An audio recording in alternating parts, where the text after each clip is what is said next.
we get back on the right track? How can we get back on the right track? What's going on, everybody? Here we are. It is Deal or No Deal Watch number 3, volume 3. Here we are. How are you all doing tonight? I guess I am TBD on how I'm doing. If I'm doing good, if I'm not doing good, we're going to wait and see. But we do have something right out of the gate as we get on, and it is an offer, a deal from Evan Drellich tweeting out MLB proposed luxury tax thresholds now start at. Sorry, I can't even speak. I'm getting excited, and we're not even 30 seconds into this thing. MLB's proposed luxury tax threshold now starts at $230 million and goes to $242. Sources tell me and Andy McCullough, both at The Athletic, but there remain strings attached to CBT and other issues players are concerned with in MLB's offer. Full proposal, not immediate notice. So that's what we are here. We are here to watch. We are here to see what happens. Maybe celebrate a deal. Maybe, question mark. I want to welcome everybody that is here right from the get-go. Mets fans, Samuel, William, Jeff, Matt, Ryan, Rocky, Braylon, Derek. Let's see who else is in here. Stoney, Ryan. I might have said Ryan. Again, welcome to everybody that is here. Junior Donaldson, Rob, Cheddar, Jack, Hope, Sicko. What's up, everybody? Jose, Jarvis, Life and Sports Talk with Jake, Kyle, everybody that is here. If I missed your name, I apologize. Again, welcome to everybody that's in here. Matthew, what's up? Kyle, Cam, Icy Gaming, what's up? What's up? Let's go. Let's get this thing going. Cam, what's up? Let's see here. Let me try something real quick. No, that's not going to work. And, of course, yes, the socials are at the bottom. Other ways to interact with me and BALLCAP Nation, you guys, other users, other viewers, other members of the channel is at the bottom. Twitter is up there. Twitch is up there. Instagram is up there. We're not simulcasting on Twitch tonight, but that doesn't mean you can't go drop a quick follow over there and then get back in. Courtney, hello. Rick, hello. Jarvis, hello. Joe, what's going on? We want to get this thing done. Let's see if there's anything new. There's going to be a lot of... The notifications have been strong today. There's a ton of notifications. With everything that's going on in the NFL, with MLB, things picking up there. We'll watch and see what's going on. Evan has been our main guy. He's been through a lot of this thing. Kyle, hello. What's up, Victor? Let's see. Jack, what's going on? Steven, what's up? This is, hopefully, is this going to be a good night? That's what we want, right? We want this to be a good night. I gotta make this screen bigger. Nico, thank you for subscribing. Welcome to BALLCAP Nation, Nico. All of the subscribers as you come in, obviously, welcome. Welcome to the community. Welcome in. Let's get this done, Kyle. Yes. Let's get this done. What's up, Lane? How are you? Let's get it done. Is that Tori? No, that's not Tori. I'm sorry. Is that Ty? I'm not sure how to pronounce that, brother. But what's up? Rick, let's get it done. Let's get it done. All right. What's up, gamer? So, do we think this is going to happen? The luxury tax thresholds now start at $230 and run to $242. So, listen, that's not exactly where the players want that to get. I think we all know that by now.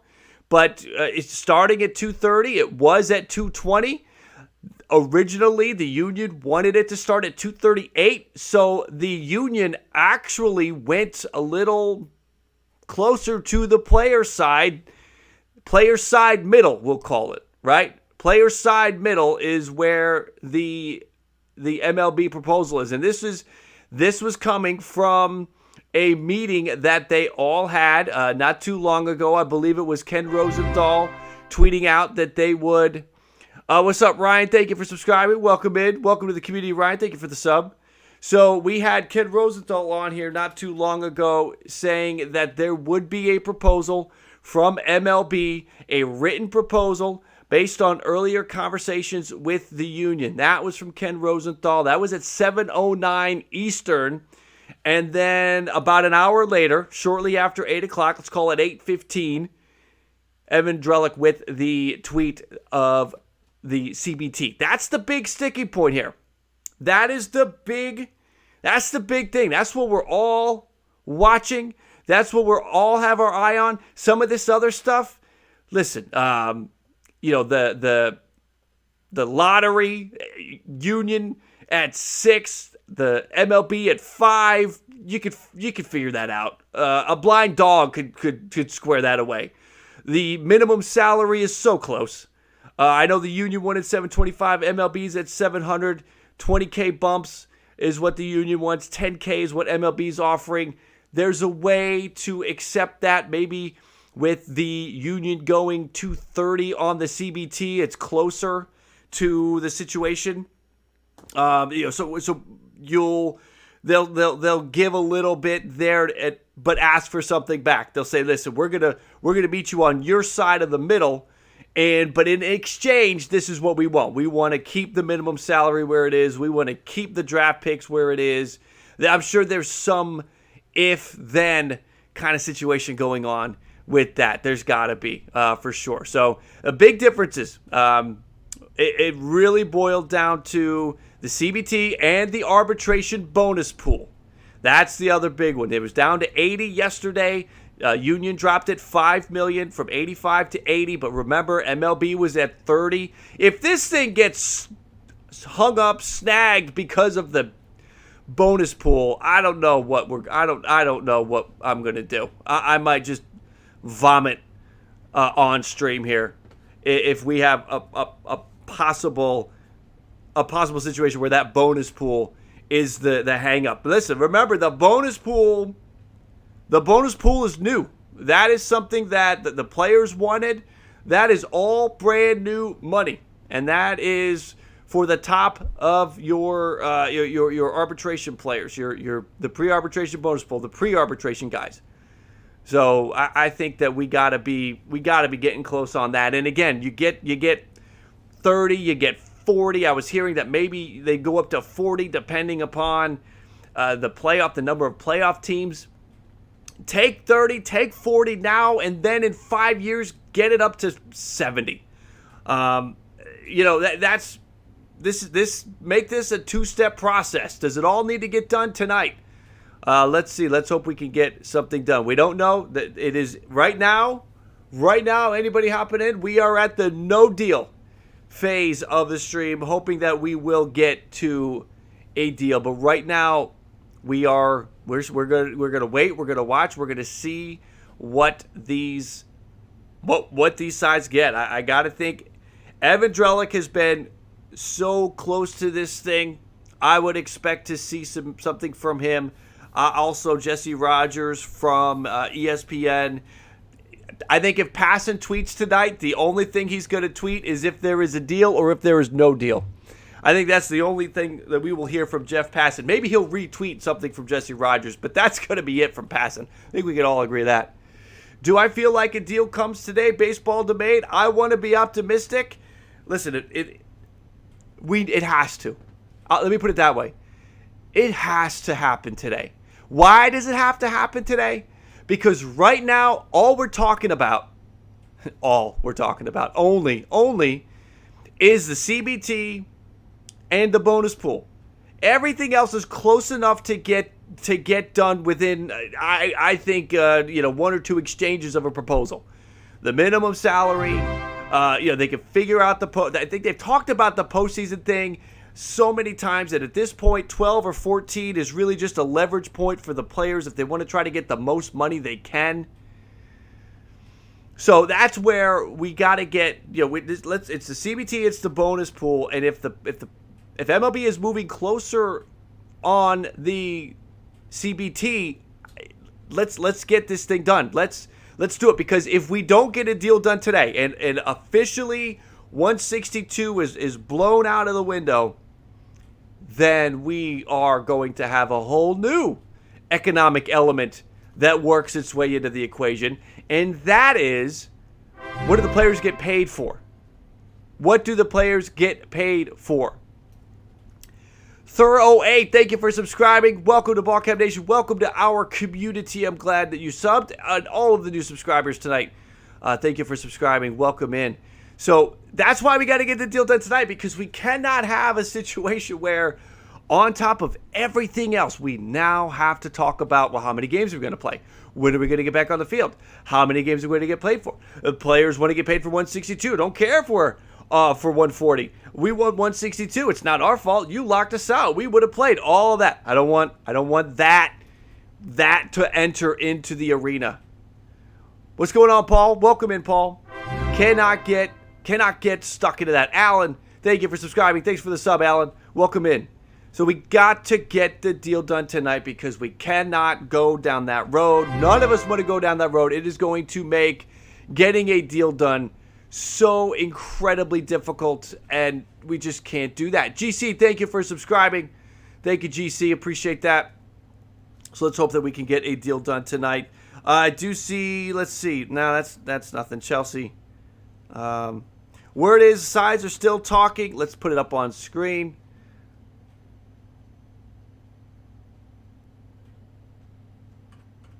Come on, Twitter. Let's get up here. We got to refresh. Thank you, Greg. There we go. So Chelsea tweeting out, word is the sides are still talking. As others have said, nothing imminent. Per person familiar, we did just get kicked out of the lobby. So that's fun. We won't have any of our reporters, any of our sources. My source is your source. We won't have any of them in the room. They have been kicked out of the building. So Chelsea and Drellick and anybody else that might have been on site is now out of the lobby. So we are going to be going off of what can Chelsea get? What can Evan get from their actual sources? Raul, thank you for subscribing. Horizons, thank you for subscribing. Virgil, thank you for subscribing. Bunch of new subs coming in, and I appreciate you all for joining. Kyle, thank you for subscribing. Want to make sure I have the feed up here. So, okay, they're out of the building. That's okay. Listen, at the end of the day, this is not like last week where you had the long walk from one side of the stadium to the other. That's not the situation that that's not happening again this time. They are, they're hanging out in the lobby. They knew if someone was going in the room, but now, Oscar, thank you for subscribing. Roger, thank you for subscribing. Now we're at a point where they're going to have to work their sources. We're going to have to rely on the word from any MLB or MLBPA spokespeople. We want to be here together, so don't go away. Listen, I understand there's going to be a bunch of people streaming tonight. You might want to check in and see what's going on with some of the other streamers, whether they're on Twitch or whether they're on YouTube. Feel free to do that, but don't go too far. You can open multiple windows, leave us open, and hop over to somebody else if you want to see what's going on. Don't go anywhere, because we will be celebrating. We got fireworks planned just in case this thing actually does happen tonight. We want to get it done tonight, because if we lose it, fans... what's up, Dr. 8? Do I have a call-in segment to the show? I don't have one worked in right now. I've been thinking about it. I used to use StreamYard, but since I started using Streamlabs, getting StreamYard and Streamlabs to work seamlessly is kind of a challenge. And so right now I do not. I just don't. So let's see. We got it. We want to get something done. We're going to be watching. Again, I will say this. Here's what I'm going to do. I'm going to turn off the notifications that I have for the NFL guys, because it's just going to get, and even College Baseball Hub. Hey, listen, shout out to College Baseball. If you haven't been watching it, there's been a lot of good stuff. And Colin, we'll come back to those guys after tonight. Tonight's all about baseball. So all of my football, look at this. I'm turning off the alert for Adam Schefter. That's how you know. That's how you know. I mean business tonight. I mean business. Who else do we need to turn off? We should probably... Bob Nightingale tweeting an hour ago. I think this is Bob's last tweet. Talks are still progressing. Key issues remain fluid. And it appears as if there could be an awful long night of negotiations. We were here until... Christopher, thank you for subscribing. Christopher, welcome in. We were here until... What was that, 2:45? 3 in the morning? I'm not afraid. Cardboard connection. We're going to turn that off. I'm going to turn off my baseball card, my sports cards. All right, I guess that'll do it. We'll turn off Shams. All baseball. The only alerts we're going to get are from our people. Is everybody off? Kevin Eastman. TMNT. All right. All baseball. I think that'll do it. Yep. There we go. So let's watch this thing. Let's watch it develop. Let's see what happens. Let's hope to get something good. What's up? What's up, Tommy?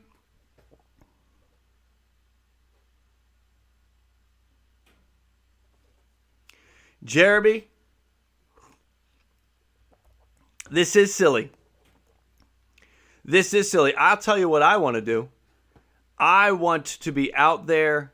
I want to be talking about deals. I want to talk about news. I want to talk about real stuff. That's what I want to talk about. Let's see here. I'm going to turn that down.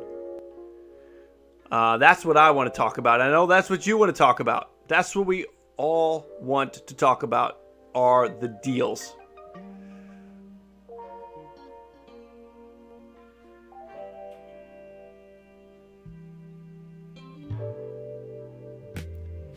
Kyle, praying this gets done. Me too.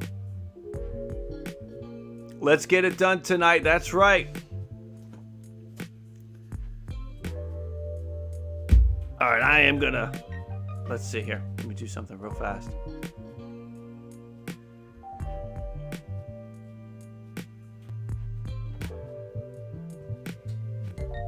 All right, let's stand up. Let's get back up. I'm on this stool because last time we did this, you remember, I stood for 6 hours.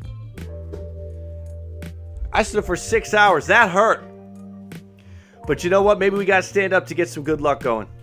I'll stand up. Let's get some good luck going. Baseball Hut, no deal yet.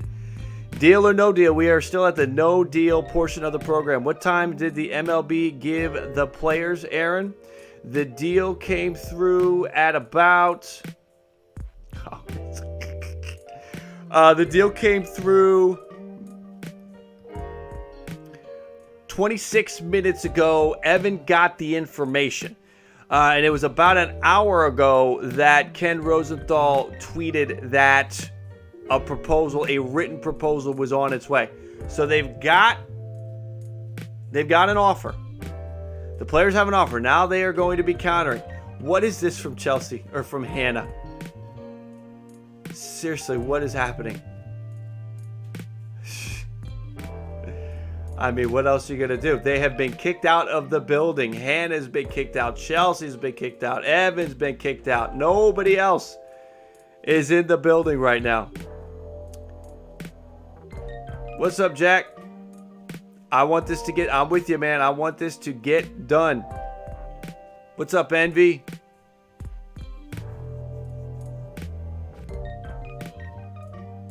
Can you imagine the hot stove signings? Oh, it's going to be crazy. It will be something like we'll be running back everything we saw back in, late November, early December. I don't think, so the whole Boris and Scherzer, I don't know. Listen, there could be, let's see, who we got there? What's up, Drew?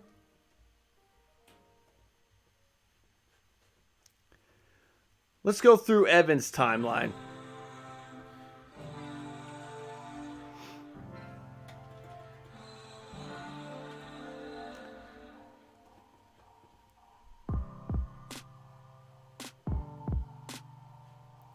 So Major League Baseball is Dan Hallam, Morgan Sword, and Pat Houlihan from Major League Baseball.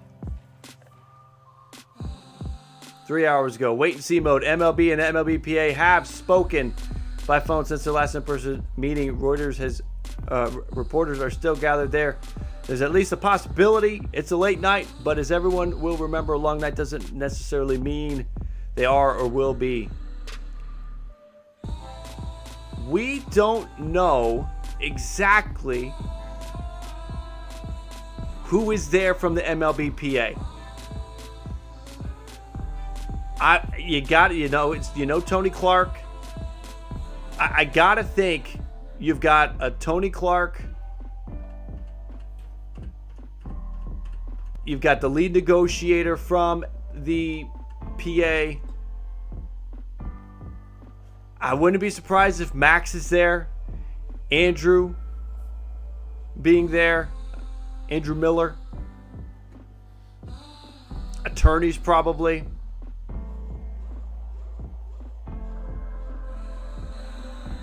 Who's this guy?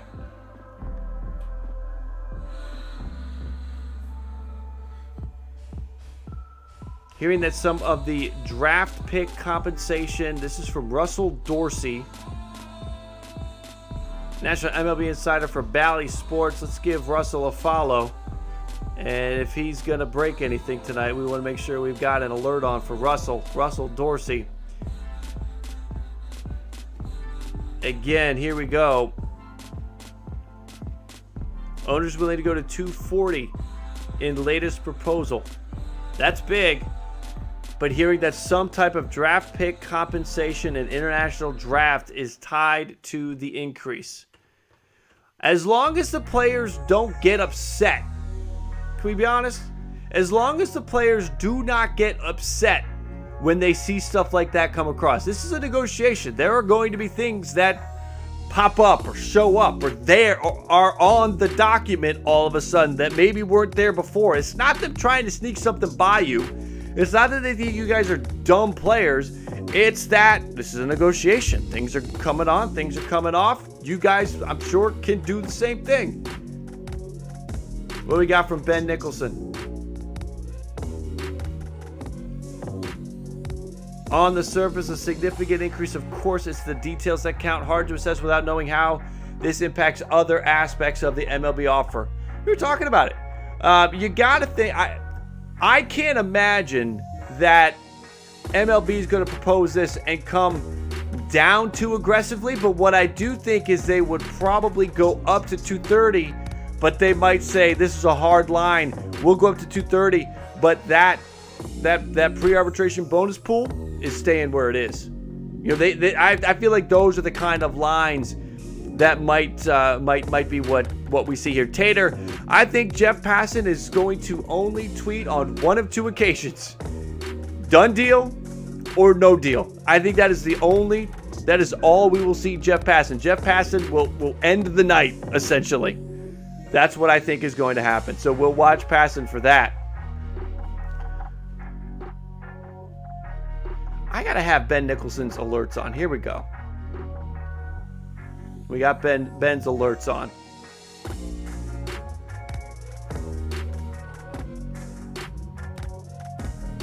Well, Mark, I'll tell you this. I was listening to somebody, and I forgot about this, but with the floor, word was that the players didn't want to talk about that.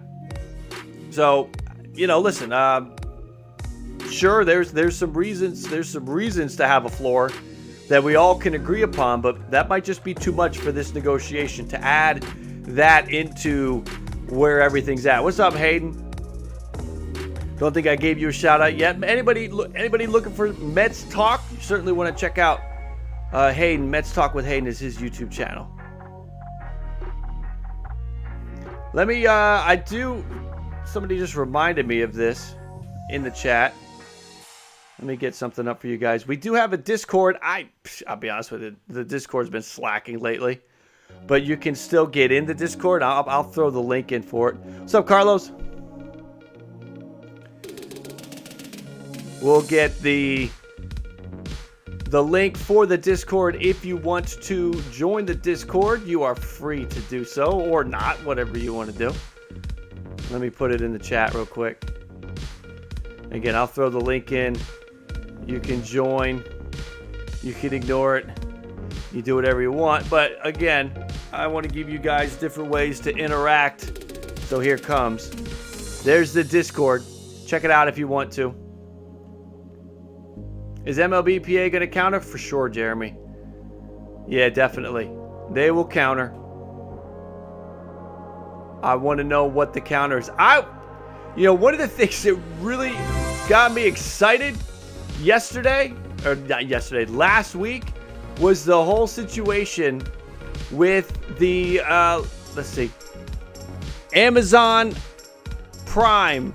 Is that right? Thank you for subscribing. Welcome in. But what got me really excited last week was when Evan Drellick tweeted out about the A or B option from the owners. I really don't think that we should forget about that. I think there's a lot of elements there. Yeah, KD, I do have a stool. I was sitting down and I felt like I just needed to stand up for a little bit. So we're going to stand for a little bit. We got to sit down. I got a stool here. Not doing 6 hours of standing like last week. Whew, that was too much. That was just a little too much. JV, and thank you for the follow over on Twitter. Ben Nicholson Smith just tweeting out right now. Let's refresh.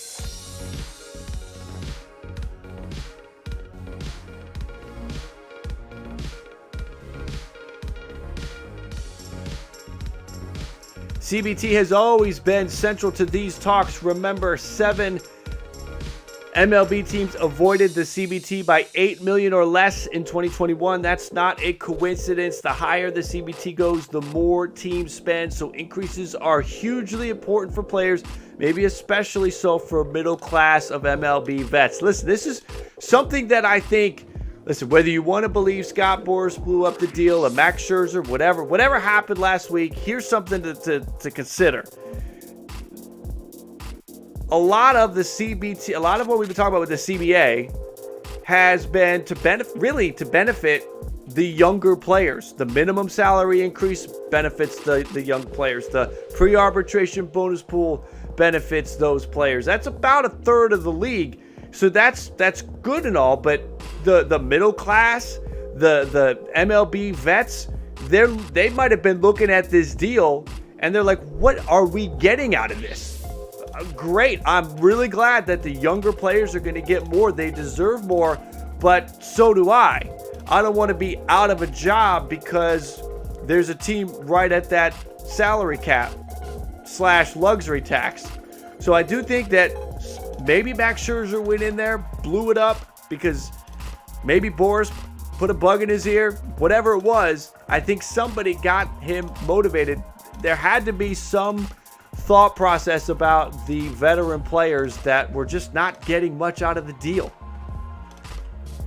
So I think that there could have been maybe something around that. Again, so much of the deal was benefiting the younger players, and the veteran players, the older players, just were not seeing the same kind of benefits, the increase from this deal. DH, that's great. Gary, yes, let's get it done tonight. It's great that you have a designated hitter, right? That opens up 15 new jobs.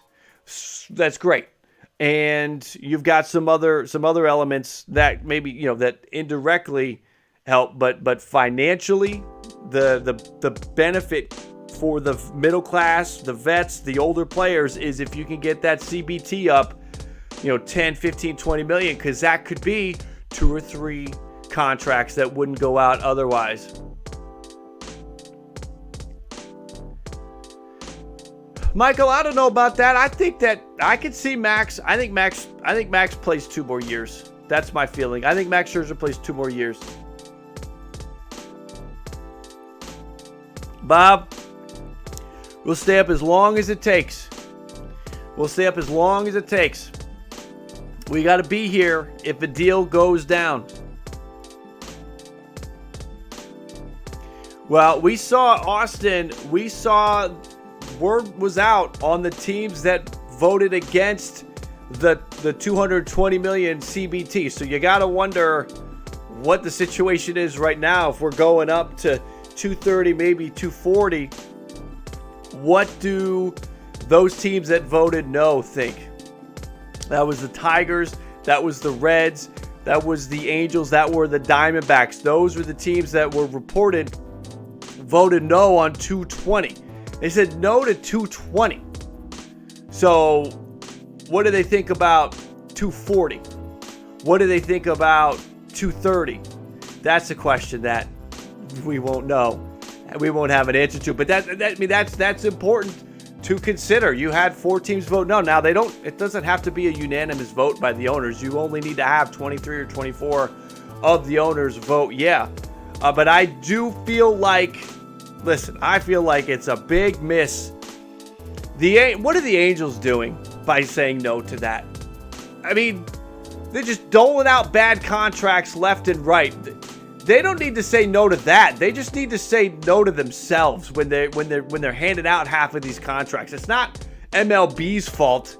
It's not the players' fault when Artie Moreno's just doling out bad contracts. So let's not. I mean, the Angels. I understand the Diamondbacks. The Diamondbacks would say no because they're looking at the competition. They're looking at where they stand, and they're looking at the competition in the West. And if there's any kind of restriction that you can put on the Dodgers and the Padres, then all for it if you're the Diamondbacks. So I can understand why the Diamondbacks would vote no. The Reds, the Reds don't want to do anything. The Reds give away Wade Miley for free. The Reds give away Raisel Iglesias for nobody. So, of course, the Reds are going to vote no. Detroit's in a weird situation because I get why they say no. I can understand why they would say no. I think they need to be in a different mindset, though. That's the problem. That's the concerning thing if you're a Tigers fan, is you want your ownership to be in a different mindset, because in a handful of years, you're going to have some pretty high salaries just with arbitration on Torkelson and Green and Mize and all of the players that are on the rise. You're going to have a pretty high salary. You're going to have a pretty high payroll. Now, eventually, Miguel Cabrera will come off the books, and that will be big. That'll be big for you. But you would hope, if you're a Tigers fan, that the owner's mindset would be in a different place, that they wouldn't vote no, that they would say yeah, because the Tigers fans, how many of you, I don't know how many are here in the chat, but want the team to keep the foot down, keep the pedal to the metal, and make more deals. You got Erod, you got Javi Baez. They re-signed and didn't trade Jonathan Scope. You have all of those things happening, and the owner's like, no to 220. It's kind of like it just pours cold water on the whole situation if you're a Tigers fan. What do we got? Anything happening on Twitter? Let's refresh here again. Everything is just about the MLB. Ben Nicholson-Smith is the most recent tweet for now. We will, again, keep an eye on that. We got to be here in case the deal goes down. Detroit is 15th in revenue as of right now. I mean, I'll believe that they've spent some money, and I feel like they, again, if you're 1 or 2 more players away, you want the Tigers to spend that and go get it, not be worried about the CBT necessarily. Really want to see some of the details, because with that, this is another element we got to think about. With the owners going up in their offer on the CBT, are the penalties back on the table? And that is something we don't know. Again, this is the tweet from Evan Drellick. It is now, that's from 8:16. It is almost 9 o'clock in the East. So this is, almost an hour old now. And we have not heard about any counter from the players, any response from the players, what the players think about it. Would love to know that, because this is again, starting at 230, running to 242. I think the players wanted to get higher than 242 at the end, but they could keep talking about that. But what are the strings that are attached? What is going to happen? What are we thinking about when it comes to those penalties? The penalties we had heard had come down. If they're going up to 230, does MLB work some of those penalties back in? We don't know that. We are going to hope maybe not, because I think it's a big sticking point. The number acts, Max Scherzer's talking about how it acts like a cap. It would really act like a cap if there were stiff, heavy financial and draft pick penalties. We do have a new tweet from John Heyman that we can check out here. Something new from Heyman. New daily feature, actual baseball news. John Heyman with some actual baseball news. Mets would still like to add another hitter, preferably left-handed, but not necessarily.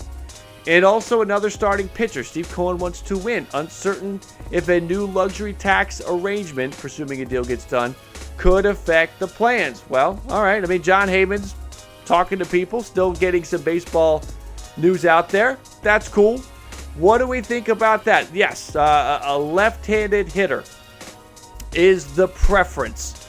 Well, that's interesting, because aren't they rumored to be trading or wanting to get rid of left-handed hitters? Jeff McNeil, I think they'd probably love to get rid of Robinson Cano. Dom Smith's on the trade block. You got a bunch of left-handed hitters on the trade block. What are we talking about here? I think the desire, what everybody wants, is Chris Bryant if you're a Mets fan. But if the preference is a left-handed hitter, that makes me scratch my head.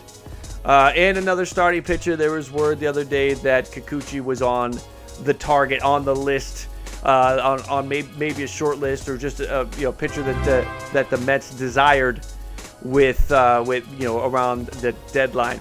Thank you for subscribing, Adam. Welcome to BALLCAP Nation, Adam Danziger. Thank you, brother. Appreciate that. Again, want to encourage everybody to subscribe. Stay close to the channel. If baseball is one of the things that you're into, I think you'll like this channel for breaking baseball news, for baseball content, for analyzing baseball, for a kick-ass season preview that I have planned. We just need to get to it. I think you'll want to subscribe and stay close to the channel for all of that. And I do talk a little bit of football and basketball every now and then, but the primary focus is baseball here. So we will we do that. And I want to encourage everybody to hit the like. Make sure to hit the like if you have not yet. We are at 115. I just hit the like. We are at 116 likes with over 600 watching. Here's the question. We've done these like jumps before. We're at 117 with over 600 watching. Guys, we're basically just waiting for news right now. So while we wait, make sure to smash that like. Can we do a 117 to 200 jump? Can we do it? It's been done in the past. We have jumped 100 likes within a minute or 2 minutes in the past. So hit the like if you have not hit the like yet. Let's see if we can get to 200 in just a minute or two. Anybody see Jock Peterson, by the way? His video of him folding pizza boxes, talking about how he's going to go work at Papa John's. Jock might need to stick to baseball, brother. I get it. It's fun. It's cute. He he has a deal maybe with Papa John's for a minute, but I mean, let's stick to baseball. 185, 193, 7 likes away from 200. Going from 116 to 200, we're already over 200. In 60 seconds, from 117 to 200. Good job, BALLCAP Nation. Good job, chat. Give yourself a pat on the back. TVV Butterbots, welcome in. AMS, welcome in. Thank you for subscribing. Tom, welcome for subscribing. I think we have a bunch of subscribers all coming in, all the alerts coming in right now. Thank you to everybody. And yes, feel free to comment your like number. Jock is funny. I like Jock.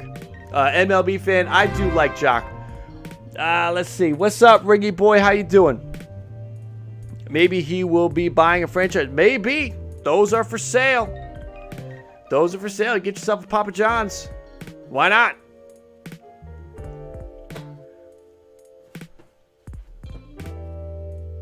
Ken David off tweeting, but it's not about anything that we're watching. Again, this is the last tweet. The tweet we've got up right now is the last tweet. Nat, thank you for subscribing. J.E., thank you for subscribing. Again, this is for anybody that subscribes publicly, that you get the alert. If you have your privacy settings set to private, it will not do an alert. But again, you can let me know. You can always let me know. Comment in the chat if you want to. Mariner fan here. Sad to see Seager go, James. Yeah, man, he was a lifer, but there's a lot of good young talent coming there in Seattle, and he'll just sort of step out of the way, and there they go. There they go. 241 likes, 244 likes is the count. Again, thank you, everybody. We want to see a deal done tonight. That is the point of this stream. We want to be here. We're going to talk about the deal. I'm going to talk with you guys. You guys fire away. Papa Jocks, I like it. Fire away. We can talk. We want to react. We want to be here when a deal gets done. That's the whole point. I got a video queued up in case it all gets done. We are going to celebrate getting a deal done. I hope that is the plan, that we can celebrate getting a deal done. We don't need to go through this whole thing of all of a sudden now we got to work in how many games are they going to play? When do they start? How many games are the players paid for? Really, we've all seen the struggle it's been to close the gap on the CBT or have a fair discussion on that arbitration bonus pool. We remember how it went in 2020 when they were trying to get back on the field during the pandemic. How do you think it's going to go now if they're trying to figure out when do we get on the field? How many games are we going to get paid? Threats of the players filing a grievance against MLB. If they don't get paid for 162, the whole thing. We want to get a deal done so that we can still get 162. And word is, if they can get the deal done today, then we will have Friday players reporting. Here is the tweet from Bob Nightingale tweeting right now. MLB's written proposal has been submitted to the union. Everything remains fluid as they negotiate deep into the night. Luxury tax, $230 million. That escalates to about $242. Minimum salary, $700,000. That escalates to about $770. That's up. The pre-arbitration bonus pool is up to $40 million.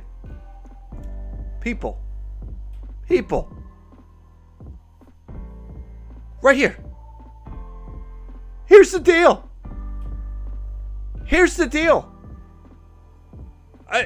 Listen, one of the things, MLB, the 2009 Eddie, thank you for subscribing. Welcome in. Happy Fun Boy, thank you for subscribing. Welcome in. Tyler, thank you for subscribing. Listen, guys, this is not rocket science, right?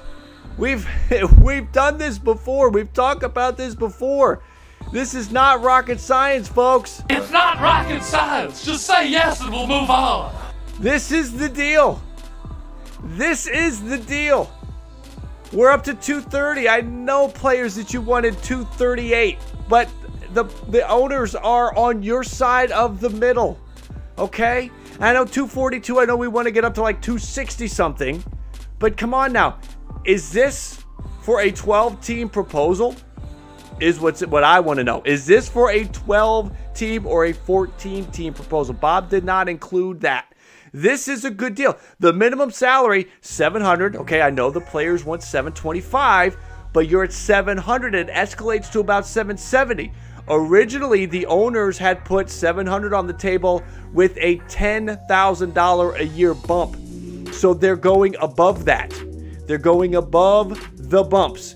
Players wanted a $20,000 bump, so the players essentially wanted the minimum salary to cap at $725, $45, wanted it to cap at $785. That's where they wanted it to cap. This takes it to $770. We're $15,000 apart. I mean, you can't even buy a car. I mean, that's we can do this. And the pre-arbitration bonus pool is up to 40 again. This is found money. This is a new thing here. This is it. Right here, you're looking at it. Now, maybe the players would have come back and they want to tweak some things, because you get into the conversation of who wants to fire the last shot to say that their deal is the one that got it done. I don't know. I don't know if we're going to get into a situation like that. But listen, what's wrong with this deal? I see absolutely, I'm just refreshing here. I see absolutely nothing wrong with this deal. Let me poke one hole, is that it only escalates to 242. I think the players probably want to get that closer to 250. But at the end of the day, they're winning in so many other areas. Listen, guys, folks, people, everybody, women, men, whatever you associate as. Here's what we're at. It was 210. That's where the owners were before Florida. It's at 230 now. Now, we don't know if that goes 230, 230, 230. We don't know if it does what it did last time, and maybe that's something the players don't like, but this is a win. The pre-arbitration bonus at $40 million.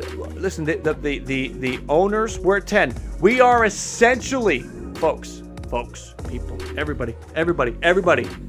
What do we say needs to happen to get these deals done? You got to meet in the middle. If the owners are at $40 million, they're damn near close to the middle when it comes to the pre-arbitration bonus pool. And they are closer to the players asking on the minimum salary. I would love to know if there's anything more to this, what the strings are attached. That's been one of the elements, the strings that are attached. Lionel, thank you for subscribing, Lionel. What strings are attached that could maybe cause an issue? The luxury tax going up this high? Are the penalties back? We don't know.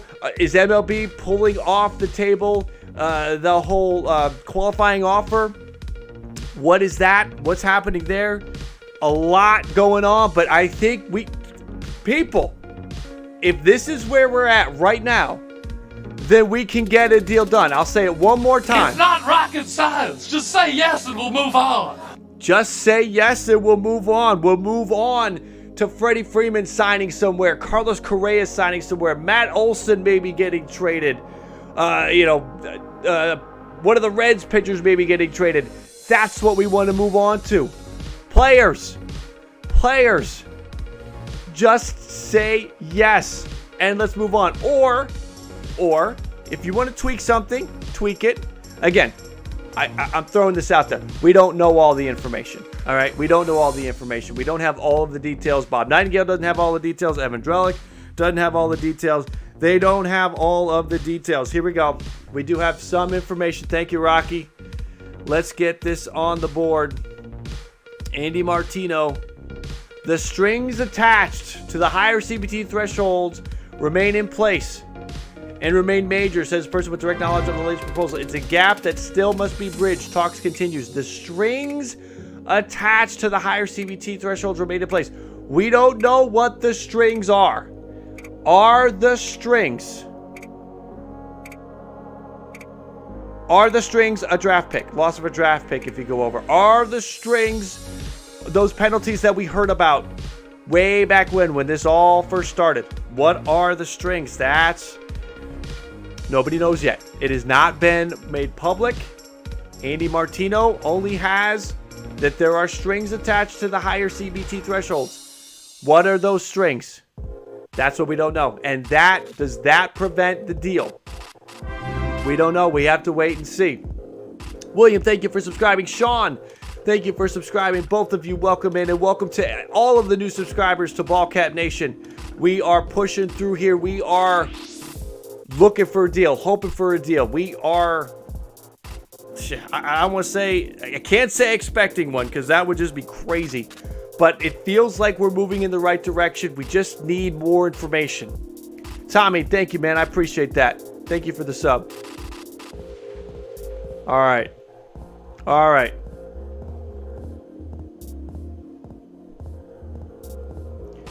Matthew, I think it could. This. I think we're on the path. I feel like we are so much farther down the road than we were last week, last Monday night into Tuesday morning.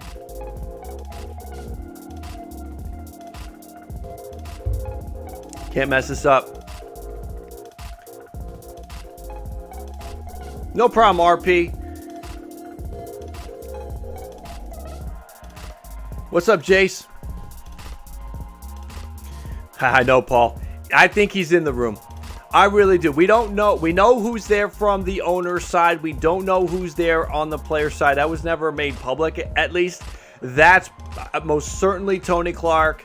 That is their top negotiator. I believe that's Dan Hallam is the top negotiator. You most certainly you're going to have the senior the senior players in the room on the board, and you know that's your Max Scherzer, that's your Andrew Miller. You got to think that they are going to be in there.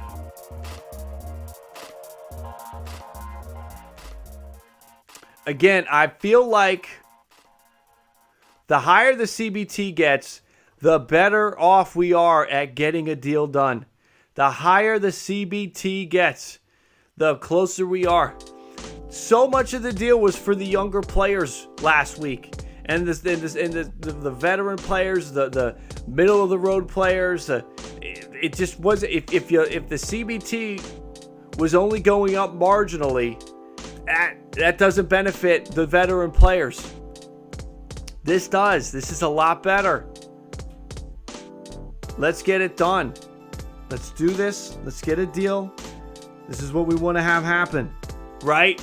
We need a deal so we can get moving. Adam may have said something, but I have turned off his. I've turned off all of the NFL and NBA. Well, I think I probably still have Woj, but Woj isn't talking about anything tonight. There's nothing big going on. So let's go. Let's get a deal done here.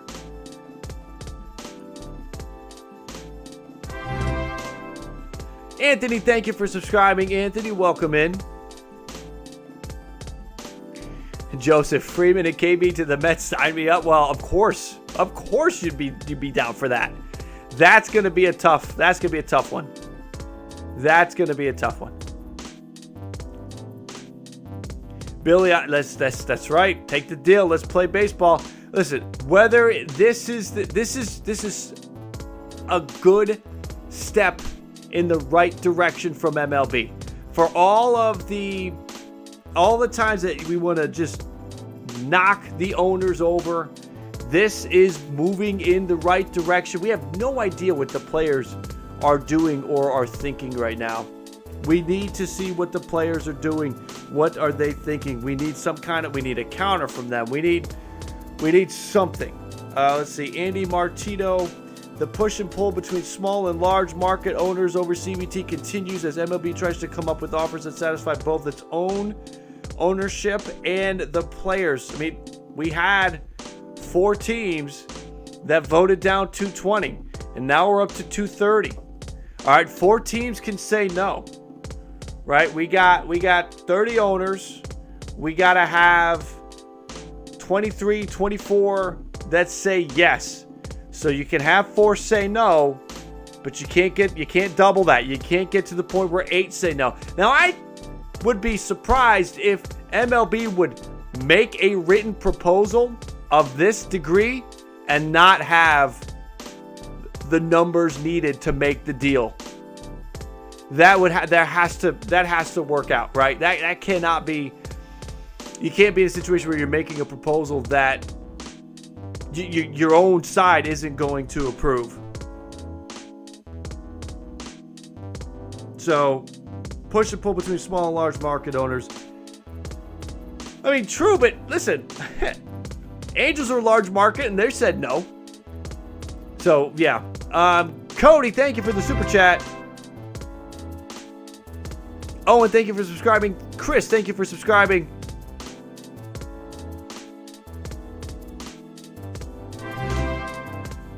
Chris, I think after these, or Cody, I think after these subs, we're going to get your super chat. Thoughts on 2022 Tigers and when will they make WS? I think that the 2022 Tigers, if Casey Mize takes another step, if Skubal takes another step, Manning at the back of the bullpen with Erod, his experience, I think that the Tigers, I mean, they're at the very least, in my opinion, the number 2 team in that division behind the White Sox, and all you got to do is make the playoffs. So I think they are a playoff team. I think the Tigers are a playoff team. And can they make the World Series? I think that they would need to make the World Series. Means they have to get through the postseason, which means they probably got to add. They got to add another piece or two. But that addition might not happen until during the season before the trade deadline. Thank you for the super chat, Cody. I appreciate that. Let's get a deal done. I'm with you guys. I want to get this done. I want to start talking about all of the trades that could happen, the signings that could happen. That's where we want to go. That's where we want to go. I think Tigers could be a postseason team. And again, if they want to make a real run at a World Series, they're probably going to need to add something at the trade deadline.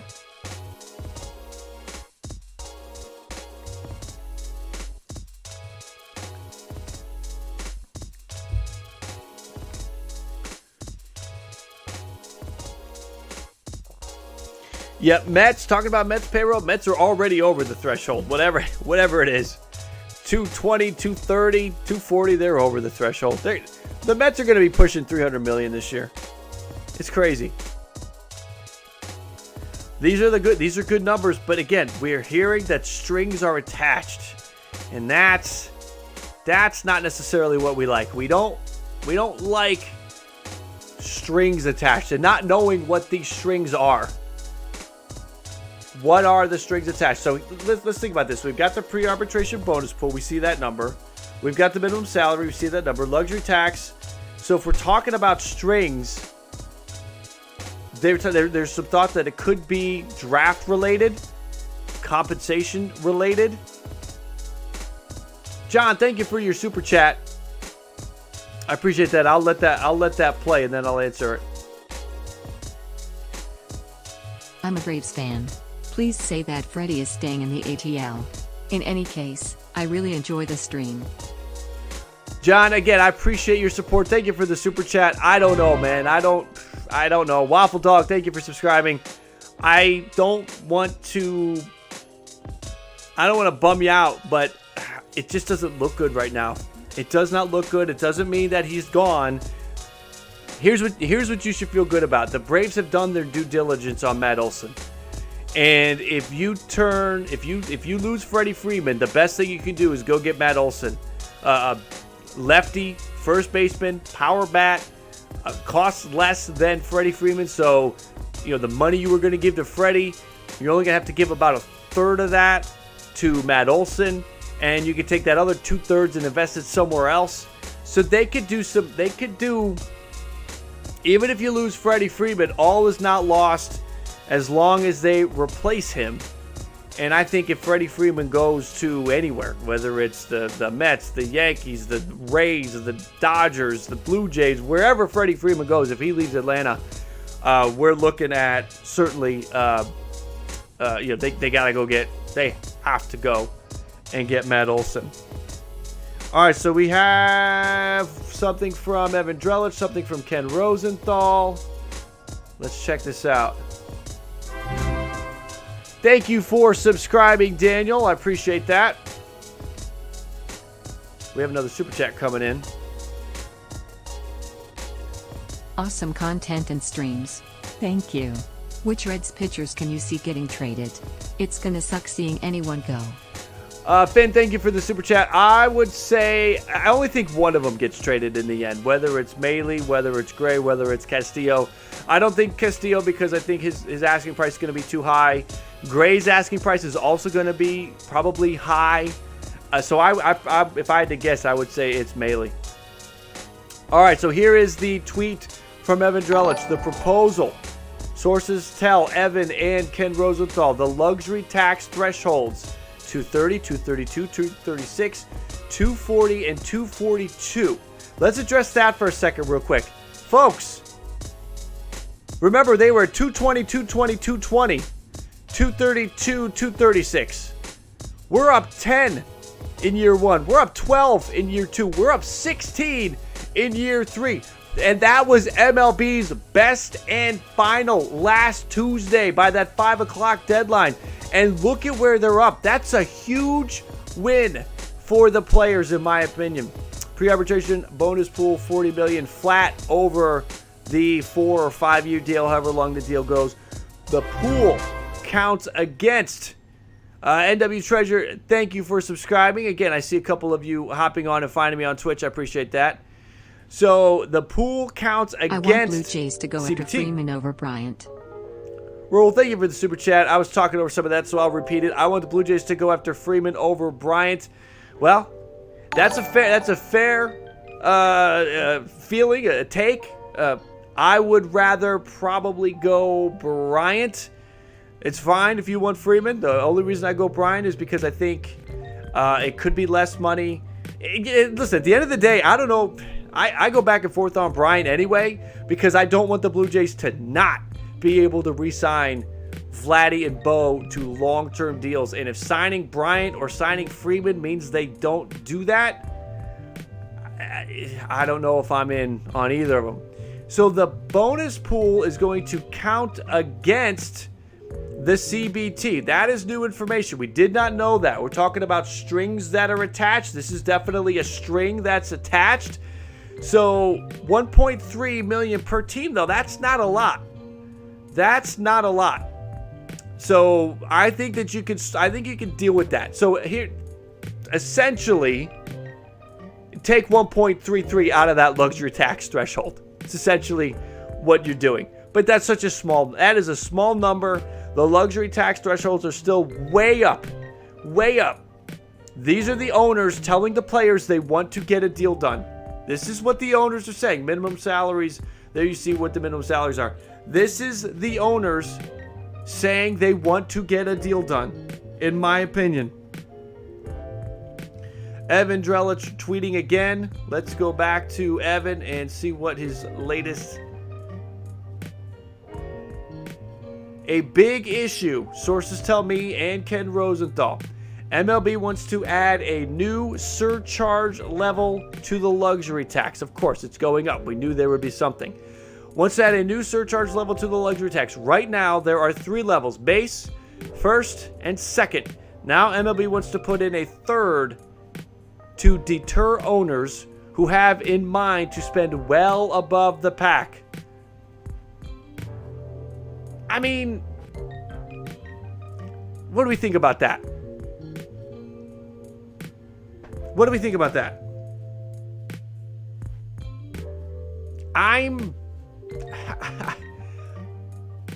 My initial reaction is okay. That's my initial reaction. It's okay. We have something more from Evan. Another part of MLB's proposal. MLB is tying removal of the qualifying offer to instituting an international draft. That's interesting. Another part of MLB's proposal. MLB is tying removal of the QO to an international draft. International draft is something that has kind of been talked about, wanted. That has been for a while. The international situation right now is just the signing period starts in January, and you can sign whoever. You can tamper the hell out of the thing. We already know where Juan Soto's brother's signing, but he won't sign until next January. If you had an international draft, you wouldn't be able to go and just sign who you want to sign. You would have the draft. You would have your place in the draft, and that's where you would get it.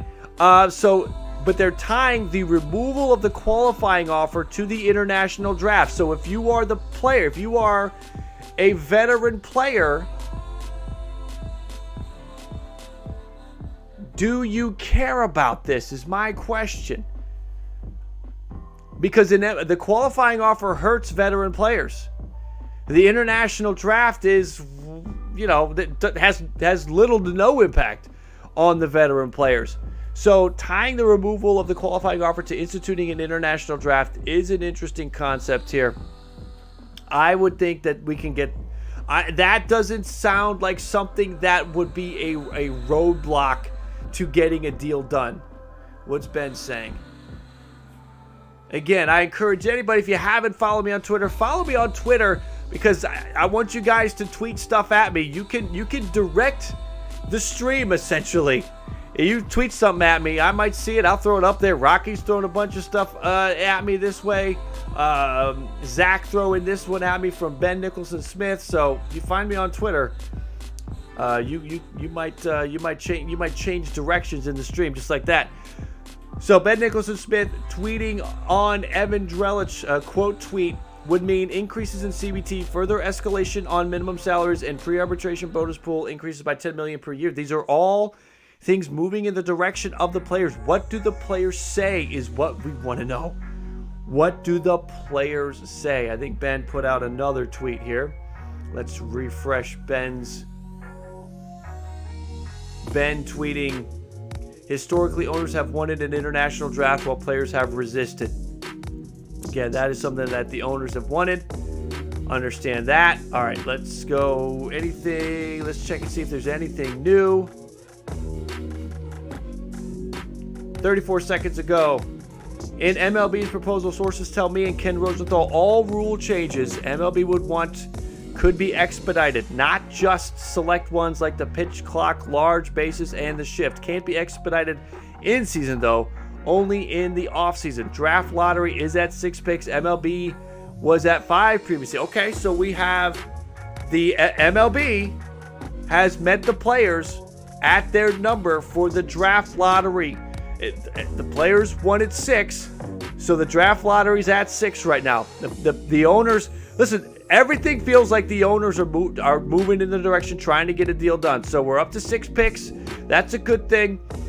Listen, and quite frankly, I'm not surprised to see this from Evan Drellich. One of the other items I think maybe got lost in the telling of the rule changes was that one of the things that they wanted to do, that the ownership wanted, was the ability to change rules with a 45-day notice, not a year.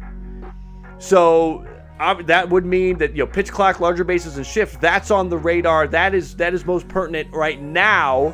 But let's say we play a year and we realize, okay, pitch clock is great, but the problem is we've got batters that won't get in the batter's box in a timely manner. So we need to institute a new rule to get the batters back to the plate. Jason, thank you for subscribing. Welcome in, Jason. Thank you for the sub. So that's one thing. And we have seen for the first time players not be unified on anything to happen with these deals. There are pitchers that do not like the pitch clock. Straight up, they are not a fan of the pitch clock. I can understand that. If you have a pitch clock, how do they institute the pitch clock? Is the pitch clock still there if there's a runner on base? The pitcher, obviously, you couldn't wait till the clock was at 0 to throw because whoever's on base could just take off because they know when you're going to throw the ball. So how and when is the pitch clock instituted is something interesting. And again, when does the pitch clock start? Does it start when the pitcher gets the ball? Does it start when the batter gets in the box? These are all interesting elements that still have to be worked out when we're talking about rule changes like the pitch clock. And the shift, what are we talking about with the shift? Are we talking about mandating how many outfielders there can be? How many players can be in the grass? How many players can be on the dirt? How many players can be on the right of second base or the left of second base?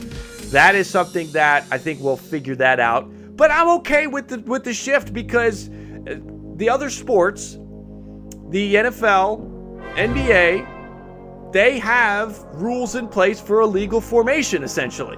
Scott, thank you for subscribing. So I'm fine if MLB wants to do that. I'm okay with it.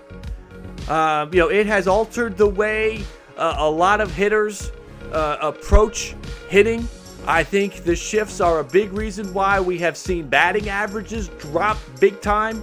I think it's another reason why we've seen a lot of strikeouts increase is, now guys are trying to hit it over the defense because they can't pull the ball and get it through the first base side of the bag. So, I'm okay if we want to ban the shift. I also think banning the shift could give us, from a visual aspect, some great plays in the outfield. I think that you could certainly see all of a sudden now second basemen, shortstops, they got to range more up the middle or to the left or to the right. Outfielders have to cover more ground because you can't have a fourth outfielder. I think you can see some better plays on defense. So all of that, and then the bases, larger bases. When you took the neighborhood play out of the game at second base, I think that's one of the major reasons why you want larger bases. So you don't have such a tight base. I mean, I don't know how big they're going to make the bases. I can't imagine it's going to be that much bigger, but just something to maybe make it so that the shortstop or the second baseman can get in and out of there a little bit quicker. So, okay. But again, I'm happy. Draft lottery, they have met. There is an agreement. We have an agreement on the draft lottery. 6 picks. That's good. We like that. Again, a lot of information coming out here over the last couple of minutes. The international draft tied to the removal of the qualifying offer. We got to digest that for a minute. That is something, again, that MLB has wanted for years. The players have resisted. At the end of the day, I don't see this being a big sticking point that the players are going to go back and say, no, absolutely not. We can't. We're going to blow up 162 games because of this. Qualifying offer benefits the older veteran players. So I think that you gotta roll with that. I think you're okay with that. All right, I do see Andy Martino. Let's get him on here. Evan also. Andy Martino confirming, if accepted, it be branded the Steve Cohen threshold. Some owners can't seem to walk away from this without a guardrail against what they call runaway spending. All right, here we go. Pick and roll. Thank you for subbing. Thank you. Here's the deal from Evan Drellich. Some other details of the proposal. Players can be optioned max 5 times before being exposed to waivers. That's good. We saw that. That's less than normal. Small, or less than previous. Small markets can pick in draft lottery for 2 straight years before sliding to the 10th pick. So if you're not spending the money, if you're just tanking, you are not going to continually be in the top 1, 2, 3, 4 picks. You will slide out, and you will slide to the 10th pick if you are so maybe small market. Are we talking small markets, or are we just talking small spenders? I think we're probably talking small spenders there. Large markets can pick only 1 year in the lottery before going to 10th. So the Dodgers or the Yankees can only be in there 1 year before going to the number 10 spot. This is interesting. Listen, these are the kind of details that at the end of the day,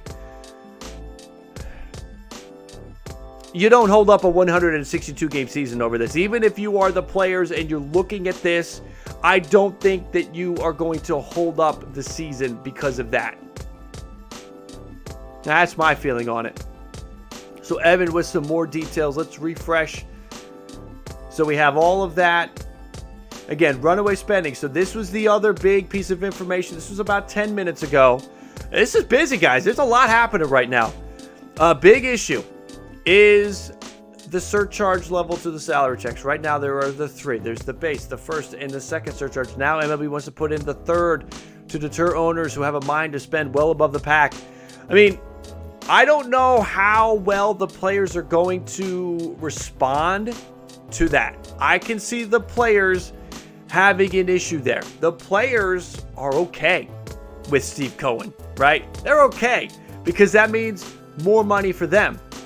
But obviously, Arizona, I mean, the teams that said no to 210, right? If you want to get, part of this is getting all of the owners on board. If you want to get Arizona on board, if you want to get, for some reason, the Angels, okay?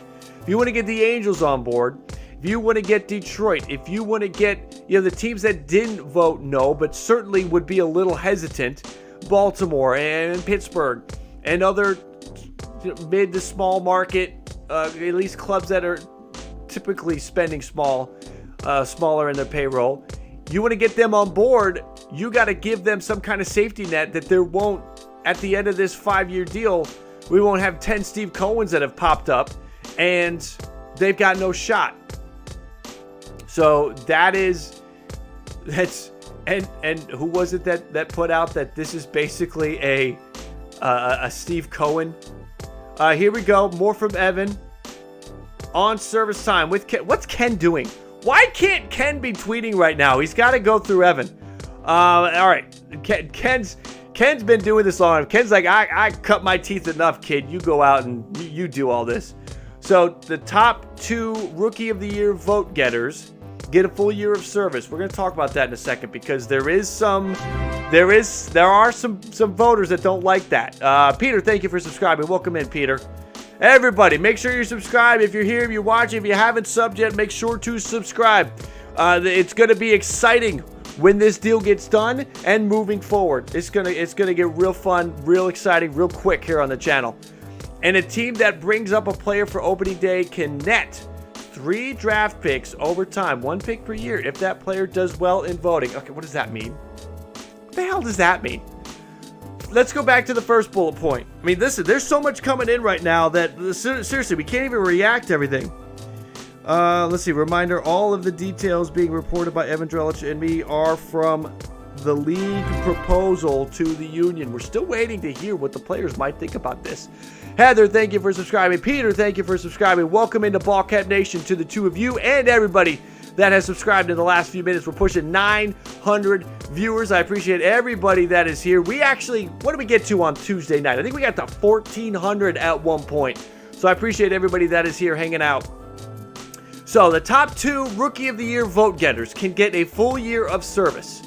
There are writers, there was at least one, his name is escaping me, that said he would not vote on Rookie of the Year, that he doesn't want to have that type of power bestowed upon him to impact if a player gets service time. So that feels like a very high horse kind of thing to say. Does that guy vote for the Hall of Fame too? Because you talk about you don't want to impact somebody's life and livelihood. Listen, there are bonuses for winning awards. I mean, okay, so if you have any writers that are out there saying, "Oh, I'm not going to vote because I don't want to be responsible for livelihoods of players," get out. Just get out. Stop writing that. Go do something else. Because listen, you're voting for MVP. You're voting for Cy Young. There are bonuses, significant bonuses that are worked into contracts. You don't have a problem with that. You're voting for the Hall of Fame. Pedro, thank you for subscribing. Sam, thank you for subscribing. Nick Ball, thank you for finding me over on Twitch. So you're voting for that. You don't want to vote for this. Stop it. Get out. I don't want to hear that. So at the end of the day, the top 2 Rookie of the Year vote getters get a full year of service. Now, what's interesting is that could be a player that, yes, starts with the team on day 1, or that could be somebody that's, brought up in July. So that is interesting. And then again, a team that brings up a player for opening day can net 3 draft picks over time, 1 pick per year, if that player does well in voting. I guess, Joe, thank you for subbing. Jeremy, thank you for subbing. I guess that has something to do with what? I mean, that has something to do, I guess we're talking about finishing in, top 10 in Rookie of the Year, finishing in, top 10 MVP, Cy Young, and things like that is all I can sort of take a guess on what doing well in voting means. We do have another tweet from, let's see here. Who's Dan Clark?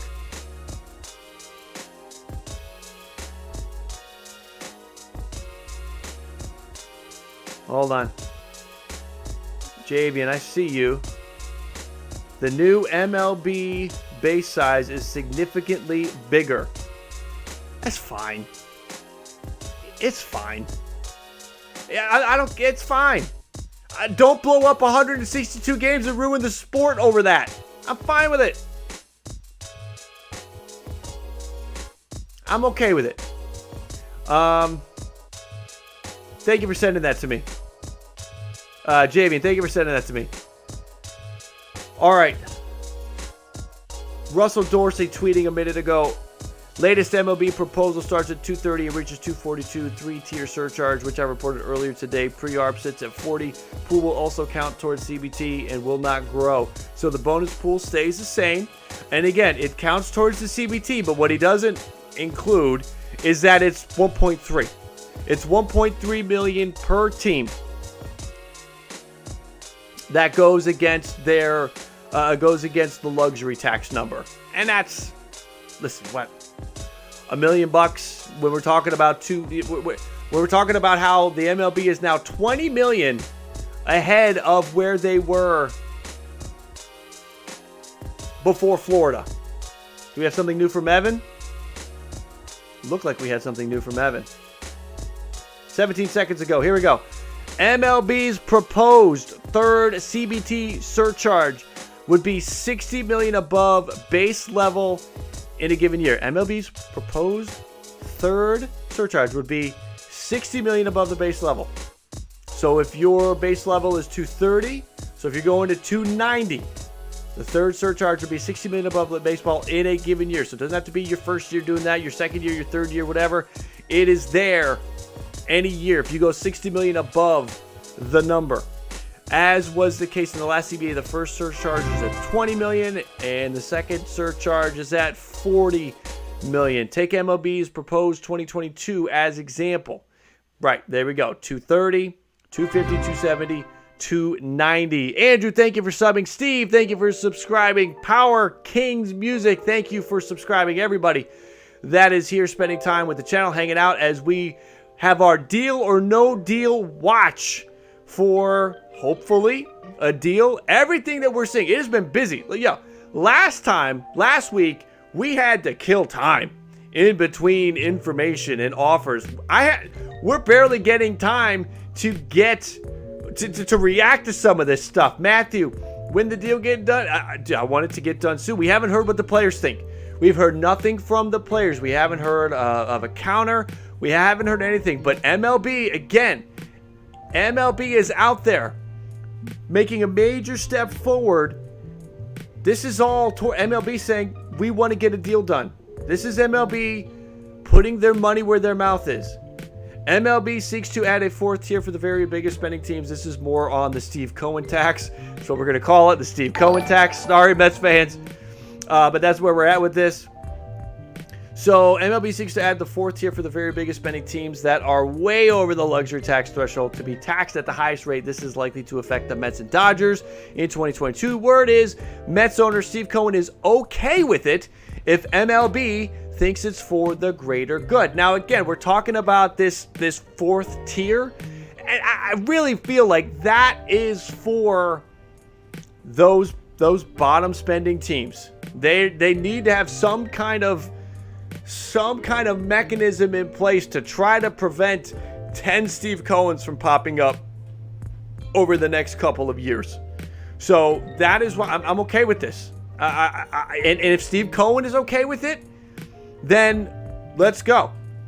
All right. Again, this just feels like the owners making a big step here. I want to know what the players say. What are the players going to say? Because this is a lot. This is a lot in their direction.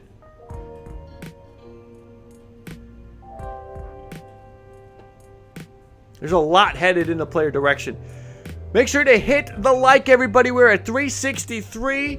Almost 1,000 of you here. I appreciate everybody for coming in, hanging out for Deal or No Deal Watch 3. Hopefully there will never have to be a 4. This needs to be the last one ever.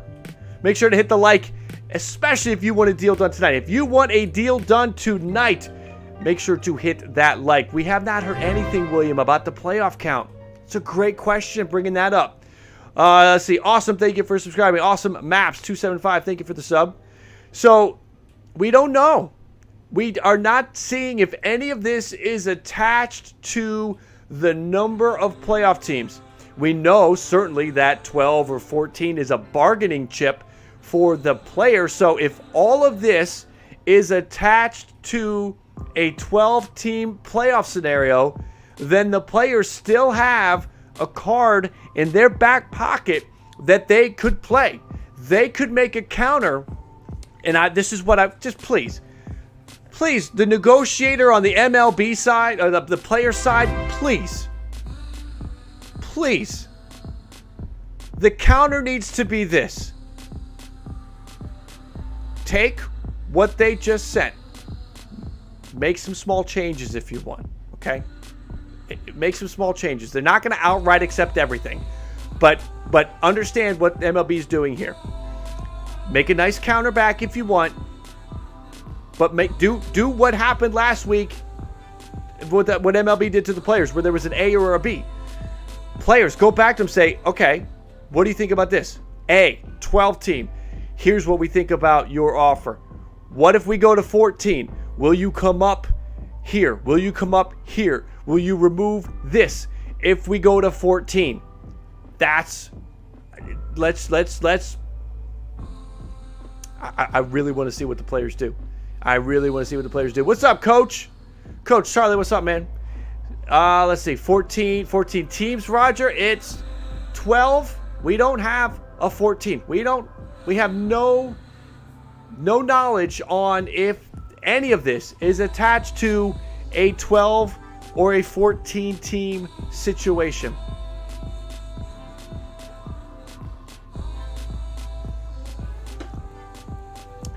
That's what we want to see. Cola, let's hope not. We don't want, listen, if we get, come on, no matter if you hate the owners, love the players, switch that around, whatever. If the players come back and the players are like, we'll do a bonus pool of 75 and we want everything you guys just offered, but no international this, no this, like, please, let's not go down that road. This feels like an offer that can get a deal done, whether this is the deal or whether the players make a counter and then the owners counter that and then we just crawl to the finish line. It could be another late night. Civil Man, thank you for subscribing. The Mets guy, thank you for subscribing. What's up, Phil? Good day from Australia. Good day, man. Welcome in. I hope I want it to be a good day. But yes, welcome in. Thank you, brother. I'm happy to have you here. And I'm happy. Listen, I give Steve Cohen credit. Steve Cohen does not give an F. Steve Cohen does not care one way or another. He's like, tax me all you want. I am spending my money. I am going crazy on money. I am on a drunken bender when it comes to money. Let's see. I'm trying to read that. Sus up. No, that's not right.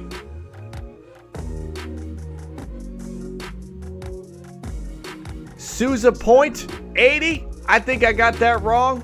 I apologize, but I do appreciate you subscribing. What's up, Wardy? Steve Cohen can't be stopped. Dude, he can't. Again, Steve does not give an F. Tax me all you want. I'm going to have the first $100 million payroll. I don't care. Steve Cohen is going for it.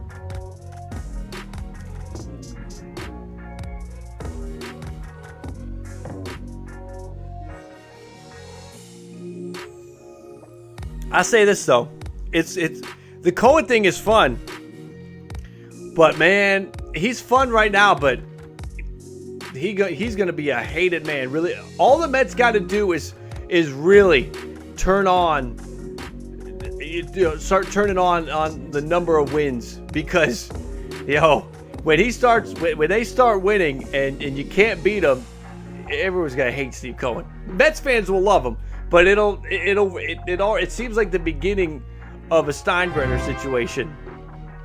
Everybody hated Steinbrenner unless you were a Yankee fan. Jeremy, thank you for the BALLCAP Nation Platinum. Thank you for signing up for that. I appreciate that. XT Chad, thank you for subscribing. Now we wait. I feel like now we wait. We wait for the players. What are the players going to say? That's where we're at. We have all of the details now. Let's run through it. I feel like we can just live on Evan's timeline and really go through all of the details for everybody that might be hopping in over the last couple of minutes. If you're just getting here, two things. We're going to do a quick recap for you, just for you. And make sure to hit that like. We are way too close to 500 to not get there in the next minute or two, so make sure to hit the like. So here we go. We had the written proposal. This was 2 hours ago. MLB proposal, the luxury tax threshold, if I can talk, went up to 230. Remember, it was at 210, and the best and final last Tuesday was 220. So we're now up to 230, and it goes up to 242. We do have the yearly breakdown on that in a minute. But there were strings attached, and we have learned what some of those strings were. So we go up to 230. This is a good win. This is a good win. Again, full proposal was not immediately known.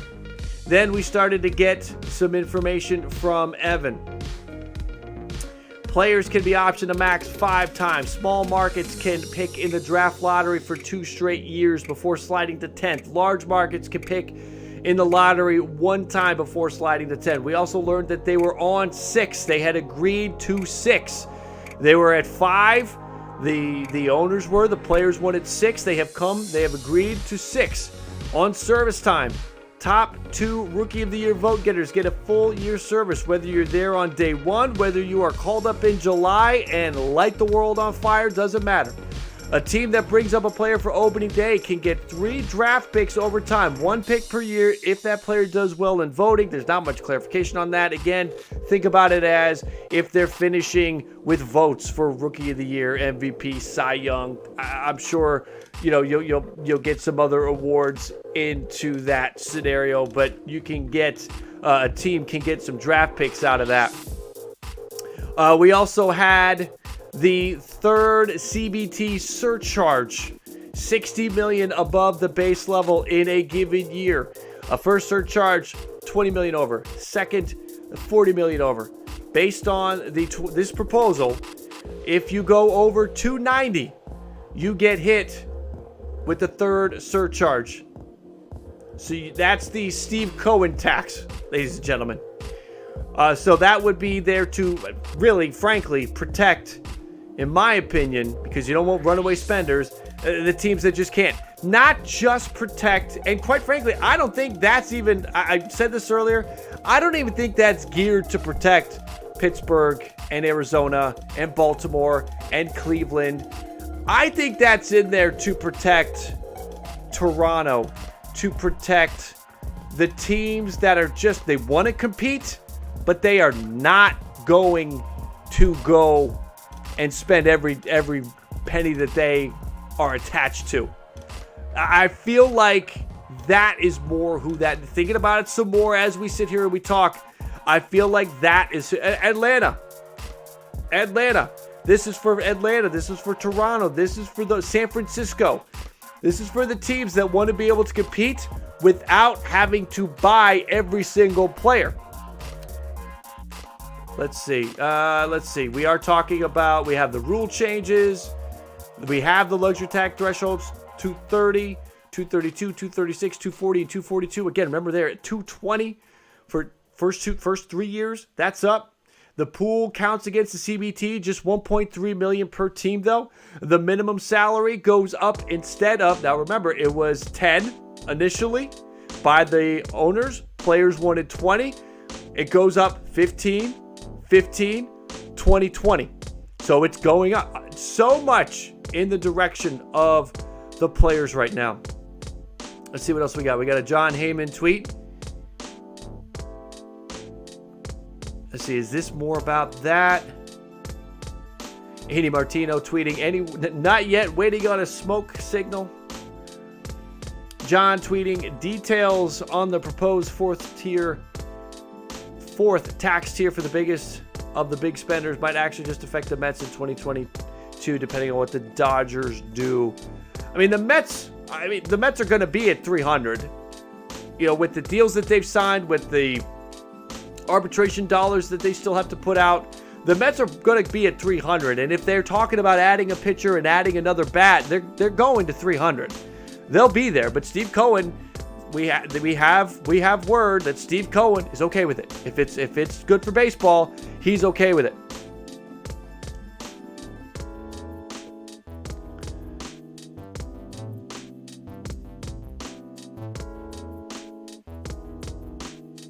I like where we're headed. I want to see what the players think. And again, what we don't know is we don't know if this is attached to a 12-team or a 14-team playoff situation. We don't know. Is this 12 or 14? That's one thing that nobody has talked about. Now, where did we leave off? We left off with 12. So you have to, at this point, the feeling is that this all has to be based on a 12-team postseason scenario. But if the players are countering, do they counter an A or a B situation? A, here's our counter based on everything you've put out. But B, here's our counter if we go to 14 teams. That is something that's interesting to watch. Let's see. Let me check on that, Tony. Hold on a minute. Again, if you tweet at me, you message me, all that good fun stuff on Twitter, I'll see it. And I gotta see this. Somebody just sent me something about. All right, Jason Stark chiming in. Let's get Jason Stark on the board. Let's see, Tony, thank you for sending that to me. Let's get Jason Stark on the board here. Did I just ruin his name? I did.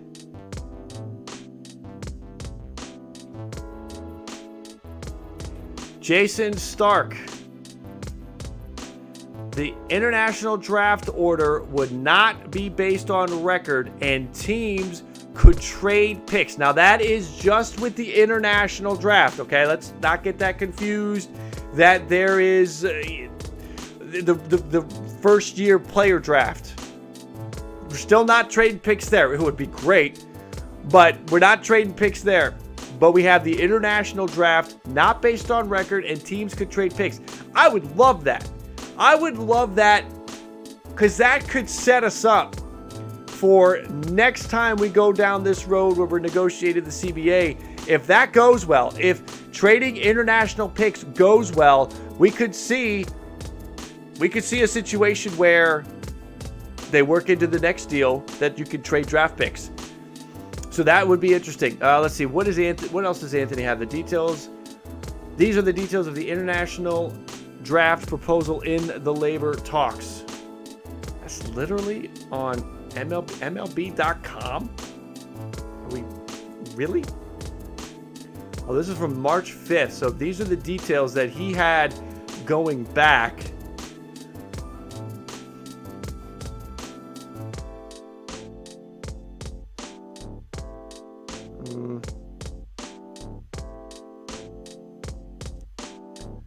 All right, here we go. A 20-round draft with more than 600 selections, regular picks, plus competitive balance selections, which are guaranteed because clubs cannot pass on its selections. Each slot in the draft would also carry a guaranteed signing bonus amount. First pick would be worth $5.25 million. This would ensure more money in aggregate to the 600 draft picks that was spent on more than 1,000 international players in the last full signing period prior to the COVID-19 pandemic. Additionally, there would be no limit on the number of players who could sign if they were not selected in the draft. Thus, the draft should not affect the total number of players signed, and players who were not selected in the draft could sign for more money than they were receiving in the current system. All told, between players who are selected and those who sign after they are not selected, between 13 and 15 million of additional spending is expected in the new system. The signing age and the countries from which international players could sign would remain the same. All players would be subject to mandatory drug testing. Each club would be randomly assigned to a group of 6 clubs, and each group would then rotate through draft order over the 5-year period. Again, the draft order would not be tied to your record. So the draft order would not be tied to the record. Rather, clubs would have equal access to international talent over the life of the CBA. Draft picks could be traded. A signing deadline 3 weeks after the draft. In an effort to grow the game, the clubs would receive supplemental selections for drafting and signing players from non-traditional international baseball countries. So a lot of information there on the international draft that is in the situation. And we talked about this. What's going on here is it's a part of the qualifying offer. So if you want the qualifying offer to go away, players have to agree to the international draft. And I think they should. I think they should get rid of that qualifying offer. It hurts veteran players. It means less teams are in the market for your service. Teams that don't want to give up draft picks are automatically ruled out of your market. That would not be the case anymore. A couple years ago, you had Kimbrel and you had Keuchel that had to wait until the first-year player draft the following year was over to sign. So you would get rid of all that. I think that's a fair trade-off. Now, here's the thing.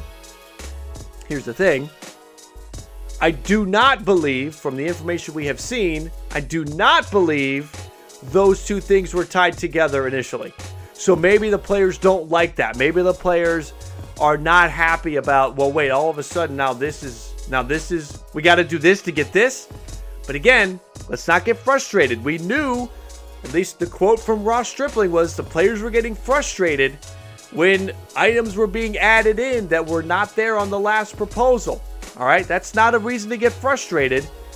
That's just negotiation, okay? In some instances, that's the owners showing you something that they're interested in. So go and get it. Use it as leverage. Now, in this instance, it's not really a leverage thing, but what it does show you is the owners want to get the international draft in. So maybe the players go back and they say, okay, we'll do the international draft.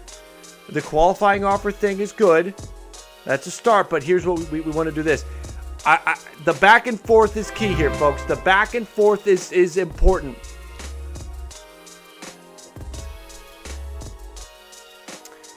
Number one, SETI. Is that right? Thank you for subscribing. Welcome in.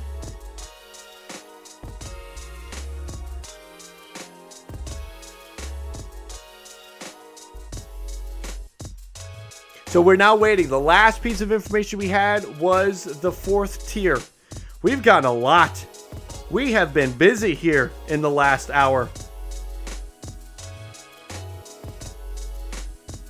Bill Madden tweeting out. Bill Madden has got some people fired up recently.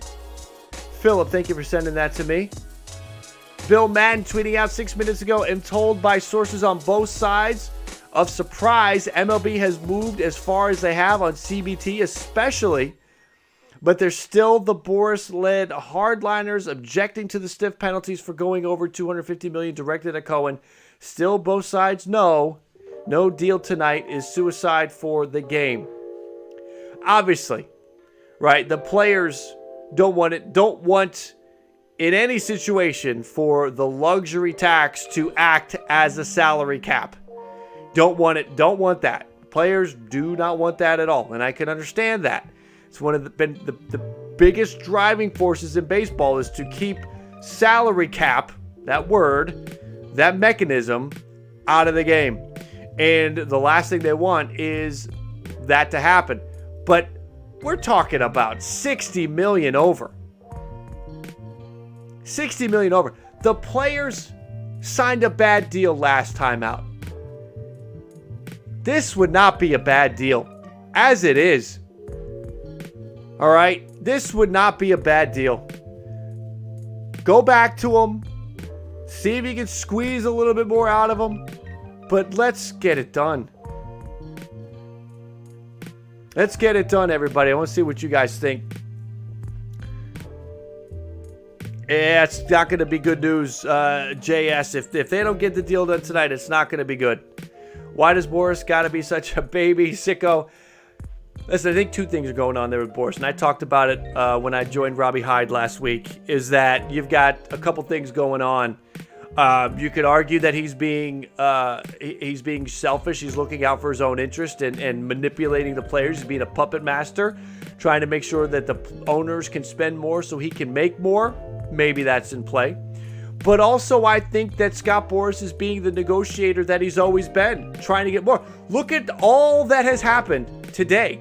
That if the players had accepted the deal on Tuesday, none of this would be on the table. At the end of the day, whether Boras blew up the deal or not, this has been a big ground gain for the players today. This has been a very big ground gain for the players. And it's because they didn't take the deal last week. And if you can do this and you can walk that fine line and you can still get 162 games, let's get it done. Derek, I'm going to be extremely disappointed if this doesn't happen tonight. We all are, Derek. We all are.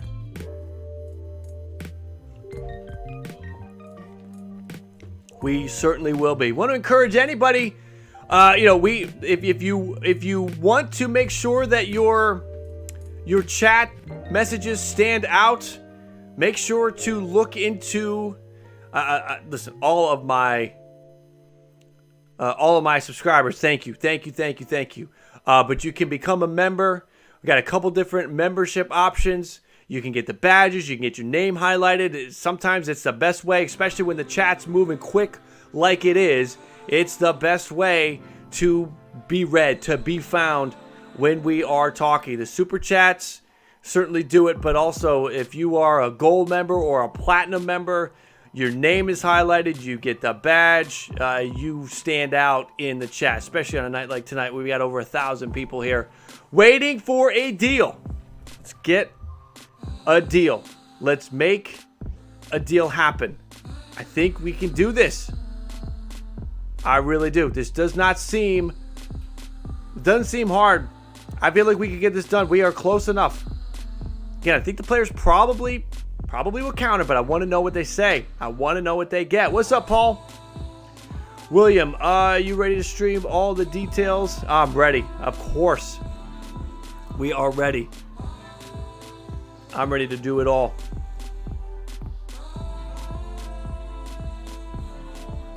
And those badges, keep track of how long, so that's always good too.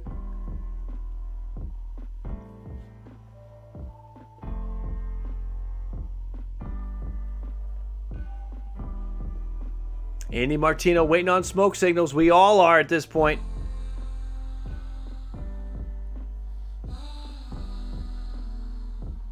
Kyle, what's up, man? And again, you can promote that you've been a member. Thank you for the 14 months, Kyle. Kyle, we've actually got we've got the owners moving in the right direction today.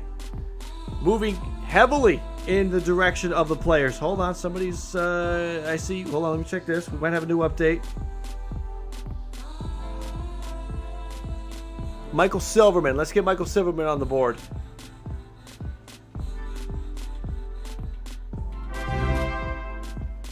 There you go, Rocky. That's all of my subs out there. All of my members, I should say. Every time you hop in, every month, you have the ability to highlight your message. Let's see. Who was I looking for? Michael Silverman.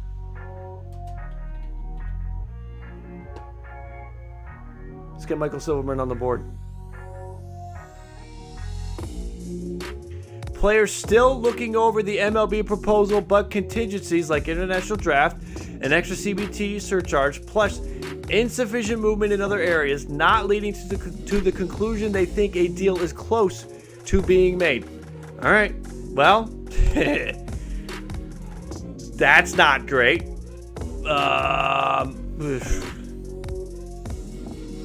Listen, we need a counter. We need a counter from the players is what we need.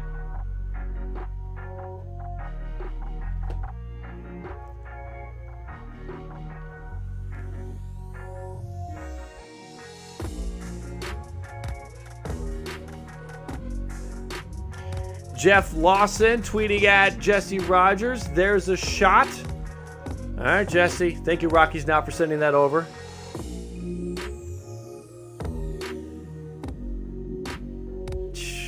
There's a shot. I hope there's a shot. I said it earlier. All of the economics that we've had trouble getting done.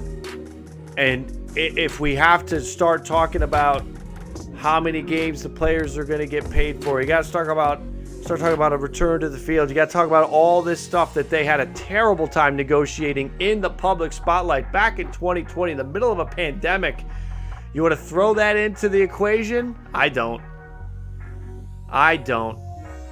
This is not, I mean, again, the word there from Mike Silverman is not great. Don't love that. The international draft, I mean, come on. It's almost like somebody in the chat, fire it at me. What's the problem with the international draft? What's the problem with the international draft?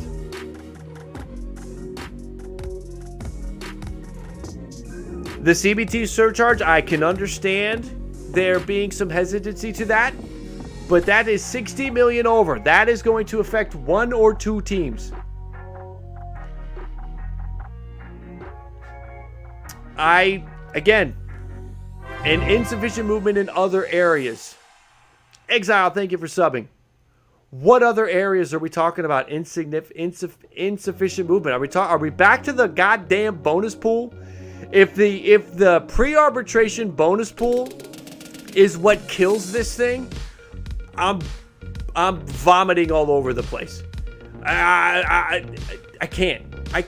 If that is what kills this thing, if that kills 162 games, the bonus pool, when we're basically at the minimum salary that the players want, we have gone beyond the middle for the CBT. I understand that at least for year one, I understand that the subsequent years after, we're not going as high, but we're making strides. Okay, make a counter then. The biggest gap is that arbitration bonus pool. Please don't. Russell Dorsey. All right, Rocky. Just can't. Jamie, what you got?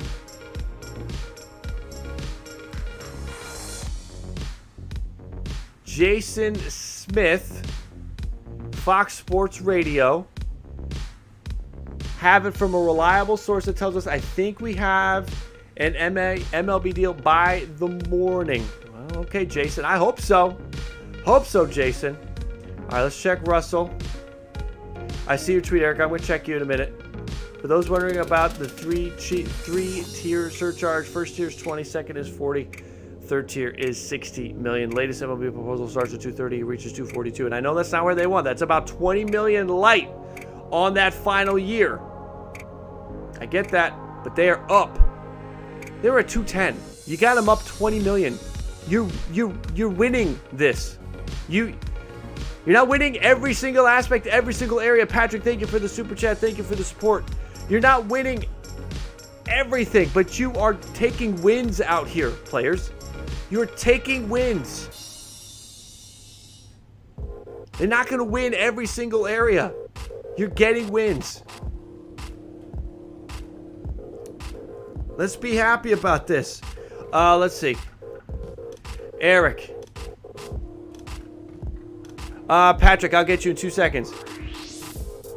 International draft. Beforehand, you get a player. It was basically the highest contract. You would get the player. With international draft, it's more like a normal draft. In other words, they draft a player, and then they're the only one bidding on his services. Fair. I still, based on the outline of the international draft, just joined. I will fill you in. Based on the international draft outline, it doesn't appear to be a massive drop-off in terms of the financials, but let's hammer it out. Let's get a counter. Say, okay, if you want the international draft, here are the parameters. So you're talking about slots. Let's make some. Let's do that. Matthew, what do you got? Who's Travis? Travis, finally, somebody. Matthew, thank you for tweeting that at me. Travis Sawcheck. This is why I really want you guys to follow me on Twitter. Send me things. Travis Sawcheck. I don't follow Travis. MLB writer at The Score. Players. MLB proposal tonight is for 12 playoff teams. I'm going to read that. I know I talked over that. I'm sorry, Skull. Players are there. Take. No give right now. If no deal, it's on the players. I mean, it might be the case if that's where we're at. Beeline, thank you for subscribing. Patrick, again, thank you for your super chat. I know I got to fill you in. So here's the situation. I want to try to... So in 110 minutes, we're having either 162 or 148, right? We're not blowing through a third deadline, right? I don't know if it's midnight. Just looking at Travis's comment here 9 minutes ago. I don't know if it's midnight. I would love to know where Travis got that. We're going to follow him, and we're going to get the alerts, and maybe... What do we think? Let's DM Travis. Let's see if Travis will answer us.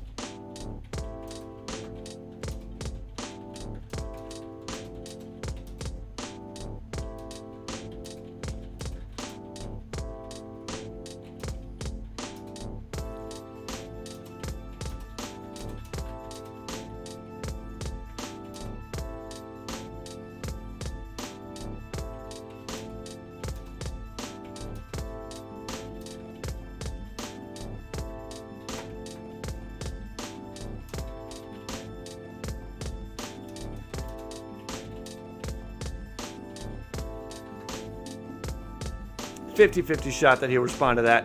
I know you guys love watching me like DM people. That's fascinating, right?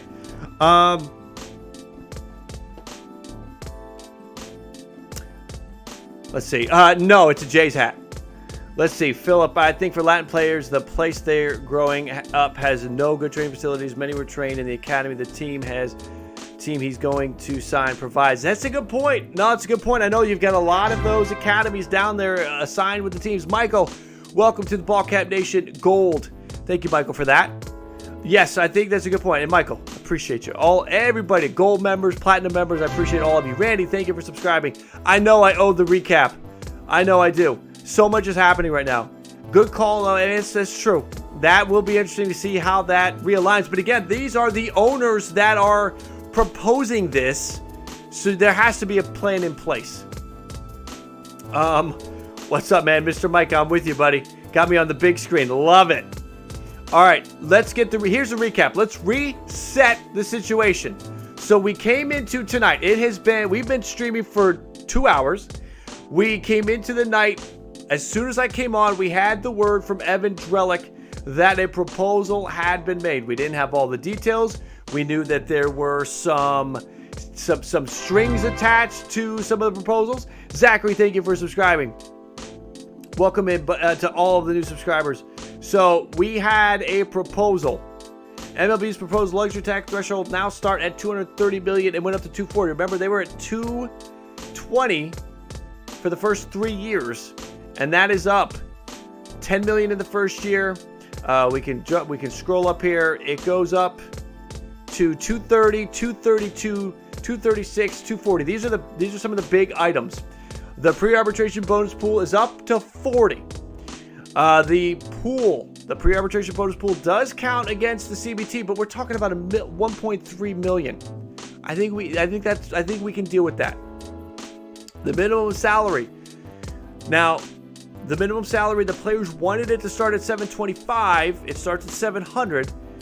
Also, the players wanted it to jump $20K a year. Owners only wanted it to jump 10, but the owners are leaning in the side to the side of the players here, jumping 15, 15, 20, and 20. That's a nice.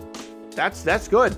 Some Jerry, Rob Manfred, and Tony Clark just signed for the next WrestleMania. Yeah, man, get this done, and then the two of them can beat the hell out of each other in the ring. So we had those pieces of information. Big issue. MLB wanted to add the new surcharge to the luxury tax, an extra level if you go over, essentially the Steve Cohen. If you go into a big time, way overspend situation. Another part of the proposal, MLB is trying to remove the qualifying offer. So the international draft comes with removal of the qualifying offer. If the players are so set against the international draft, then all they got to do is say, okay, well, then we can keep the qualifying offer system. Now, what's tricky here is we don't know. Kylie's it. We don't know if that was those two things were attached to one another before. There's a very good chance that this is new and the players don't like that. Quiet Storm, thank you for subscribing. Michael, thank you for subbing. David, thank you for subbing. So we have a lot of information. Also, the rule changes would not be held specifically to the ones, the elements that have been essentially agreed to, the pitch clock, the larger bases, and the shift. There could be more. What's key about it is that it's a 45-day period, not a year, but still can only be expedited through the offseason.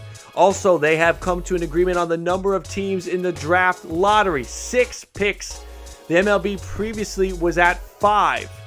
Again, some other elements here. Sticking to the draft lottery. Small markets can pick in the draft lottery for 2 straight years before sliding to 10. And the large markets can pick just once and then they go to 10. Also, players can be optioned max 5 times before being exposed to waivers. That was something that we honestly already knew. Also, top 2 Rookie of the Year vote getters can get a full year of service. A team that brings up a player for opening day can get 3 draft picks over time, 1 pick per year if that player does well. That hasn't been quantified. I would anticipate that it is a situation where you're probably finishing in the top 10 in certain votes, certain voting, things like that. Let me see. I'm looking over a few things.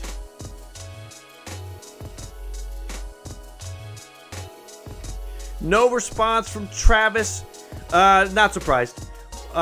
Travis Sawchik had out there that this is all based on a 12-team playoff, not a 14-team. That's important. I was asking that question weeks ago. What's up, Chris? Nice setup. Good setup, Chris. I like that. This is where the big question was, is this based on 12 teams? Is this based on 14 teams? How many playoff teams are we talking here? And this is based on 12. So what does that mean? That means that the players still have that card in their pocket that they can put out there to try to get more money, more favor in terms of the international draft, or more favor in terms of whatever they're looking for, the pre-arbitration bonus pool. All of that, they still have a card that they could play for a 14-team playoff situation. Now, I feel like this is probably like last Tuesday. I don't think midnight is the deadline. Nobody has said midnight is the deadline. The only time we've actually had a firm time was last Tuesday. Even when we went into Monday, and the word was we got to have a deal done by the end of February 28th. We got to have a deal done, or we're pushing back opening day. Listen, it's not Monday in Hawaii until it's like 6 a.m. on the East Coast. What are we talking here? But at the end of the day, they went till almost Monday on the West Coast. So yeah, Baseball Domain, it's getting quiet on the meetings front, so hopefully that's a good thing. What we know is that the players are still going over the deal. That's what we know. We got that from Mike Silverman.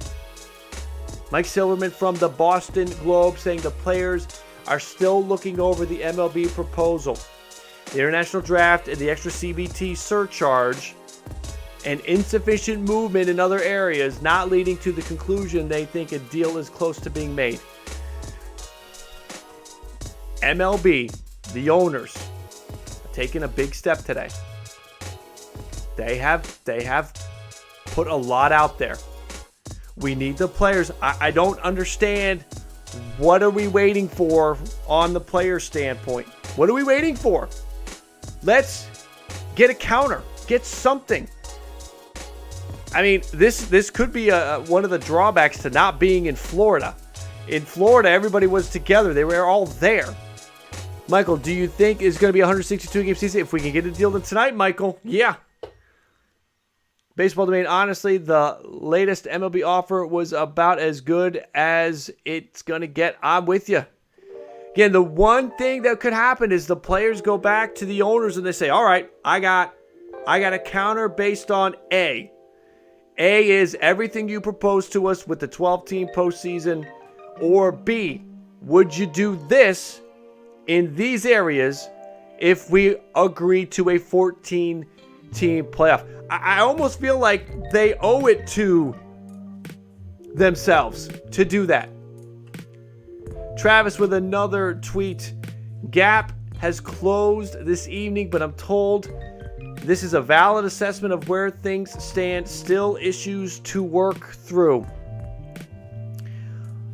Listen, players gotta know.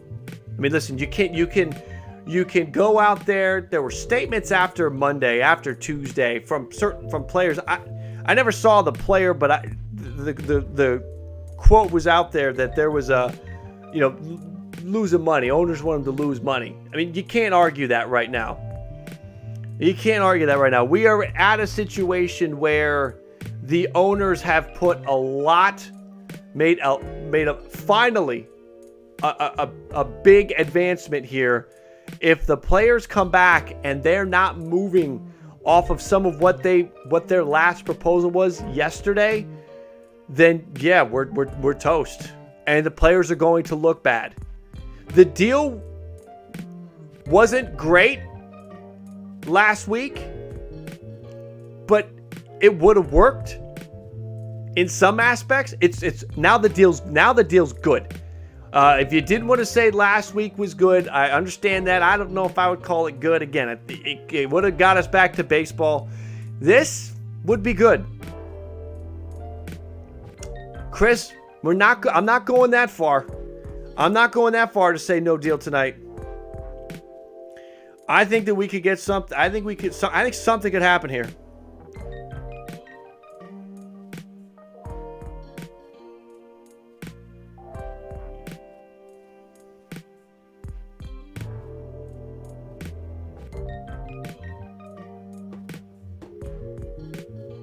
Gas prices coming in to pay. Right. All of a sudden the owners are going to start saying, wait a minute, we got to pay for these chartered flights and the prices of the flights are going to double. Everyone's, yeah, right. Who's this Rob Manfred with dollar signs? That's funny. Thank you, Peter. I picked that out today. I figured, most of the time we were on here, I got nothing in the background. Nothing chill happened in the background. I decided to add that in today. I'm glad you noticed it. I'm glad you enjoy that subtle touch. Garrett's, what has happened? I don't even know where to begin.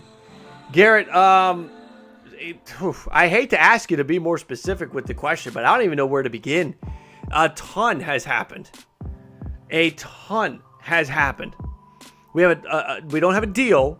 We have the players reviewing the MLB proposal. I don't know what's taking so long, but it's got to get. We're moving. The owners have really moved. They have gone up. everywhere. Now they're not even close on that arbitration bonus pool. You know, if we're talking about insufficient movement in other areas, you just start looking at that bonus pool. We cannot kill this thing. We cannot lose 162 games over the bonus pool. Please. Listen, I would understand the luxury tax, but even that, it wasn't a huge gap. Is Bill doing something? Let's see what we got here.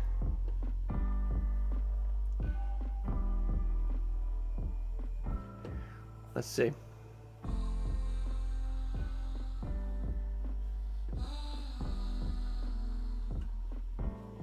Boris might be pulling the strings. I know. Where is he? You know what? I don't think I follow Bill Madden. This is great. Nope. Hold on. Somebody did tweet at me the Bill Madden. If he's got something new, we can check that.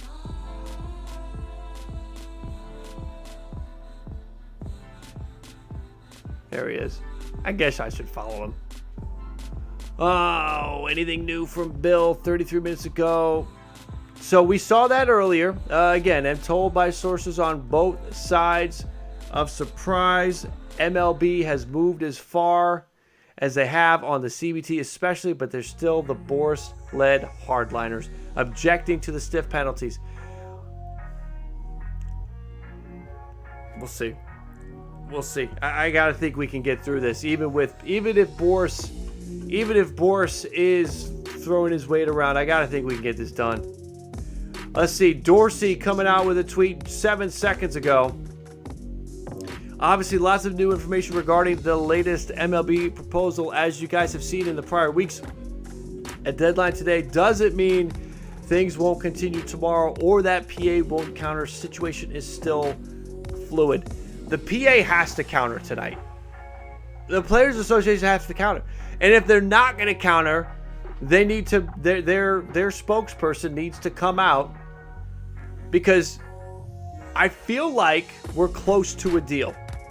With everything that we're seeing, I feel like we are close to a deal. When I talk about how many conversations we need to have to get a deal done, when I talk about that number being 100, you know, this feels like we're at, I don't think we've had 80 exchanges. Maybe we had, but we're getting to that point.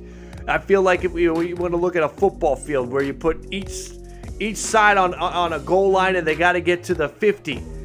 You know, weeks ago I was talking about how each side was on the 5-yard line and moving 1 yard at a time. I feel like we are at the point where we're getting to where, you know, the owners are on the 35 and the players are on the 30. And again, we got to get to midfield. We got to get in there.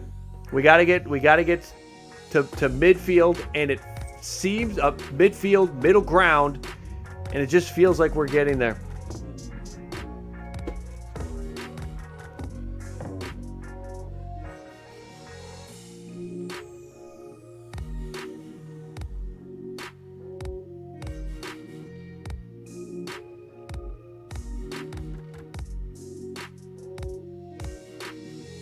Still nothing from Jeff Passan, but that is not surprising. It's not surprising in the least, right? He's only going to tweet when the day is done. Did see Jason Smith. 100% favorite part of today is how for the last 2 years Aaron Rodgers, that's Aaron Rodgers stuff. Jason Smith did tweet a half hour ago feeling like there could be a deal, a reliable source that thinks a deal could happen. I hope Jason Smith. I really hope. Shai Davidi tweeting out, retweeting Evan Drellich's tweet. Looks like Shai's just on a retweet binge here with Evans. Evan with a ton of information. Evan with everything that's out there right now. We know basically what the proposal is from the owners. So are we feeling optimistic again tonight or no? I feel like we could get a deal done. We just need the players to say something, make a proposal. Now, one element that's new that we didn't have before, these guys aren't the Evan Drellich. I mean, we have not heard. Think about it. Remember last week, we were hearing from everybody. It's really Evan Drellich right now. Evan Drellich. I call him Evan Drellich all the time. I can't break that. Evan Drellich is the one who's giving us everything right now. Everything is from Evan and Ken Rosenthal. Russell Dorsey chiming in. Patrick, thank you for subscribing.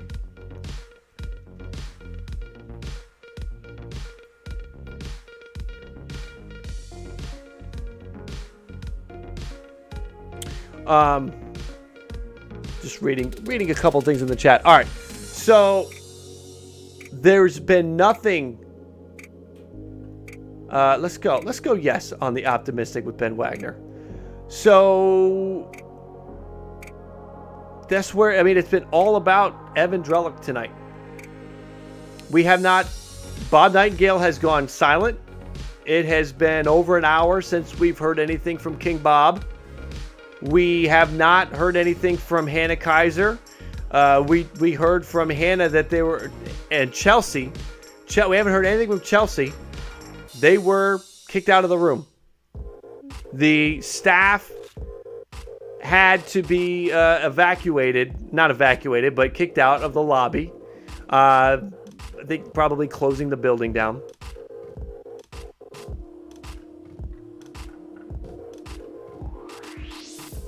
So we haven't heard the volume of reporters that are out there with information is less than we had last week because they're not there. They cannot be there to see what's going on.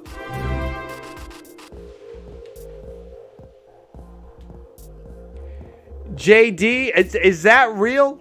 I don't know if that's real. It'd be interesting if it would.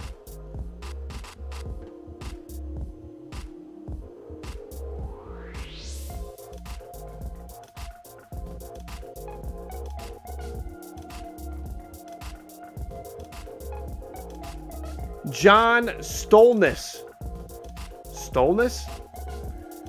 Assignment editor, CBN, CBN News in DC. Tweeting out, the thing about negotiating with the league is how exhausting it sounds. Just constant surprises and poison pill clauses and outright ridiculous requests, all against the backdrop of the commissioner and owners lying through their teeth about their finances and basic reality. One thing that nobody wants to hear are rich people complaining about money. We can all agree on that, right? We don't want to hear anything about your financial hardship if you're rich. That does not, nobody takes any sympathy there. John tweeting out, MLB appears more serious about coming to a deal tonight, but the big obstacle is when they throw in kitchen sink items like the international draft into the mix and tie it to something when the two things hadn't been linked before. It throws chaos into the equation. We had talked about that before. The qualifying offer looked like that was going to go away. Now it is linked to the international draft. I understand that, but here's what's happening. This is the argument.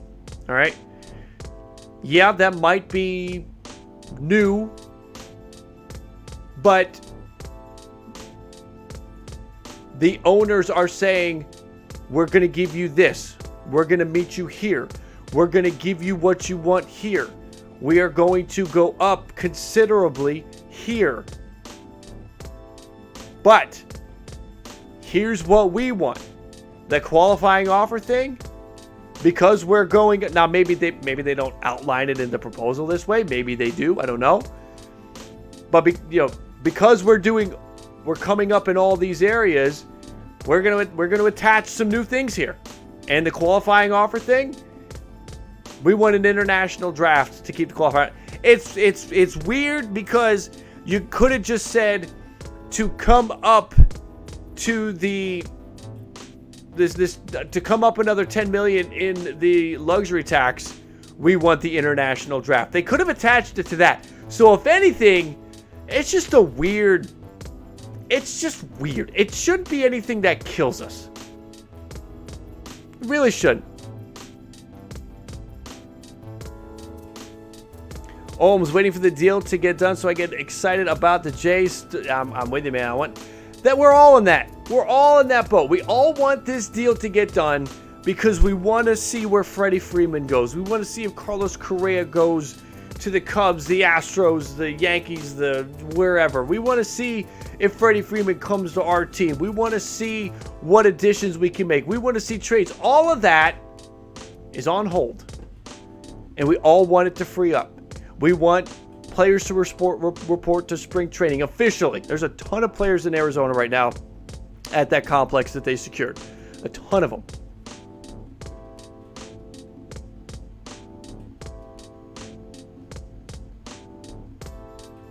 Javen, appreciate you, Jay, for sending all that.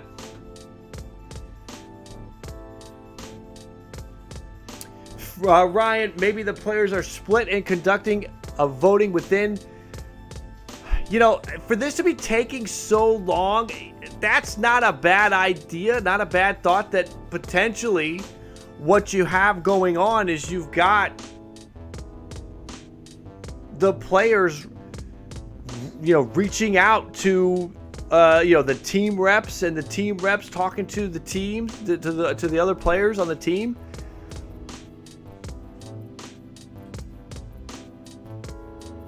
Hey, you want to see the faces in the MLB app again? Right.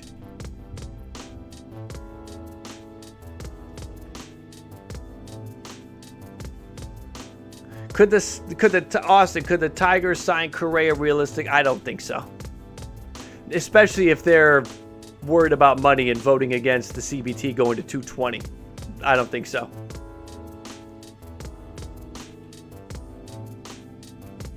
Victor, we don't have a deal yet. We have the owners taking the biggest step that we've seen them take this whole process. Nato, I thank you for subscribing. Black Sox 345, thank you for subscribing. Listen. Whatever blew the deal up last Tuesday, if they get a deal done today, you could look at that as a win in the end, because so much more is being presented by the owners here. And we have seen a lot of the strings that are attached, but I don't believe it's enough to blow up a 162 game schedule. Thoughts on Olsen to the Padres? Big Island Bubba, I don't know. That's a tricky one. I don't know. I feel like the Braves will be more aggressive for Matt Olson. I mean, keep in mind, think about this, folks. The owners and GMs can talk to each other. They can't talk to players. They can't talk to agents. But they don't need to talk to players and agents to talk about trades. So over this freeze out, what trades have maybe already been agreed to? While we wait for the lockout to come to an end, what are the GMs doing in Atlanta, in Toronto, in Oakland, and Cincinnati? And they're probably talking hypothetical trades with everybody else. And we haven't heard about that. We've heard a lot of stuff about so-and-so did whatever before the deadline.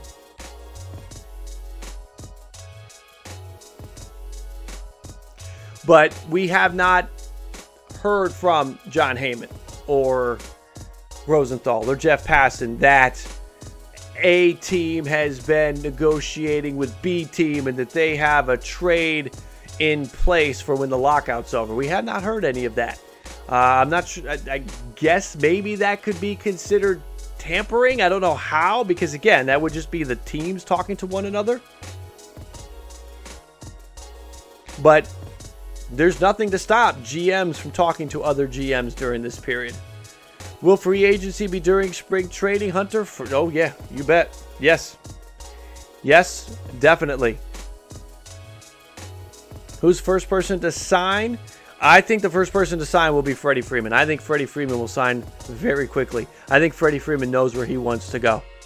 I think Freddie Freeman is the first to sign. I think Bryant and Correa, think about when the deal, when we entered this lockout, think about where their deals stood. Chris Bryant, those last 24 hours, it looked like maybe it was Seattle and Toronto, and then all of a sudden John Heyman's tweeting that there's like 8 teams in on Chris Bryant. Carlos Correa was turning down offers left and right when he turned down Houston. I'm exaggerating, but he turned down Houston's offer. He turned down Detroit's offer, and didn't sound like a deal was close with Carlos Correa.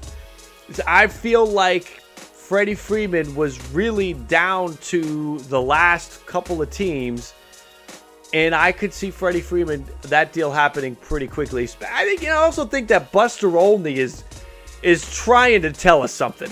I just feel like Buster Olney's trying to tell us what's happening.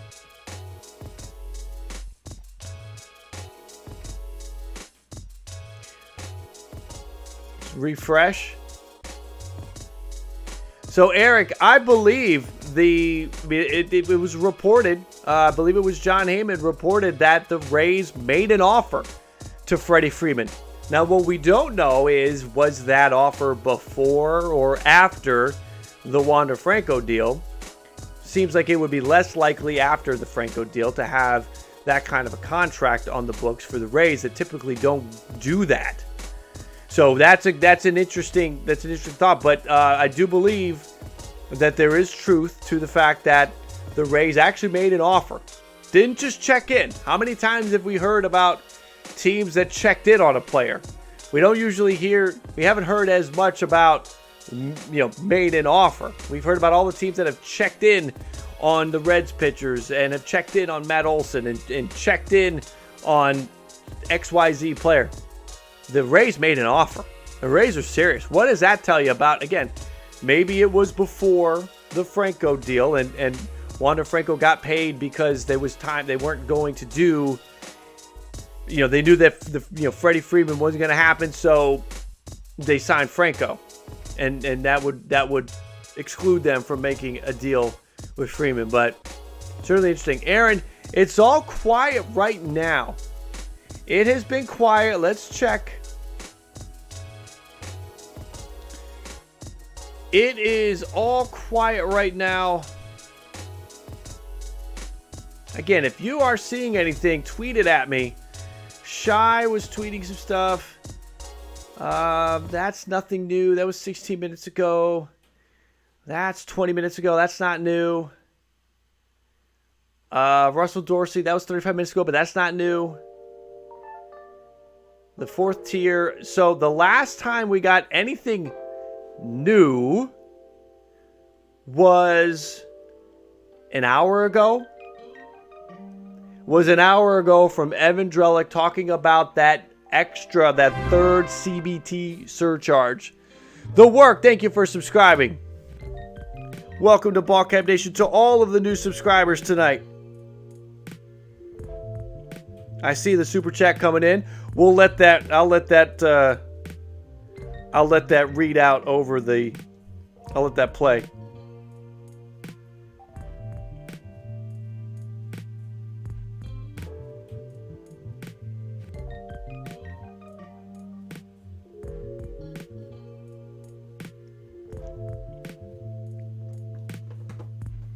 Waiting for it to play, please. I don't know, the lag, I worry about the lag sometimes. It's getting too severe. I do think quiet could be good. Bruce, thank you for subbing.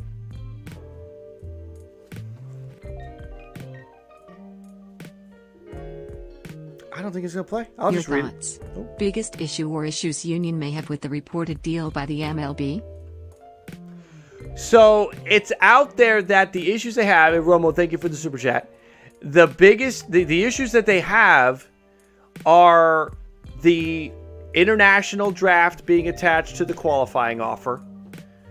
That's kind of a new thing out of left field, and the two things were not connected before these offers. So that is something.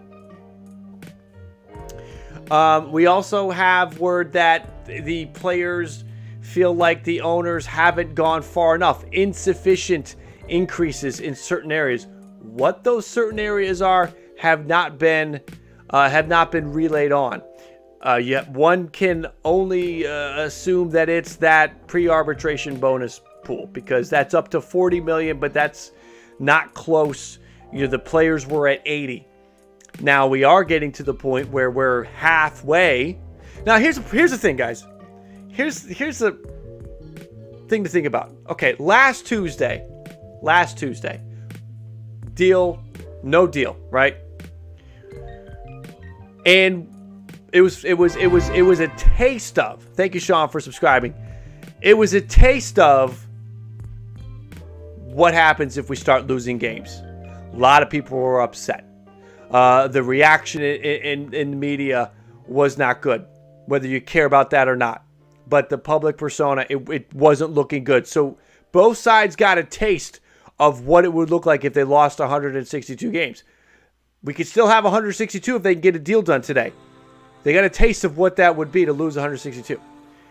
So players say no deal last Tuesday. Here we are today. Look at how much more they have gained. They have agreed to the number of teams in the lottery. The pre-arbitration bonus pool is up to 40. It was at 25. It was at 30. Now it's at 40. The minimum salaries are more in favor of what the players wanted originally in terms of the bumps per year. You've got a CBT now that was at 210 before Florida. That's now at 230 in year one. And then it goes 230, 232, 236. What were the exact numbers on that? Yeah, 230, 232, 236, 240, and 242. I understand that the players, I think that final year, wanted it up at like 260. But we're making big grounds. And this is all because they said no deal last Tuesday. Jonathan, thank you for subscribing. So that's great. Big win, right? Big win for the players. But you know what would be a big loss? If you roll the dice and try to do that again, is my worry. Is what happens if you roll the dice, you say no deal on this one, and you enter into a situation where you lose games. And then you got to start adding that into your negotiations. How many games are we going to play? When are we going to get back to baseball? How many games are we going to get paid for? We're going to get paid for 162. We want to get paid for 162. We're going to file a grievance. All of that gets added into the equation. We don't want that. Nobody wants that. So we got to try to get the deal done. MLBPA is counting the offer. Yep, MLBPA is looking at the offer. Let's do a refresh 13 seconds ago. What do we got from Ben Nicholson Smith? Here we go, from a minute ago. Could be another late night of CBA talk. Some players encouraged by MLB's movement on core economic issues, sources tell me and Shai Davidi. But negotiations continue and further internal meetings are expected tonight. That's good. Ben Nicholson Smith also continuing on. International draft, now a major question, sources tell me and Shai Davidi. MLBPA believed to be in touch with Latin players to help determine next steps here. MLB seeks international draft, but players have been opposed to it in the past. So, again, can we not let the international draft be the thing that kills this thing? The owners attaching that to the qualifying offer, I don't like that either, but can we just not on both sides? Listen, players, go back if you have to and say, we got this deal done, but we're not doing the international draft. Deal done as is, but take the international draft out. We still want the qualifying offer. We'll take your offer. I mean, you're in a position where you can accept their offer, give them one thing, one element to agree to.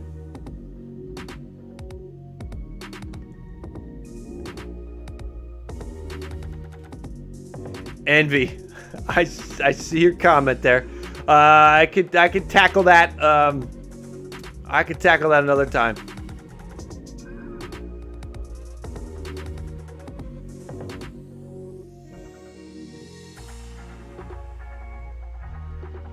Somebody mentioning the Apple deal. Friday Night Baseball. I saw that too. Interesting move. You got to think the players have that in mind. Seeing the Apple announcing their deal.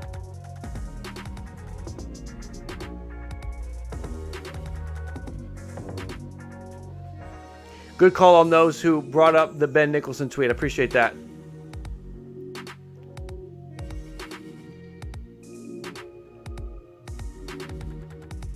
Another late night of CBA talks. It's okay with me. If it gets the deal done, let's get a deal done. Jay, you want Freeman staying in Atlanta? Good luck. Good luck. Anybody that's new looking for a recap, we can do a quick recap. There is literally, there's a ton that has gone on. I mean, a lot that has been happening, and it really all can sort of be. Oh, hold on, we got Chelsea tweeting something. Oh, this is from James. This is the picture. I call this one looking up.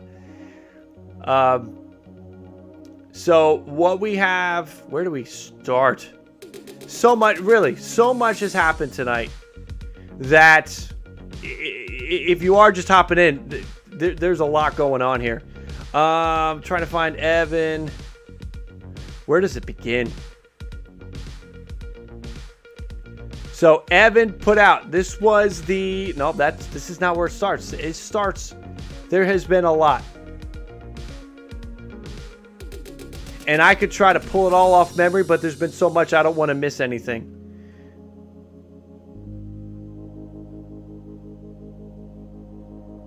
All right, I think this is a good spot to start.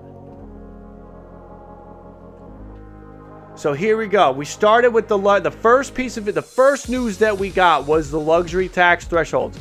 We got something from John Heyman. Hold on. Let me check it on here before we move off that. John Heyman tweeting out, Union is expected to send a counter proposal to MLB shortly. All this back and forth at this hour seems promising, though things also looked promising a week ago. There's so much more on the table, though, for the players, though. Negotiation doesn't stop at midnight, assuming things are still progressing. So that's good. But again, here's where we are at. 2:30 is where we're here. Now, we were at 2:20. MLB came straight to the table with 2:30 and goes up to 2:42. That's not as high as the players want, but that is still a big step. So we had that. And then shortly after that, Evan had a ton of information. That started right about here. The luxury tax thresholds. It went from 230 to 242. There's the breakdown. Again, remember, they were at 220 for those first 3 years. So that's a nice increase. It's not as high as the players want. We all understand that, but we're getting somewhere. The pre-arbitration bonus pool is $40 million flat over time. The pool does count against the CBT, $1.3 million per team. That's a small number. I think we can get past that. And the minimum salary goes from $700 to $715 to $730, $750, $770. Those are $20,000 jumps the last 3 years, and that is what the players wanted. It is good news. So we have that. We also had that one of the issues. So we also heard that MLB wanted to add a third surcharge level to the luxury tax. Right now, there's the base, the first, and the second. MLB wanted to put a third one in to prevent overspenders like Steve Cohen. So that was another big piece. The other element added in that has sort of thrown in a wrinkle tonight is MLB trying to remove is tying the removal of the qualifying offer, which it had not done before, had put those two things together. The international draft is tied to the removal of the qualifying offer. They had not been together. Now they are. Also, the rule changes, pitch clock, banning shifts, the larger bases. It is all rule changes that could be expedited All rule changes. So not just those three. They could do any of them. Also, the draft lottery is at 6. That is an agreement with the players. Players can be optioned a max of 5 times. Small markets can pick in the draft lottery 2 straight years before sliding to the 10th. Large markets 1 time before sliding to the 10th. The top 2 Rookie of the Year vote getters get a full year of service. And a team that brings up a player for opening day can get 3 draft picks if the player is doing well in voting. Let's put this up here. Ben Nicholson-Smith tweeting, also John Heyman tweeting a few minutes ago. Sources describe the international draft as the biggest issue with owners pushing hard for it at the moment. Owners are tying qualifying offers to the international draft. Players really want to get rid of the qualifying offer system, which they see as a major drag on free agency. Perhaps 100. It's true.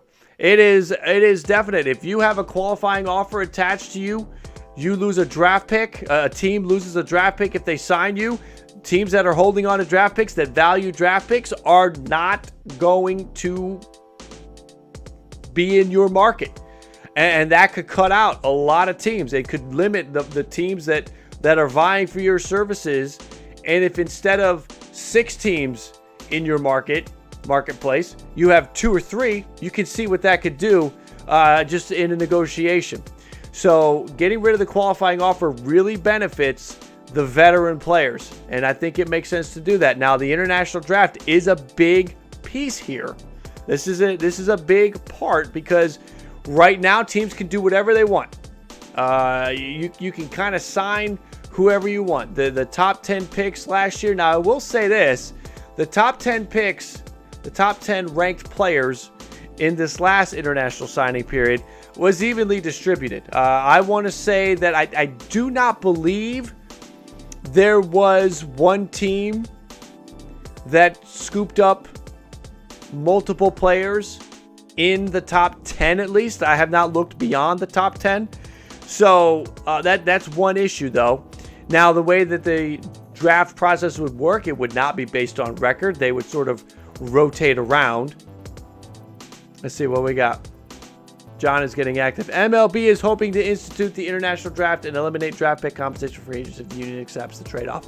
Still undecided, but it appears the international draft has a chance to come to fruition. That has been something that has been talked about for years. We'll see if it actually happens. But the big news, I think, from John Heyman was 5 minutes ago. Union expected to send a counter-proposal to MLB shortly. All this back and forth at this hour seems promising. So, let's see. It's all right. Baseball domain, it's all right. I see. I see you. It's all good. If you guys want to tell, we have over 1,000 people in here. If a handful of them try to get me to look at John Heyman, I get it. It's going to look like it's a heavy spam. It's all good. It's all good. So now the next thing we're going to be looking for is the counter proposal. What does the players union come back with? And that's going to be fascinating. What are the items that they're open to? What are they what are they opposed to? We're going to find out when this offer gets out there. I want to remind everybody to hit the like. We are at 589 with over 1,000 watching. I appreciate everybody that is here. Make sure to hit that like. Let's jump this thing. The question is, how far can we get past 600? How far beyond 600 can we get on the like count? If you haven't used your like yet, make sure to hit the like and blow us past 600. How far can we get past 600? I do see some people tweeting some things at me. Ben Nicholson-Smith is getting active. We're going to get Ben Nicholson-Smith on the board here in just a second.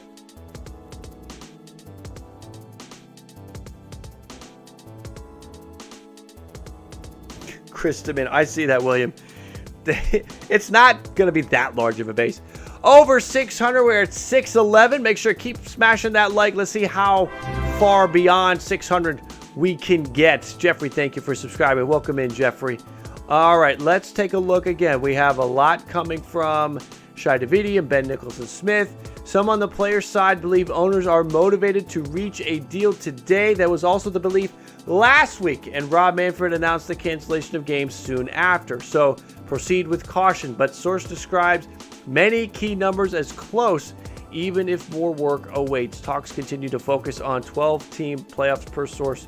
Yes, it was Travis Sawchik who we at least saw earlier with the important element to this, that it is a 12-team, not a 14-team. All of this is based on 12 teams.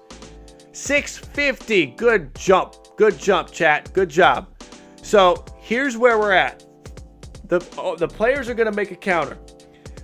This counter, I'm gonna grab the stool. I'm gonna sit down. This counter, are we talking? This is what I want them to do. I want them to take the counter. I want them to use that 14-team playoff in their favor. That's what I want them to do.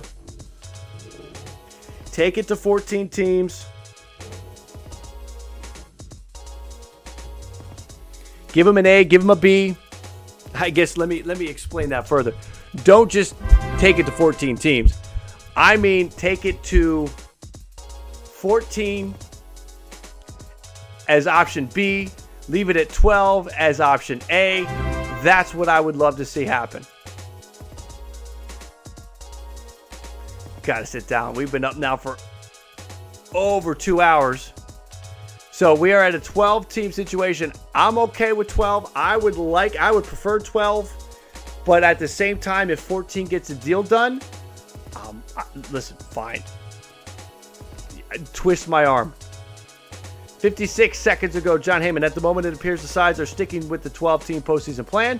The sides still haven't been able to agree on a 14-team format, as the players seem to favor a 5-game initial series and ghost wins to give a nice advantage to division winners. MLB against ghosts. Can we agree that we're all against ghosts? Can we never talk about ghost wins ever again? Can we please? Can we forget ghost wins was ever uttered by anybody?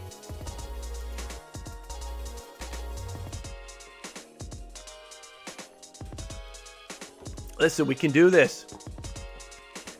We can do this. I think we can get this done. I think we're on the right track, folks. How can we get back on the right track? I think we are on the right track. I really do. I think we can get this done.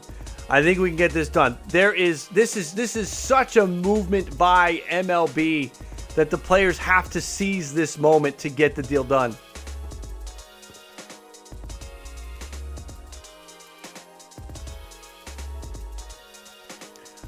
Why does the union think a ghost win idea is a good one?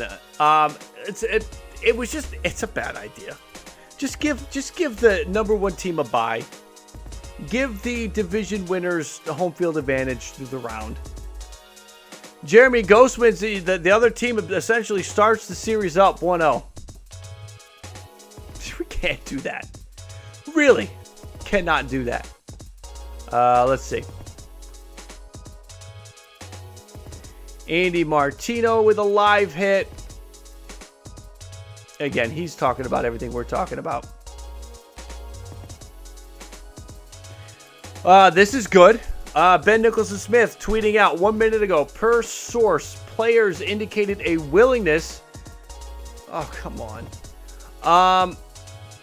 Players. This pre-arbitration bonus pool is going to drive me nuts. Per source, players indicated a willingness to lower the pre-arbitration bonus pool. Players suggested they could start at $70 million per year. Do you feel the lack of energy in my voice? Maddie, thank you for subscribing. What?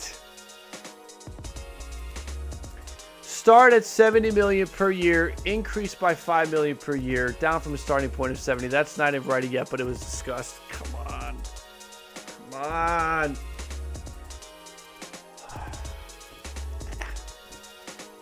I don't.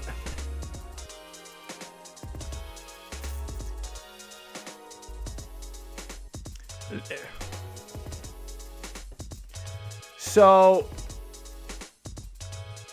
again, I get back to the players signed a bad deal a couple years ago, right? We could all agree on that. The players signed a bad deal a couple years ago. And it feels like they are trying to win the day outright and make up for that deal.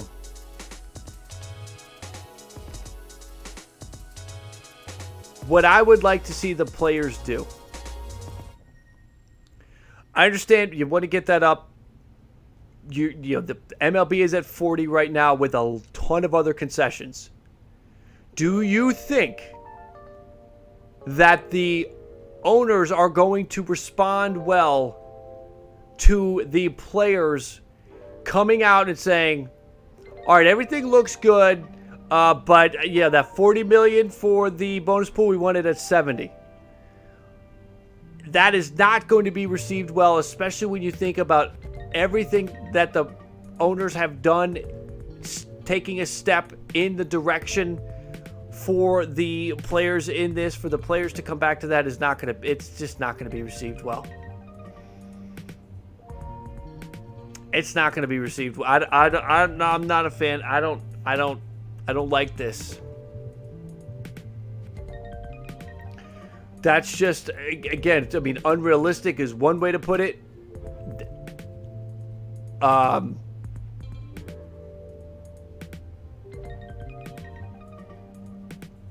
You know,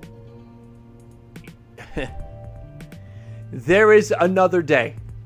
And I don't mean tomorrow. I mean 4 or 5 years down the road. That's what I mean. Get it to 40, get it to 50 this time.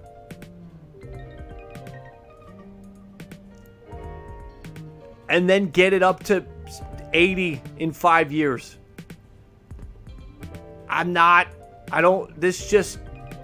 This doesn't, you come up with ghost wins, you come up, you have everything headed in your direction that you have, and then, I don't even know. We do have another tweet. MLB has indicated they're willing to work all night after issuing a proposal earlier today. Players, meanwhile, are talking internally.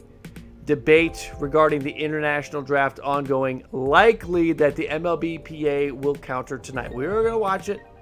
We are going to see what happens. It is only 11:16 in the East. Is that Ben? That's Ben's piece. Yeah.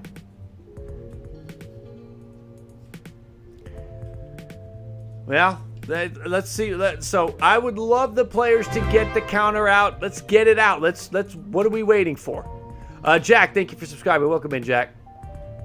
Meet in the middle.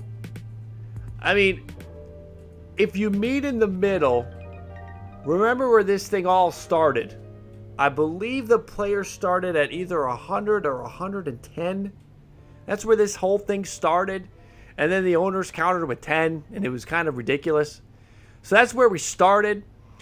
Now we're up, and it has been a slog to get to 40. And that's where the owners are now. They're at 40. The players are at 80. Maybe you offer 70 hoping to get to 50, but the problem is you risk pissing the other side off and the other side breaking negotiations off because you're seeming to be unrealistic and unwilling to get a deal done. That's an issue. That's the issue with that. If they want to get to 50, I don't think countering with 70 is the way to go.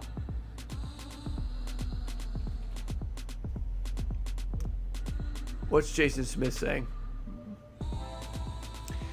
Right now, at this moment, I can't imagine what it's like to be a sports insider who breaks news. The anxiousness I'm feeling right now is just insane. I feel like the entire baseball world is on our shoulders right here and right now. This is a new and weird This is a new and weird. We've got to get a deal done.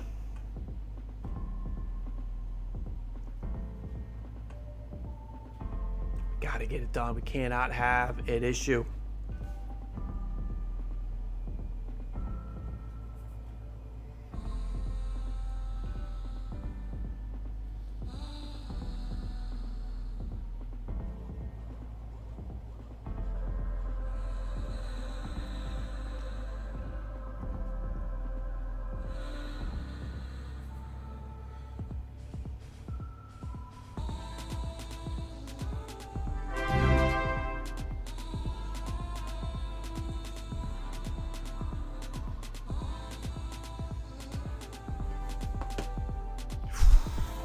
get a counter. Let's get the counter in. I mean, I do believe, I see the comment about the players want too much. Part of me feels like it's a negotiation tactic. It is the players saying, well, we don't really want, we know what we want. To get what we want, I feel like we got to offer this. I worry that offering 70 is just too much. You're going to get to a point where MLB goes back to this best and final thing. MLB is going to look at that proposal and they're going to say, what? All right, 45 best and final. And then the players are going to say, no, we want 70. I do not want the arbitration bonus pool to cost us a 162 game season, because again, we end up in a situation where we are trying to, if we don't get this deal done and we can't have 162 games, we enter a whole new financial element to the negotiations, and that is the number of games played, the number of games paid for, when do they get back on the field, all of that. And I just don't like the odds of them adding that kind of a element into these negotiations when where they've been. MLB not going to. I mean, if the players, oh boy, I just want to know what the players. We might just stop the stream after the players make their offer, because it might be done. It might be no reason to stay up late if the players come back with an offer with just unrealistic demands, as if the owners held firm today.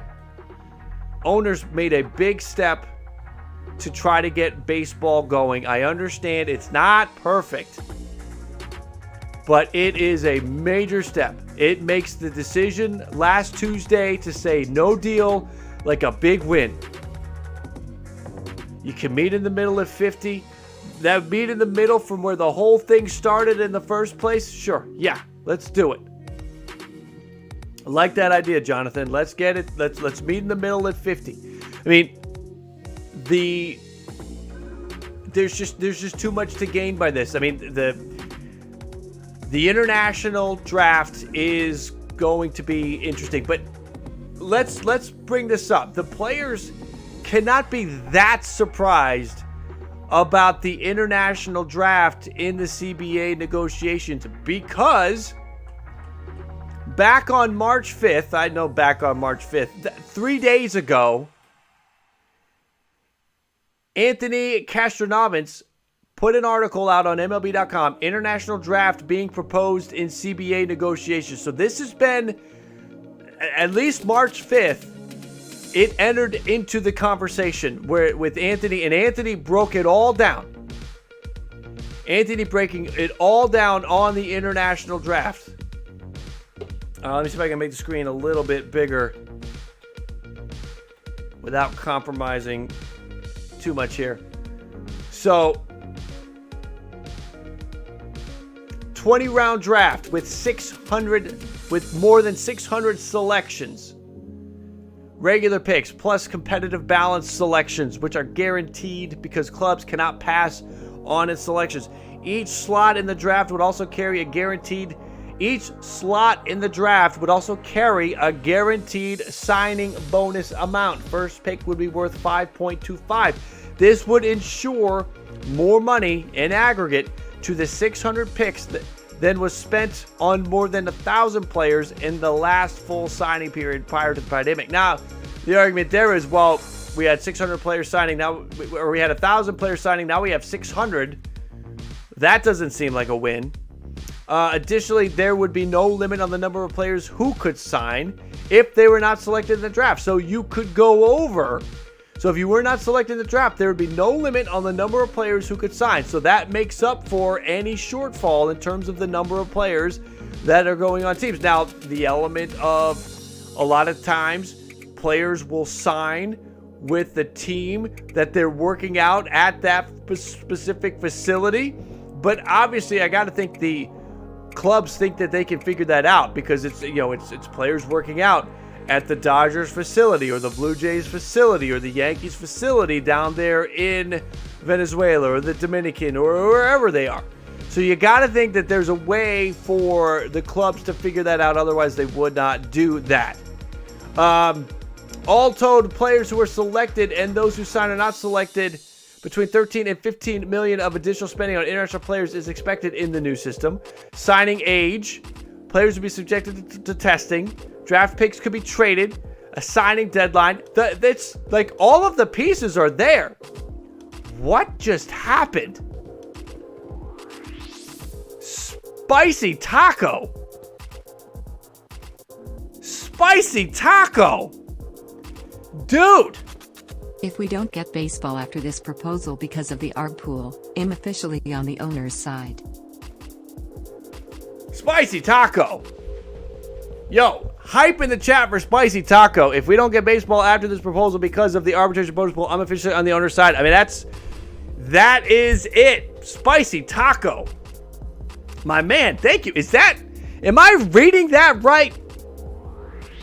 Is that real Spicy taco for real? Spicy taco. Oh, hell yeah! Thank you, brother. I appreciate that. Spicy taco. What is going on? This spicy taco. Really?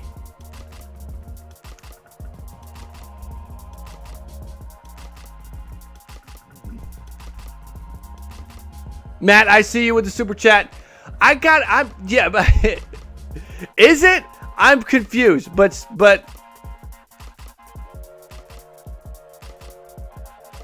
I haven't seen that.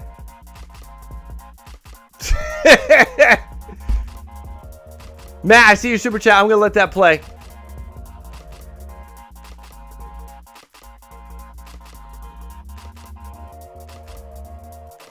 It should play eventually.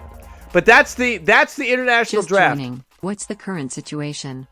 Matt, the current situation is that the players are going to be making an offer. They are countering the owners. The owners have taken a major step forward today. Everywhere. Agreeing on the number of draft picks for the lottery. The CBT is up to 230, and it doesn't stay at 230 for 3 years. It actually goes up, and it rises up to as high as 242, 246. We're seeing the outlines of the draft, the service time manipulation actually getting an outline. So a lot going on there. I appreciate you, super chat. There's a lot happening right now, and now we're waiting for the players to make a counter. The other big item is the international draft. Again, that is something that's big right now, but it cannot be catching the players off guard. It can't be. Because again, we just had on March 5th a report on MLB.com that the international draft is being proposed in CBA negotiations. So this cannot be a surprise. Might be a surprise that it's attached to the qualifying offer going away. That's definitely Get spicy surprise. taco for negotiations. Get spicy taco for negotiations. Not a bad idea. So that's the only drawback to the international draft is that you have. And thank you, Cyber, for the super chat. I appreciate that. Thank you, Cyber. And thank you to Matt for that. And thank you for Spicy for completely throwing me off my game. So it's good. You got to get thrown off your game every now and then. So that's one of the big points right now is the international draft. But it can't be a surprise.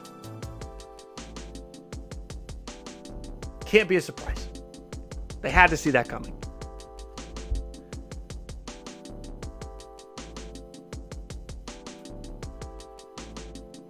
Ben Nicholson Smith tweeting, important to note that no deal is done until a deal is done, and no deal is done. But today's proposal by MLB moved the needle on CBT, pre-arbitration bonus pool, minimums. That's something. Now, one thing that players are also pushing or seem hesitant about is this new third tier for going over the luxury tax. Essentially, the Steve Cohen tax is what we're looking at.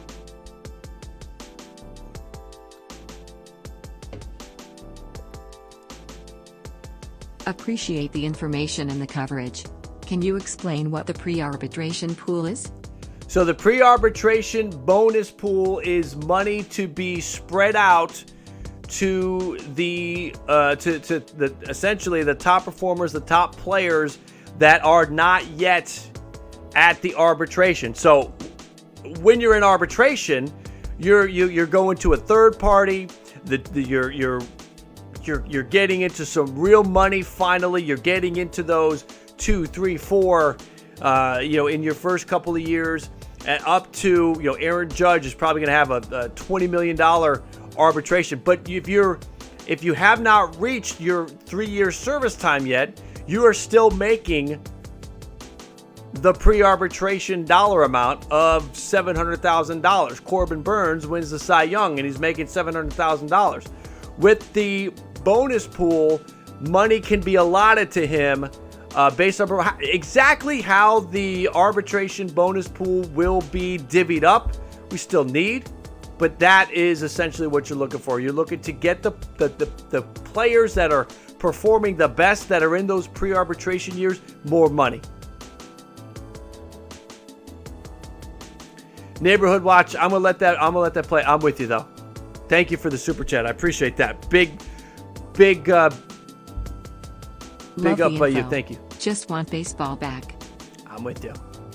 And thank you for your support. All of the super chats, I appreciate your support.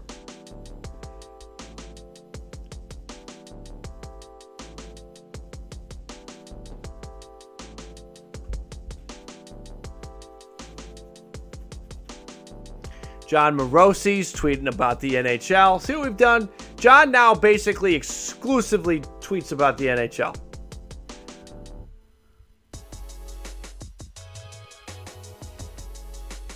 All right, here we go. Some talk about the playoffs. Travis replying to Andrew Baggerly.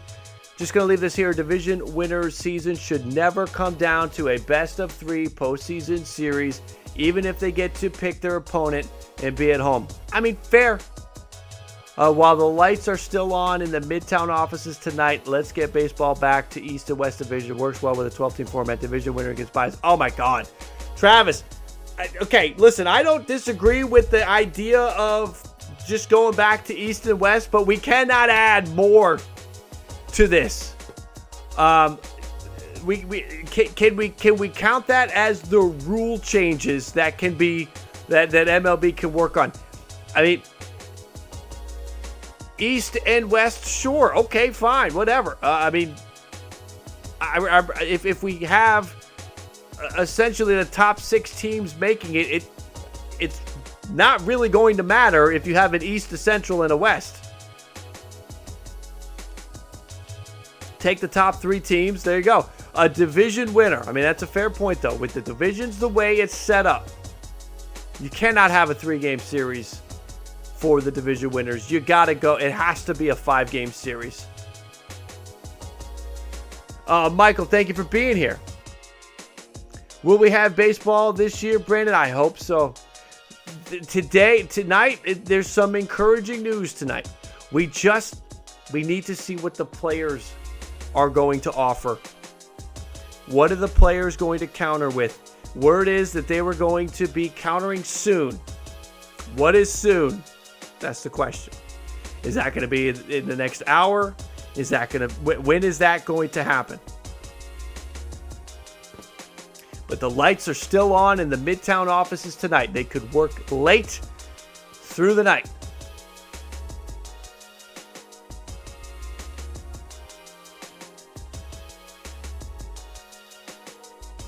Jason, I think you're probably right. Angels and Reds. Don't forget about the Tigers and the Diamondbacks. Those were the 4 teams that went against the CBT at 220. Now, MLB, this was a written proposal. They're not going to make a written proposal if they don't have the votes. Jonathan, Trout or Harper? Trout.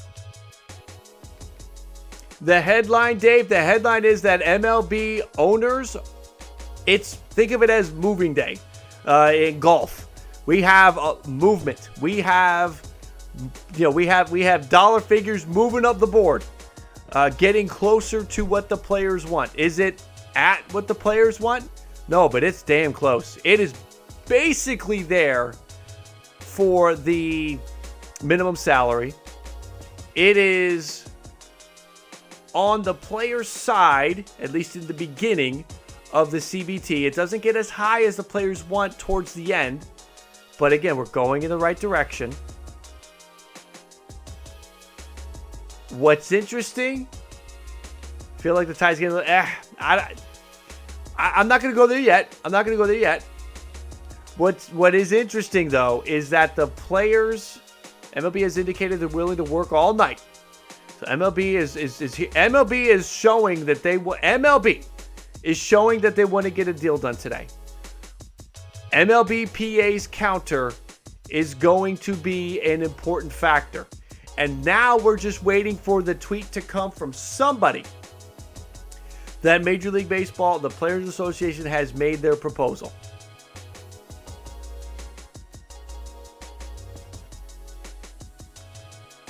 I see Tony hit me up with a tweet. How quickly does free agency start? I'm not sure if they're going to have word from the front office or MLB. I believe it will be almost immediate. I mean, not like minutes after. Once the two sides have signed off and things can get underway, word was if they could get a deal done today, that players would report on Friday. I believe that you would have free agency start pretty much instantly. If they get a deal done tonight, tomorrow we start seeing free agents sign. We can maybe see some trades. Do you think owners go up to 505.50? Is that 505? Are you saying 50?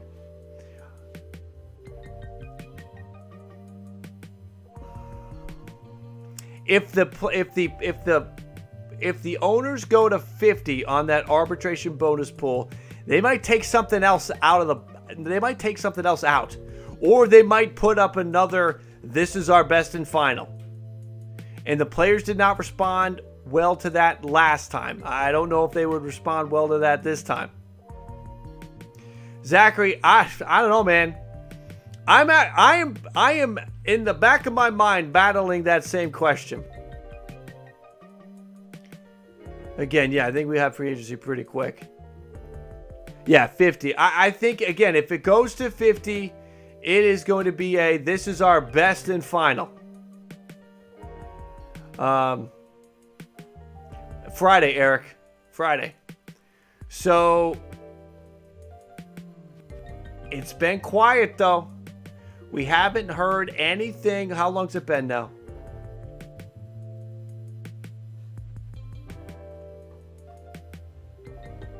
I think trades could start almost. I think trades could happen the next day. Because, again, there's nothing to stop teams from talking to one another. It's been a while, hasn't it? It's been a while, hasn't it, everybody? Since we got any new information. Ben Nicholson-Smith was the last one to give us any new information, and that was a feeling on what the players would be offering in their counter proposal. A willingness to lower the pre-arbitration bonus pool. Players suggested they could start at $70 million per year and increase it at $5 million. There is no increase in the owner's proposal. In the owner's proposal, it's $40 million per year, flat. No increases. That's right. Jabba. You know what I'm talking about. Definitely. Where is that? I've got way too much stuff in here. It's not rocket science. Just say yes and we'll move on. Yes, exactly. Thank you, Will Ferrell, as Harry Carey. It's not rocket science. Just say yes and we'll move on. Come on now. Tyler, I do too. We got to get a deal done.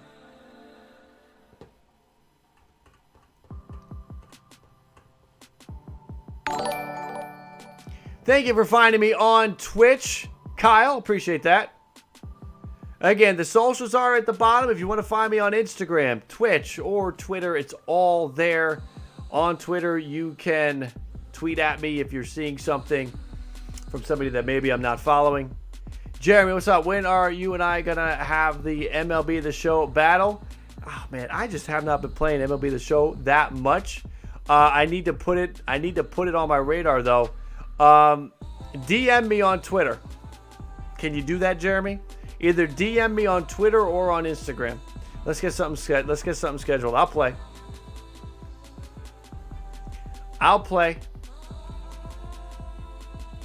I know I'm going to play a lot when 22 comes out. So maybe it's a 22 thing, but we'll get it. And again, the more Twitch followers we have, the sooner we get to a point where we do Twitch exclusive streams. So you'll want to follow me over there so that you don't miss any Twitch exclusive streams. I like, Twitch has a really cool, a nice streaming platform. I really wish YouTube would incorporate a lot of it. That way,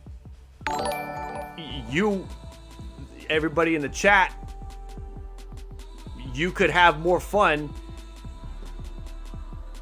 but we'll get there. I'm sure eventually YouTube will get there.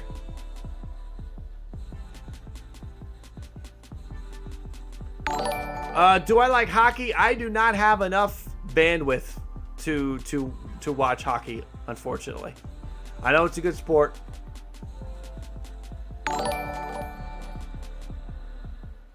Mark Zuckerman tweeting with Tyler or Travis.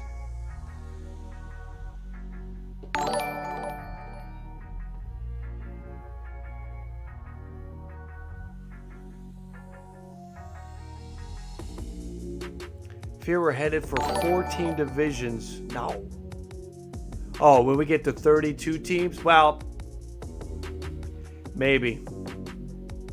32 is coming one day. When, I couldn't tell you guys. Thank you for everybody following me on Twitch. We're headed towards 32. I mean, we're gonna have two more teams in Major League Baseball. It's coming. A big Twitch run here. I appreciate all of you finding me on Twitch and following me over there. I think if there's two cities that could see the new teams, I think that Vegas, I think Nashville, those are the two that I think are at the forefront. Vegas, Nashville could see teams.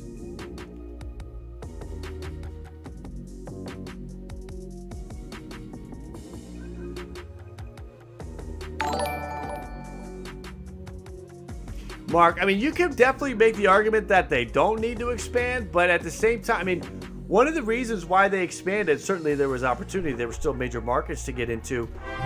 The talent right now, Jason, thank you for subscribing. And again, thank you to everybody that just followed me on Twitch. There's so much talent in baseball right now. There are players that are getting phased out that I believe still have a year or two of good baseball left, and they can't find a team because of how good the young talent is.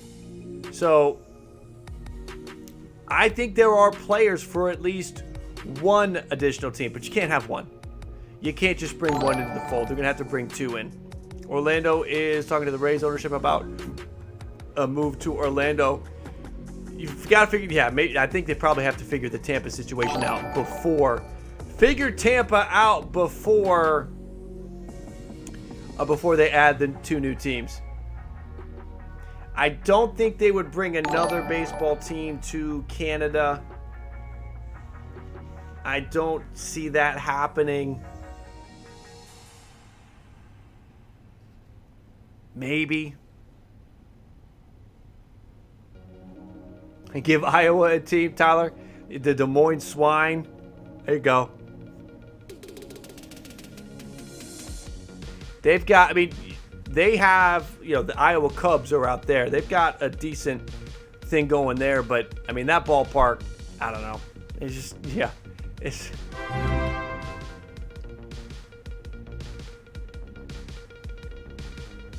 Lil Val, thank you for subscribing. JVO1904, thank you for subscribing.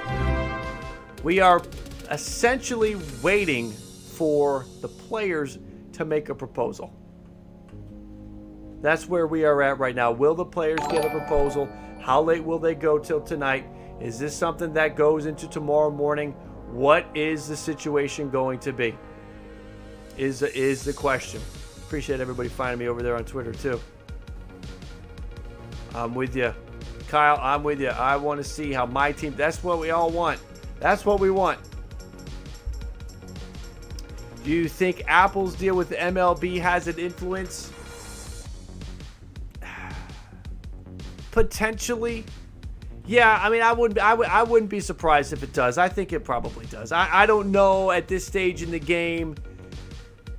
You know, well, I guess we could find out with this player's proposal. They come back and say, "Look, you got this Apple deal.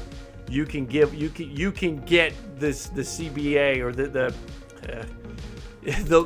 pre-arbitration bonus pool up. You can get that up with this Apple deal." Could have been poor timing for MLB to sign that deal with Apple.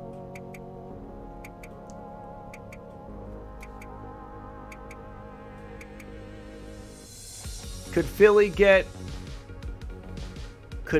an AL? No, I don't think Philly could support two teams. I mean, really, it's the top three markets in the country that can support teams because it's so sprawling, right? I mean, there's huge markets: New York, LA, and Chicago. I don't see a situation where you could have a fourth city with two teams. I mean, almost the Baltimore-Washington situation is sort of a dual market situation. I mean, DC and Baltimore are so close to each other. You got Nats and Orioles.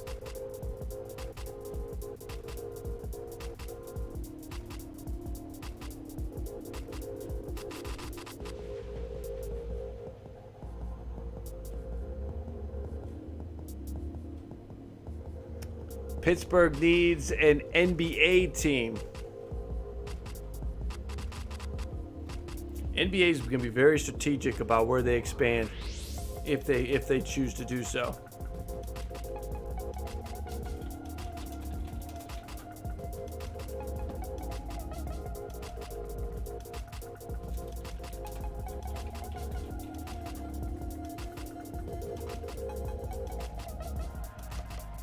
So the fourth largest city in the country is Houston.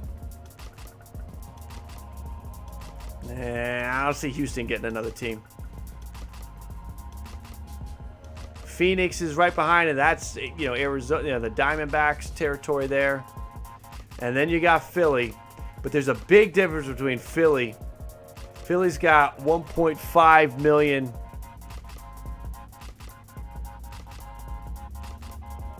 Chicago's 2.7, LA's 4, the actual cities.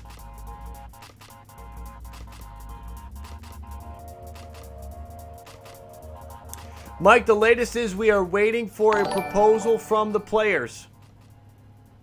That is where we're at. We are waiting for a proposal from the players. See an expansion team coming to Portland? I could see that. I actually could see Portland being in one of the teams that could get in there.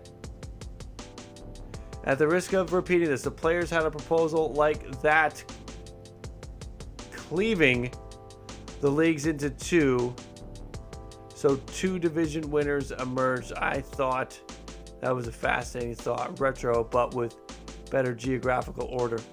Just talking about how you align the divisions for an expanded playoff. Mark, thank you for subscribing. Felix, thank you for subscribing. Alex, all of you in the last few seconds subscribing. Thank you all. Welcome everybody. All of the new subscribers tonight. Welcome to BALLCAP Nation. That's what we're growing here. That's what you guys, that's you. That's the chat. That's the subs. Whether you follow me on Twitter, you follow me on Instagram, you follow me here, you follow me on Twitch, you are a member of BALLCAP Nation. I appreciate you all.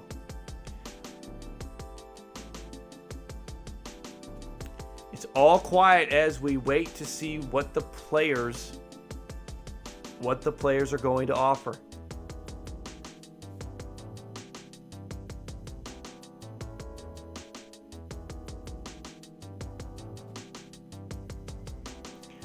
Has been all quiet from Jeff Passan, which is not a surprise. As Jeff tweeted out last Tuesday, he only tweets when there's news. So, I don't know though. I think there's been news tonight. It is interesting that Jeff Passan has been quiet. Jeff Passan has had nothing about this, and neither has. I have the alerts for him. Jesse Rogers, nothing?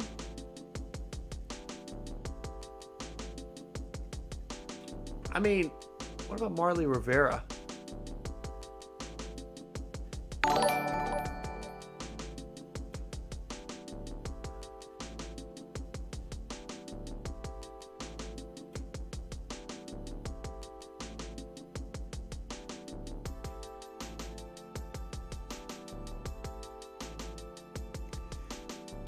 From Marley Rivera, the existence of a draft for international players has been something MLB has always wanted to impose, and now it seems to be one of the negotiating chips.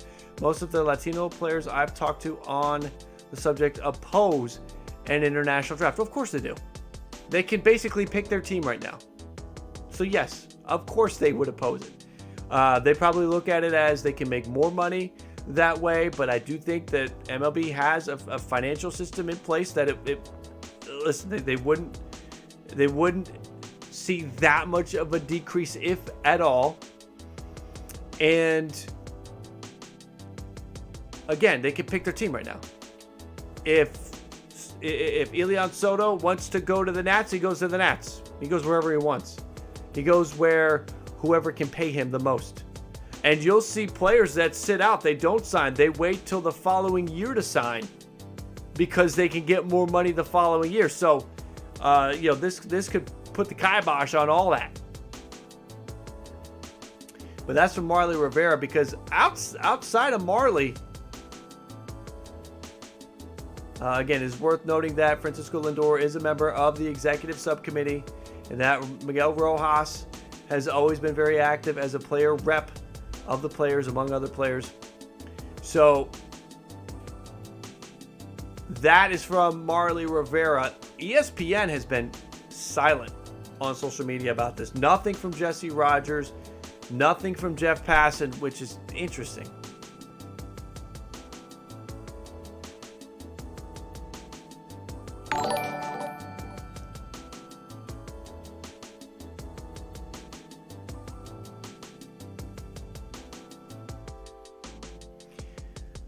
Giving preference to division winners should really be on the way out.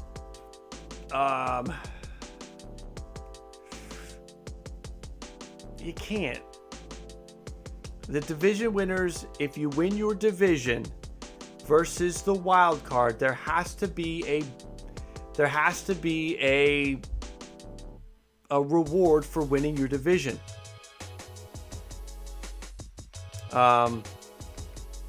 Andrew Baggerly disagrees with, preference to division winners. If you are going to do that, then you just make it American League and National League, and the top 6 teams make it in. You don't even go East and West. I mean, you don't need to worry about travel anymore. You don't need to have all the East Coast teams stay on the East Coast most of the year because of travel. You got rickety airplanes and it's. I mean, travel is advanced. You could do AL and NL. Just break it down. If you want to have East and West, you could do East and West. But listen, if we're going to get, if this person wants to take away a preference to division winners, then I would think this person is also in favor of taking divisions away, because that's what he's saying.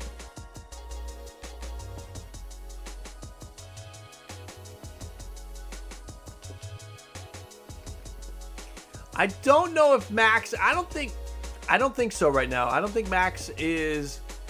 I don't think Max would be holding this up. Why can't I get? There we go.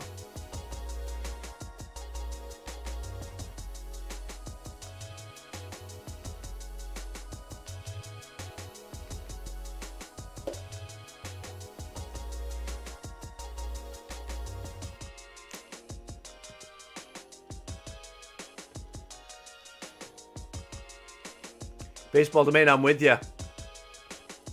We do need some news soon. This is the trouble. This is the trouble with the writers, the reporters. They're out of the room. I don't know. Was he? Dan, your comment. I'm going to let you comment. Thank you for the super chat. Was he? Somebody tweet at me if something happened to Passan for, stuff.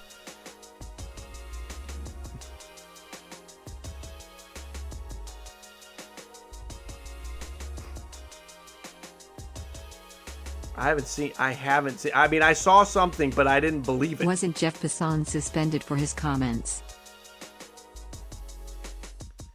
But is this real? I see this. It's a Reddit thing, Envy.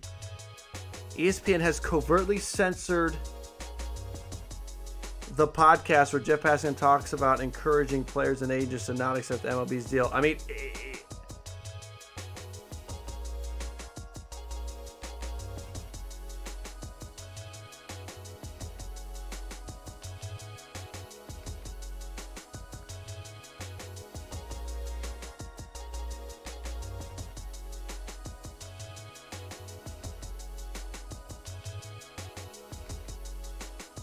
interesting. Jeff Passan clarifies, I took the phrasing of a source, mistakenly did not make it clear they were his words, not mine. ESPN and fans rightfully expect me to be objective. My record shows I'm extremely committed. Okay. I mean, I saw some stuff, but I just don't think I believed it. So I appreciate you guys sending me what you saw, because I did not, like I said,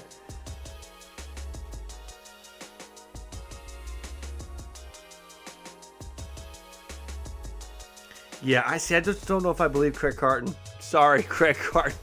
Craig Carton fans. I don't know if I believe it.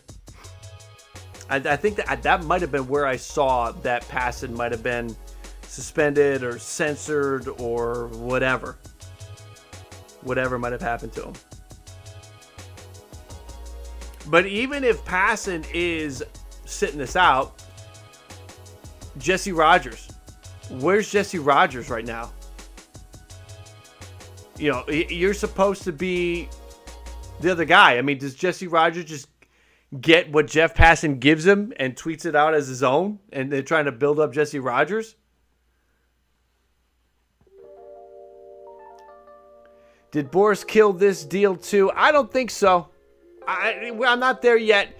And listen, information will come out if it does. And the information that comes out, like with the first report we saw of that, we're going to want sources from both sides to find that. I mean, there was some other stuff that Bill Madden talked about that I did not bring to light on the channel because it was one-sided.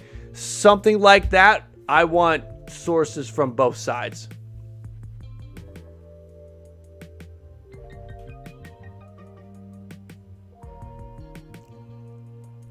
Joey, I see your comment, your super chat. Thank you for the super chat, Joey. I'm going to give it a second and let that play so everybody can hear it. Why not just keep it at 10 teams and play all 7-game series? More playoff games, more money for owners. Greg, I'm with you. I know, I'm with you. I'm worried. This can't not get done. So it's about the teams. It's not necessarily about the games. I mean, yeah, the games would be nice, but if you're including in more teams, you're expanding the playoff race, the pennant race, all of that. If you're expanding to 12 teams, is my feeling. I mean, a good point though. You add more games, that'd be more money for those teams involved, but you would have more teams vying for a playoff spot, and you have more teams that could, fill up the stadiums that last, stretch, because maybe there's a push for the playoffs. You have a larger pool.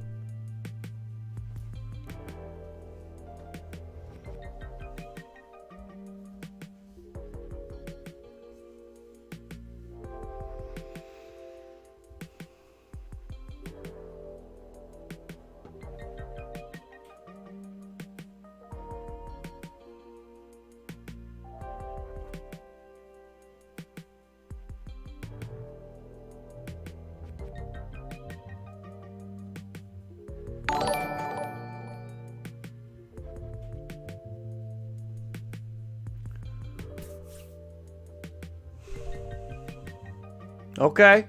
King Bob's back up.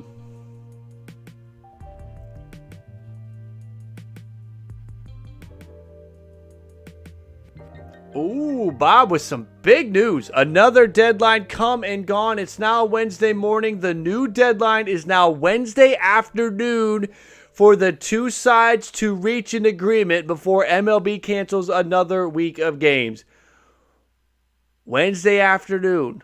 Now, Bob doesn't really comment much about, what about the 162, Bob? Bob, what about the 162? So that's interesting. Wednesday afternoon is the deadline. Where's he getting that from? Let's keep an eye on this for a minute, guys. Eduardo Perez.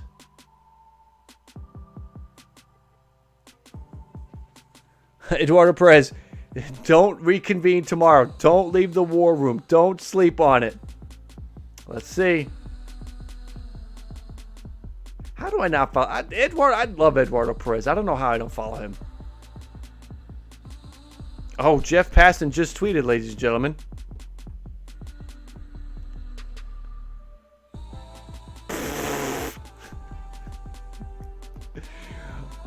Jeff Passan, ladies and gentlemen.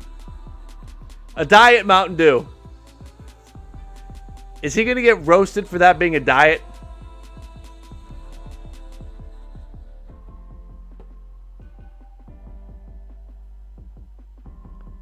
I mean, even if you're just doing it for the sake of, I'm up all night, I'm drinking my caffeine, like, you got to have a regular Mountain Dew hanging around, right? So Jeff Passan tapping in to the moment with a Diet Mountain Dew. Yes, he needs his caffeine.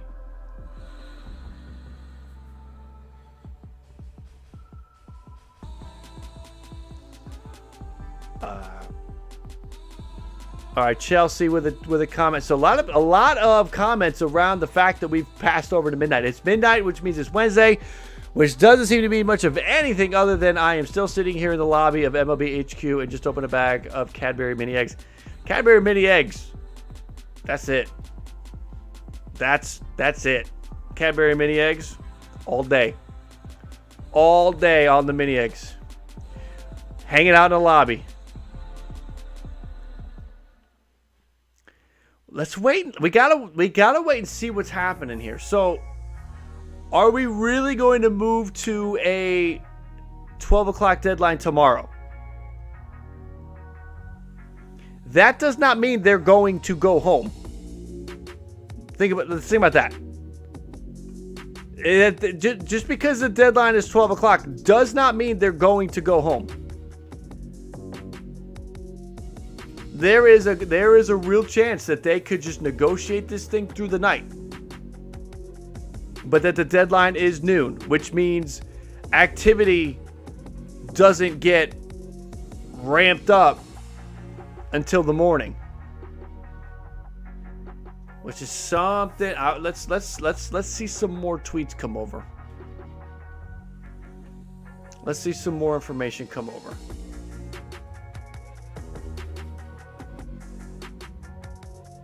Want to remind everybody to subscribe. You're on the push.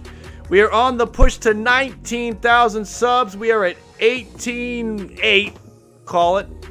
So we are only 200 subs away from 19,000 as we push to 20,000. That's the goal, 20,000 by opening day, whenever the hell that is.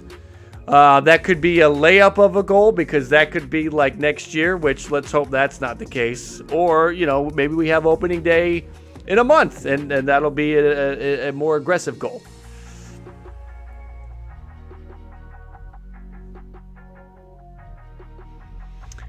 Union might be stalling. I don't know. I don't know if I would have say the union is stalling. I think they're putting together a real proposal. And quite frankly, because Chelsea and because the reporters, they can't be in the room, we don't know until one of the owner sources reaches out to Bob Nightingale or Evan Drellick. We don't know until they make contact with one of these reporters.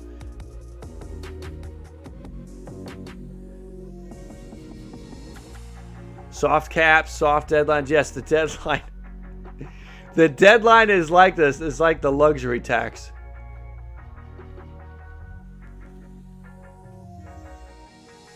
Jeremy, you need to wake up at 10:30 a.m. I need to wake up at 7. I got kids I got to get to school in the morning.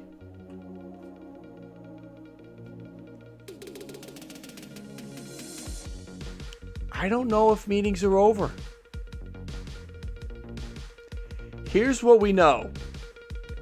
We know from sources, our sources being your sources, the people on Twitter, that an offer was going to be made shortly. Who put that out there? Ben Nicholson felt that MLB likely would counter tonight. But somebody else, it wasn't John.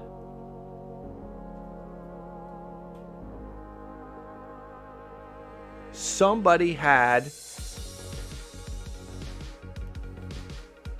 Now, the international draft could, again, open up a whole new can of worms, because if really the Players Association feels like they need to engage more of the Latin American players in the conversation now, that could slow things.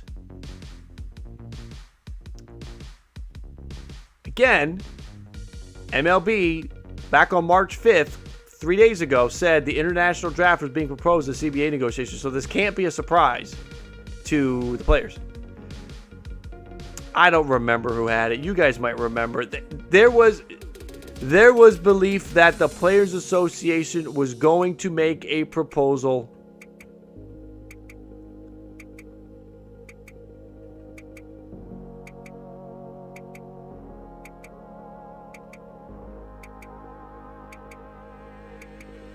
He was Ben. There's been a lot from Ben. Do you think we get a deal tonight, Sean? If truly, and this is really what I'm waiting for right now, is to see if truly a 12 o'clock deadline tomorrow has been enacted. If that has, was it John that had it? Thank you, Halloween. If there truly is a 12 o'clock deadline, then I don't know. I might be skeptical, but I also kind of want confirmation that the new deadline is 12 o'clock tomorrow.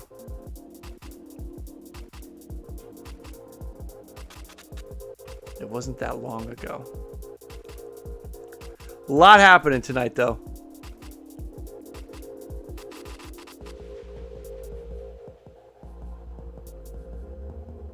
I can't find it, but that doesn't mean I'm not just reading right over it. It is after midnight.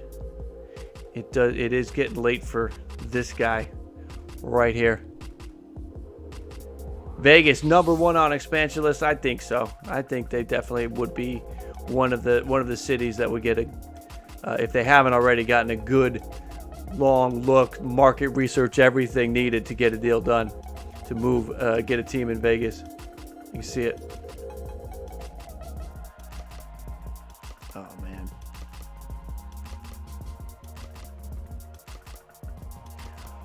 Thomas, that's an interesting idea. A's to Vegas. Yeah, I mean, you could see. I mean, again, that's a piece to, you got to fix the teams that might need to be relocated as it is, and you know, that's your Tampa Rays, that's your Oakland A's.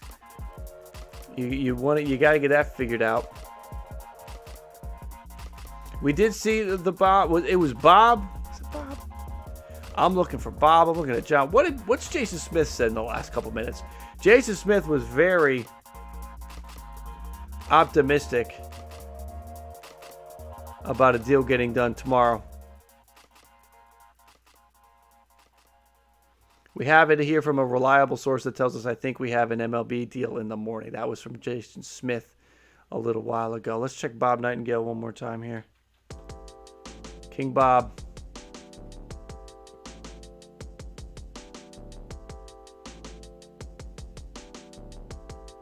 It was recent. It was more recent than that. Angel, there's too much. This could get done. What's Jim Bone saying? Definite progress being made in the negotiations between MLB I waited and until MLBPA. almost 3 a.m. last time and got 4 hours of sleep before waking up to take my girls to school. Not doing that again. Jack, thank you for that. That surprised me. That jumped up on me. Thank you for the super chat, Jack. I waited till, yeah, me too. I did the exact same thing. Jack, I did the exact same thing. I woke up, I got maybe 4 hours of sleep because it took me like an hour to wind down. And then I had to get up and take my two kids. I got a kid in kindergarten, a kid in first grade. They needed to have breakfast. They needed to have their lunch made. They needed to have all that stuff done. And I have a feeling that we're going to be streaming again tomorrow. And I have a feeling we're going to be streaming again tomorrow morning. If the deadline is 12 o'clock, guys, here's the thing to consider, okay? If we do wrap this thing up, make sure you're subscribed. Make sure you hit the alerts. This train will be back out of the station, streaming down the railway tomorrow morning as we potentially approach either a deadline or a deal. All right, here we go. I think we're done. Bob just tweeted it out. I think we might be done for the night, guys. Hold on. Just wait with me for 2 seconds. Where is it? The Tuesday deadline is now when the two sides... Wait, what? The Tuesday deadline is now when the two sides part for the evening. Is Bob tired? Can somebody read that for me? Am I tired? I think what he's saying is the two sides are parting for the evening and that now it's all going to be about the Tuesday 12 o'clock deadline. Seriously, am I reading this right? Comment in the chat. Am I reading this right? Or am I... Who's more tired? Is it Bob? The Tuesday deadline is now when the two sides part for the evening. I can't read. Nobody told me there would be reading when I started my YouTube channel. Nobody told me there would be reading involved. So that's what I'm taking out of that from Bob, from King Bob, is that we are going to enter into the Tuesday deadline is now what they're focused on, and the two sides are done for the evening. That's what I'm picking up from Bob. I'm gonna hang out for a minute. I want to see for real if that's what's going on. Again, I do appreciate everybody that was here tonight. Another long night. What are we? We're pushing 4 hours on the stream. Again, make sure to subscribe because we will be back. Shiny, thank you for subbing. Patrick, thank you for subbing. Prussell, thank you for subbing. Everybody that found me on Twitch, appreciate it. I'll say this. Chelsea, who's just hanging out at the MLB lobby, has to be reaching out to everybody. I think Chelsea wants to go home. That or she's jacked up on Cadbury mini eggs at this point and she's not even thinking about it.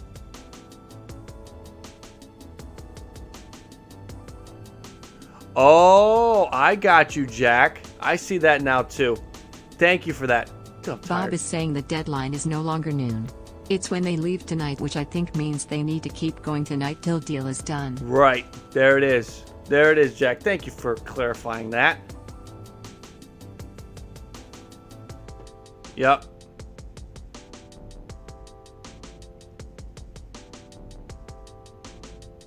So the Tuesday deadline is now whenever they part for the evening. So we'll hang out. We'll hang out for a little bit longer, see what's going on.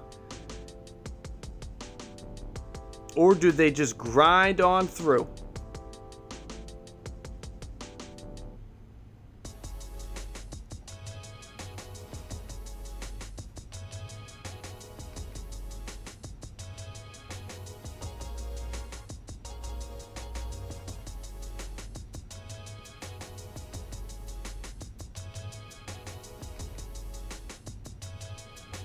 Yeah, we got to get a deal done.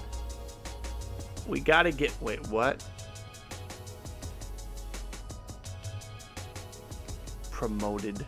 Promoted by Twitter Live. I've got 5 seconds of summer on my timeline because it was promoted by Twitter Live. I don't have any interest in that.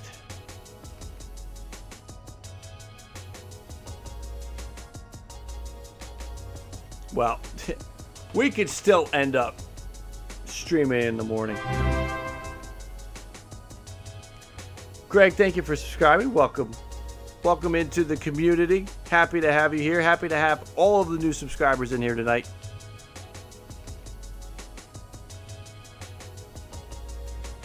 Right, Brent? If there's no deal, we lose three things. We lose another week of games. We lose, which is, I guess they're not directly tied to one another, but we lose 162. We lose any ground gained because these two sides will then get angry at each other again, and they won't talk again until the weekend.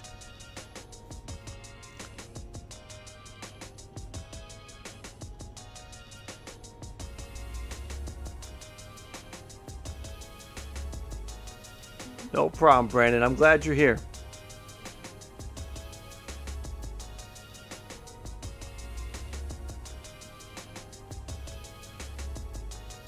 Yeah, let's do a like spike. Let's do it. We had 973 in the chat. We are at 726. Can we jump this thing to 800? We are 75 likes away from 800 likes. I think we can do it. Ballcap Nation, you jumped 100 in about a minute a couple hours ago. I got to think that there's 800 in the tank. If you haven't used your like yet, smash that like. Let's see, can we jump 725 to 800 in a minute? Let's watch it. What else? I mean, what else do we got to do? We're just hanging out waiting for an update.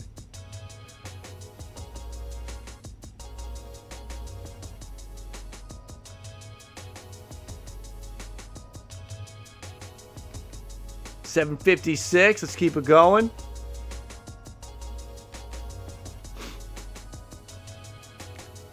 Skull feels like I'm watching a real-life version of 12 Angry Men. It's kind of what's happening. It's kind of what's happening, yes. Feels like I am watching a real-life version of 12 Angry Men.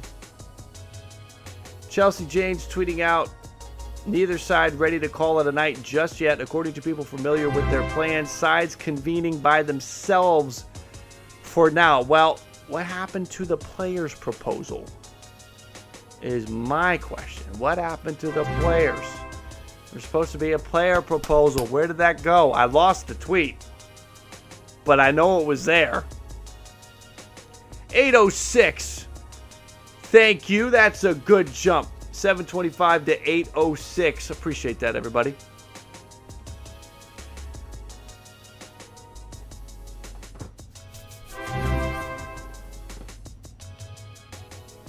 Zachary, thank you for subscribing. I think I'm going to stand back up. Last time I stood up, we got a lot of information. Things really picked up when I stood up. So you know what? Let's try it again. I'm going to stand up, and we're going to see if we get some information.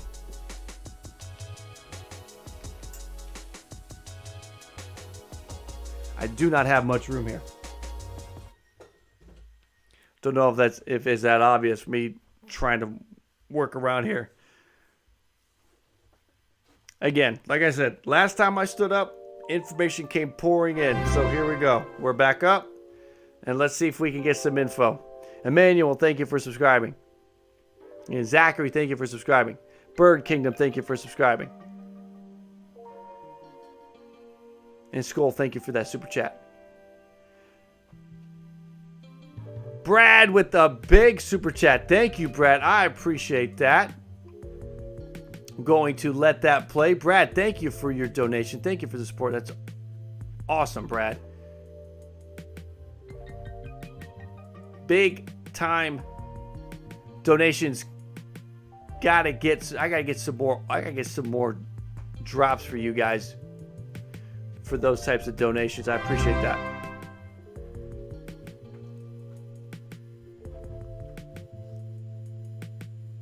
I gotta stand back up, Kyle. I got to.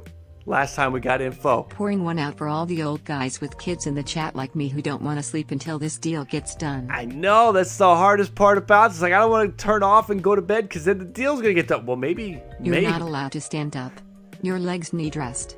Maybe. Just maybe. Thank you, Kyle. Thank you, Brad. Again, Brad, I appreciate that. We're gonna get some drops for some stuff like that. That just happened. Thank you, Brad. I think that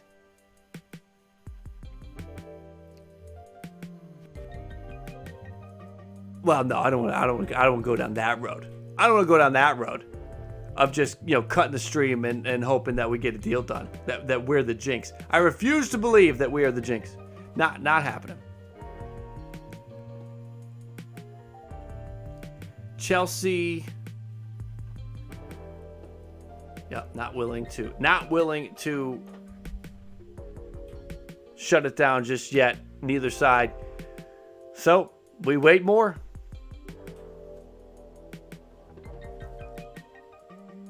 Players pushing hard for a 30-team playoff format. Yeah.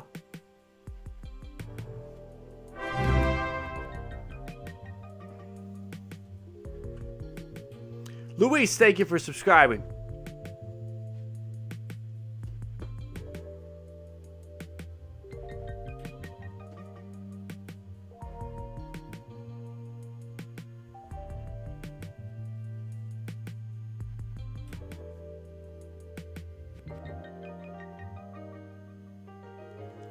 Ooh, John Morosi getting active.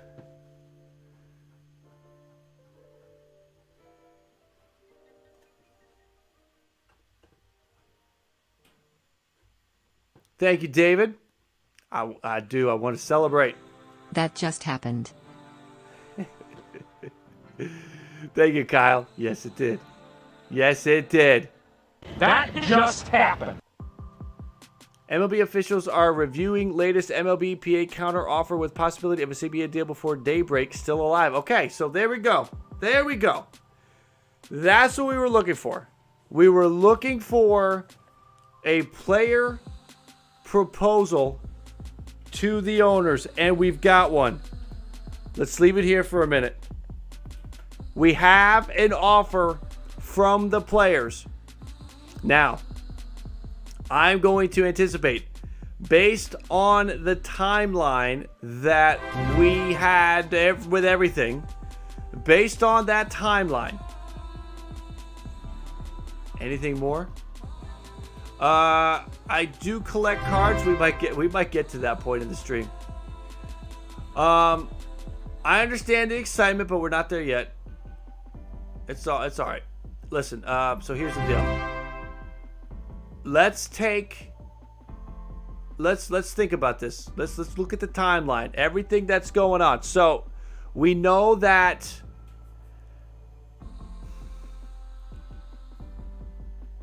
probably about an hour and a half ago, we got that tweet that it was expected for the MLBPA to make a counteroffer.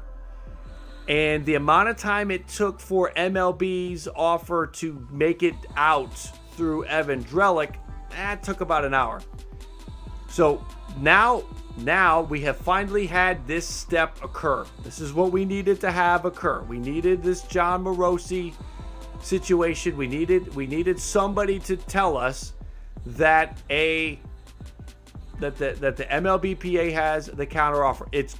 I'm glad it's there. God. This for anybody who's interested in getting any sleep tonight, this is good news that the offer's there. Not that the offer is going to be delivered shortly. The MLB officials are reviewing the latest counteroffer. So this is going to be an important time now to see what are we getting? What's happening? What's coming up next? I know, right? Wade, I stand up. Kyle, see what happens? This is the problem. I sit down on the damn stool and everything calms down. As soon as I stand up, boom, we get word that the MLB is reviewing the MLBPA counter. I know, I can't sit anymore. It's over. Oh, I gotta get some water. Anybody that saw Robbie's stream last week, I think the crucial mistake he made was that he did not hydrate throughout all of the talking that we have to do. Do you like the green screen? The bottle. It's clear. It's late. It's getting late. He did not hydrate, and therefore he lost his voice. Hydrate, Robbie. Hydrate. Sitting is now banned. Sitting is not allowed. Nope. Unless, think about it this way, sitting is used with the reverse effect. Sit down for 10 minutes only to get back up to spur up momentum. Maybe that's what we use sitting for. We use sitting to try to drive some momentum. Sitting is now banned. Yes. Sitting is no longer allowed.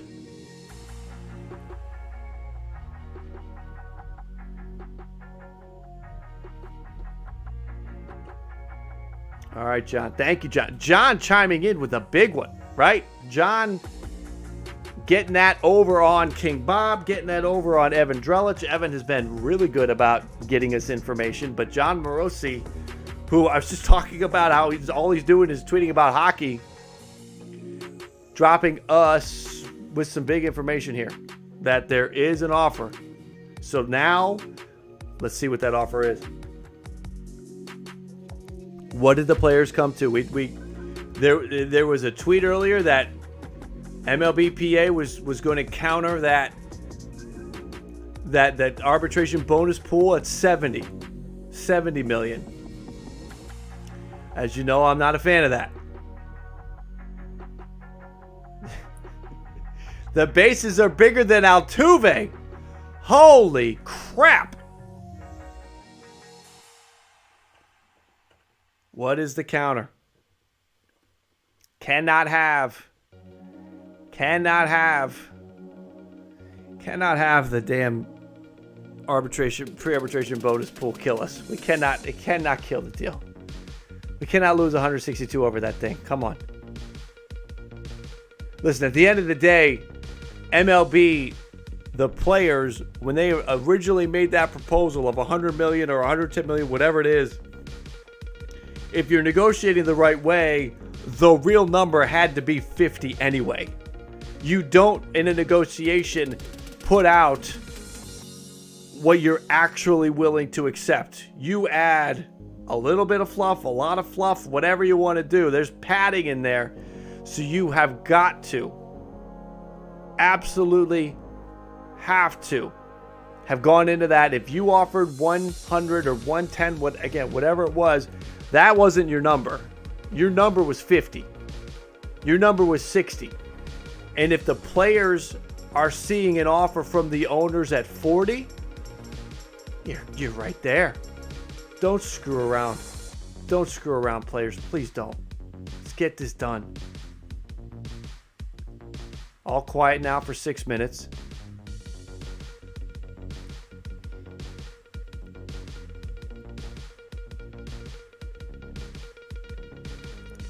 bonus pool is used for those players that are in the pre-arbitration years to get them paid more. If you're in the pre-arbitration years, you're looking at those minimum salaries. Those minimum salaries. What's up, Eric?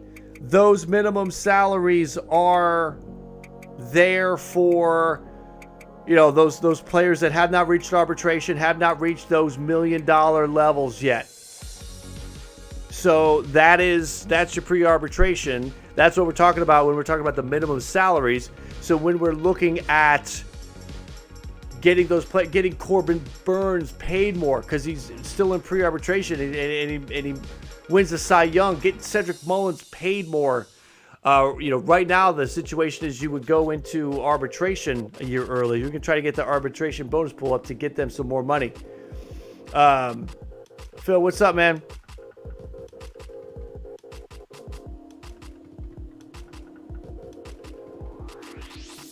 Good by you, Phil. Donating some of the baseball collection to, I'm good by you, Phil. Phil, you could do this all night in Australia, or I guess all day.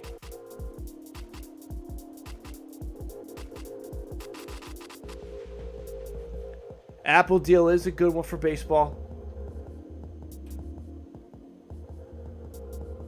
Let's see here. Want to encourage everybody to subscribe to Hum Baby Baseball on the channel. Make sure you subscribe to Eric. He's a good dude. Puts out some good baseball content. If you're a Giants fan, it's a good place to go hang out. But also, again, like I said, he's putting out some good baseball content just in general.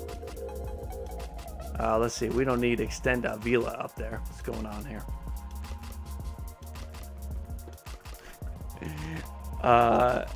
Let's see. Lynn, a stand-up guy. I get it.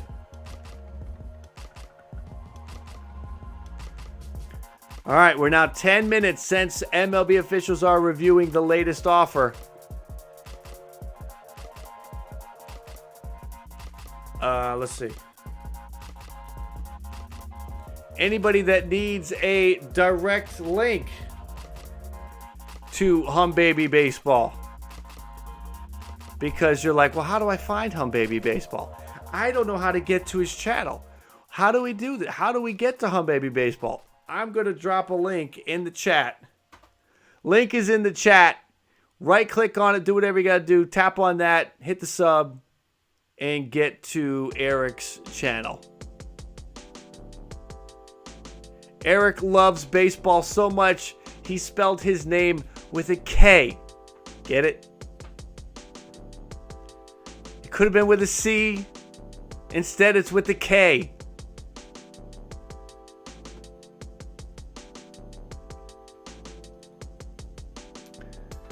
Almost time for the Jays preview. And I want to do, I can't wait to do previews. We'll get there one day. One day soon. Once we get this lockout done, we can get some previews done. Reviewing the offer. Come on now.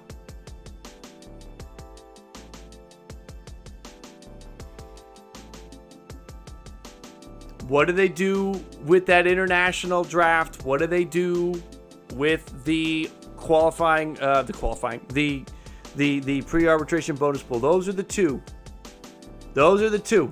That's what we're watching.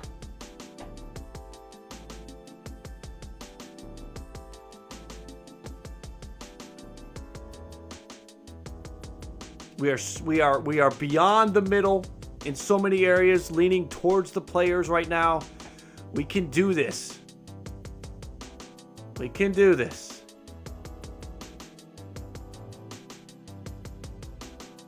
What was this? Oh, I remember. Okay.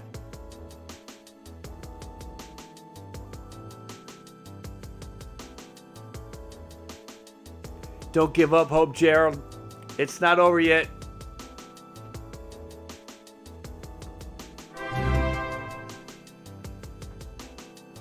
Dave, thank you for subscribing. Welcome, Dave.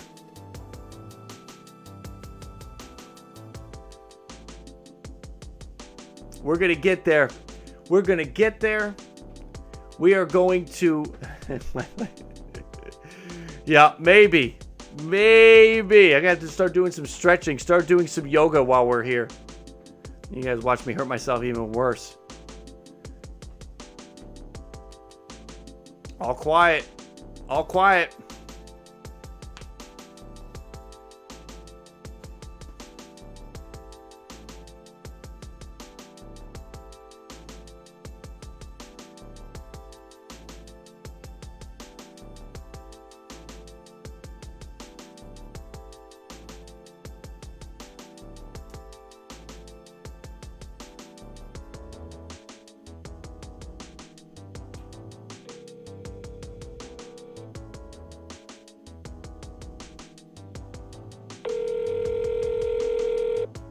Who am I calling?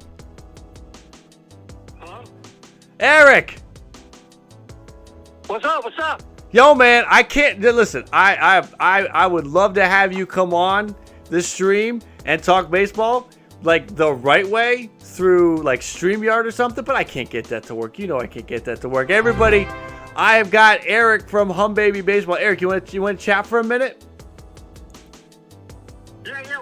Yeah, I thought you were live right now. I was like, how are you calling me? I am live right now. I'm calling you while I'm live.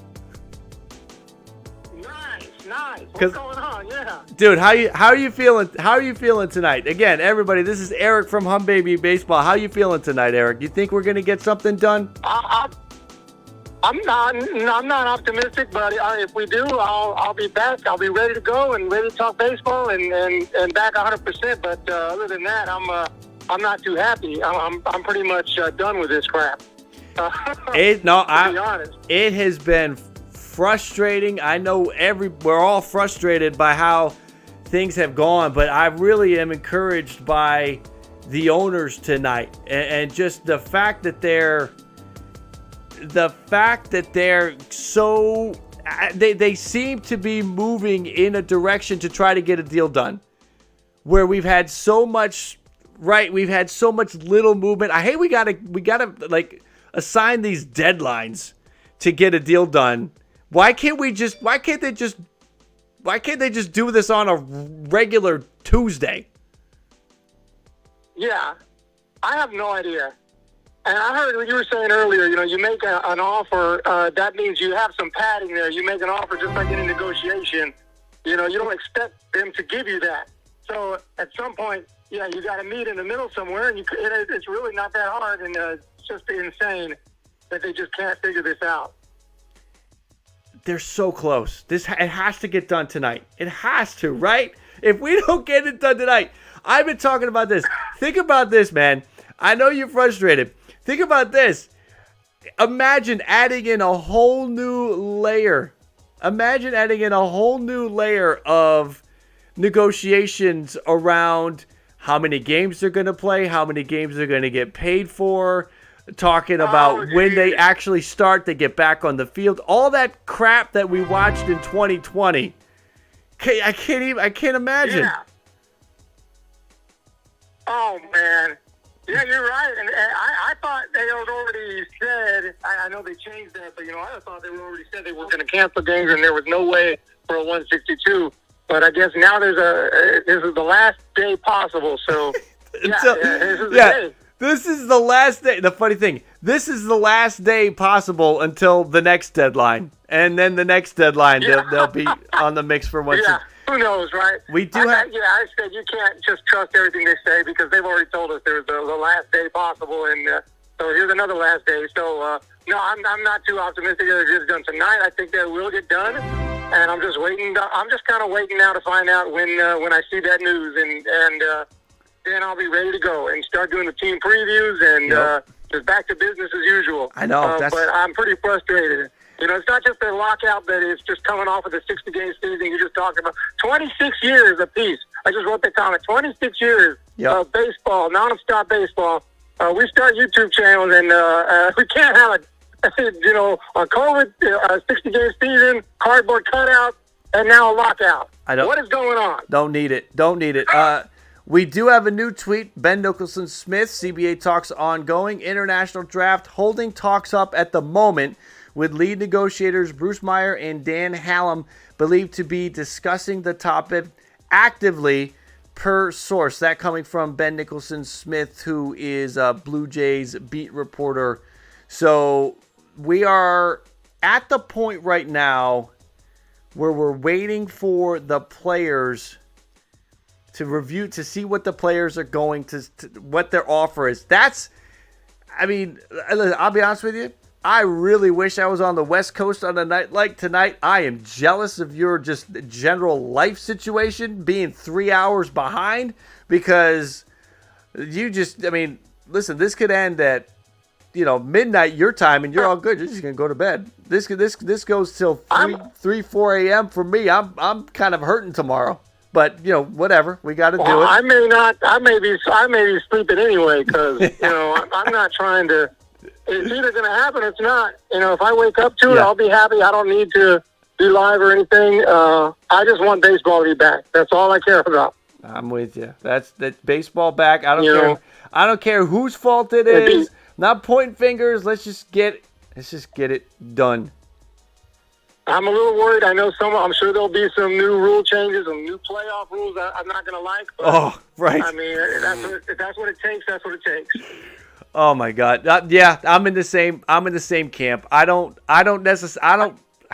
like 12. I really don't like 14, but at the end of the day, if it gets us baseball, I'll live with it. You know what I mean? I think that's kind of, as concessions, as fans, right? Fans have to make concessions too here to wrap our brains around this thing.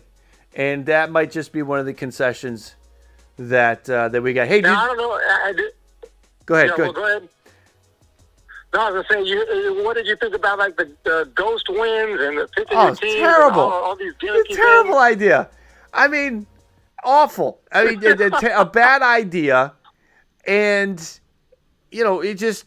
I don't want to say that gives you some insight as to the mind frame of the players when they're thinking up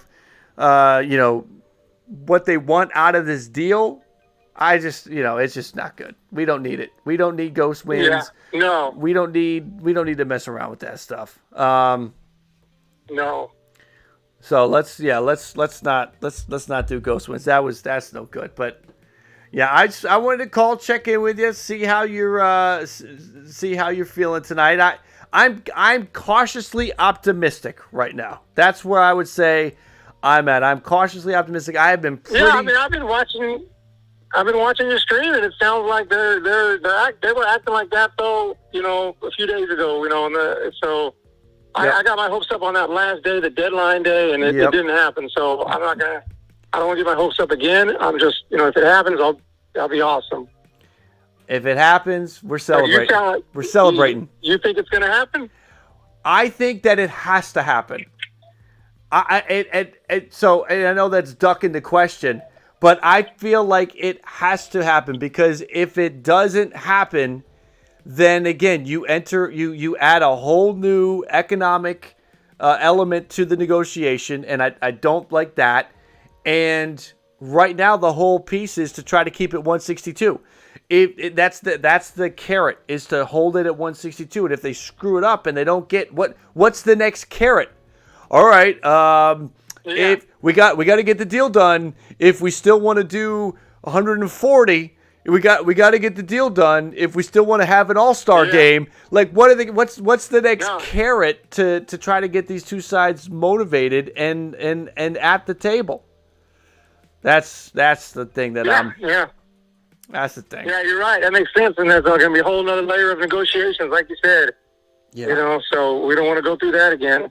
No, definitely not. Oh, man. Yeah, man, we're just waiting. We're 20 minutes since Morosi tweeted out that the officials were reviewing the players' counter. So how long the MLB officials have actually had the counter is still in question. I mean, maybe they just got it when Morosi tweeted that, or maybe they've been sitting on it for a half an hour, because Chelsea Jans tweeted out that the two sides were by themselves at the moment. So I got to think that it's been at least a half an hour. So soon, I would think that we'll start hearing something from Evan Drellick or Bob Nightingale. Bob Nightingale tweeting right now. Okay, hold on a minute. Let's see. We got two tweets. One from Ben Nicholson-Smith, one from Bob Nightingale. Ben tweeting out 57 seconds ago. Once again, there has been real progress today, yet players have reservations about going to an international draft while owners, quote, have to have it, per one source. Maybe the sides bridge the gap, or maybe there's still too much distance and more games come off the schedule. That's from Ben. Bob Nightingale tweeting, the international draft has been a sticking point all day in negotiations with players, ex-players, executives, and agents weighing in on providing their input. Okay. Well, then this is what the players need to do. Take it out. Like, right? Make a counter and take it out. And when you take it out, give the owners something so that they, you know, that it weighs, that it works. You can't have it. The international draft, listen, the way the international signing period has gone has not killed baseball or created any incredible hardships to this point. So we cannot let it kill the sport. Right? No. Sure, international draft, if they can figure it out, sure, there's some benefits there. But it can't kill it. They're acting like that's the last thing? That's the last thing that they're... Is that the only sticking point right now? Or? Right now, it seems like the international draft... Well, that's right now. That's right now. I'm sure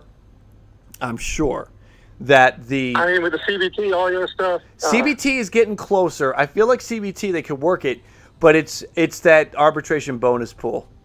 Owners offering 40, players were at 80, and players, there was one tweet that the players were thinking about starting at 70 with their comment, with their proposal, with their counter proposal.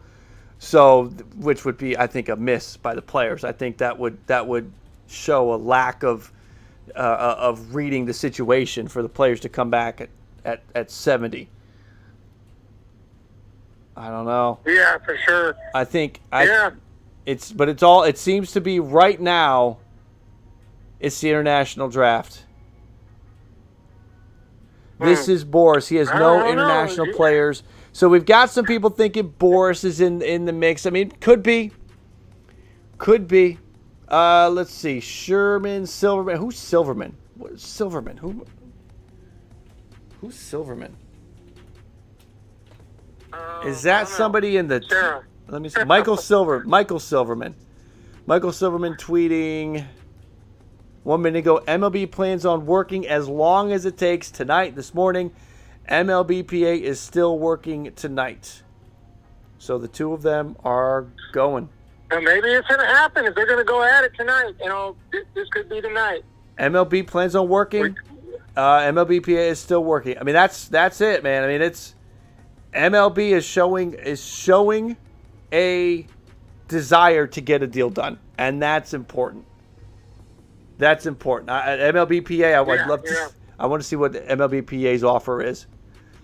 I would love to know. I would love to get that more of that, not just international draft stuff. I would love to get an actual here's what's going on. Yeah.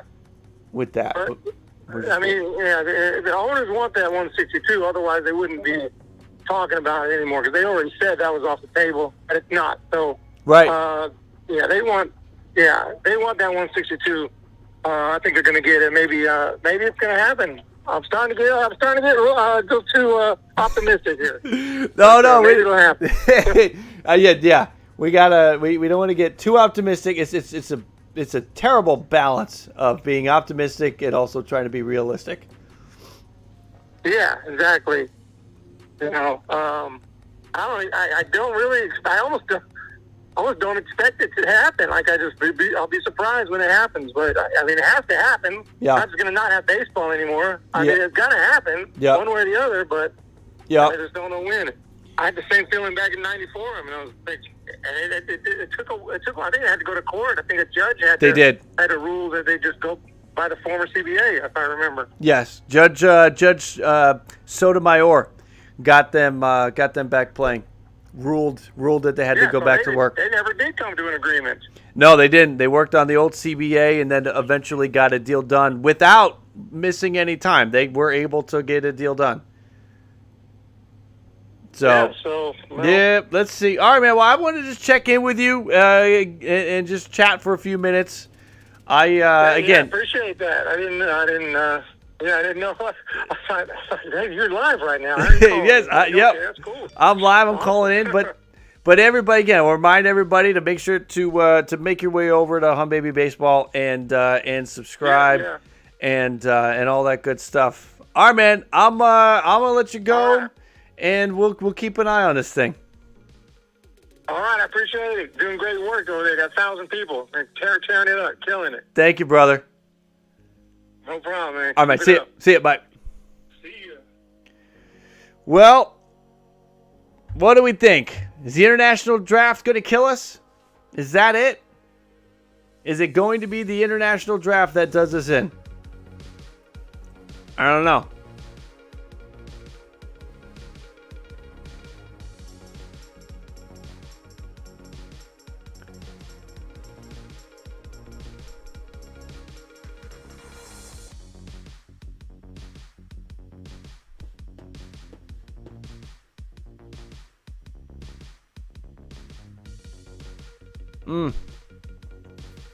It's going to be the international draft.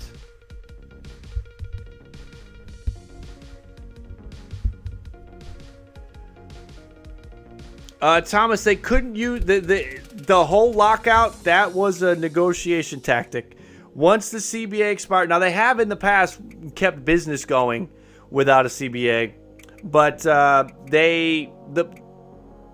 if they didn't have a CBA, and I mean, the mood, right? What's going on right now? Obviously, there's some issues. So you have the players could have struck. But I believe that they could have. They have done it before, but both sides, I mean, especially the players, wanted a new deal. The players hated the old deal.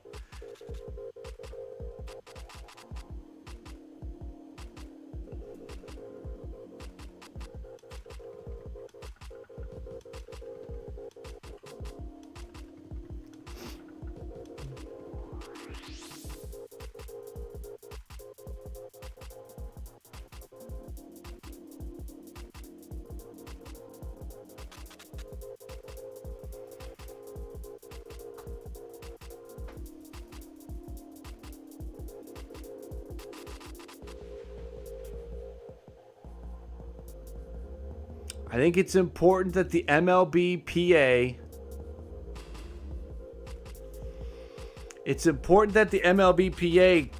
does not shoot themselves in the foot here. They have a ton of credibility, credit, good standing with the fans, right?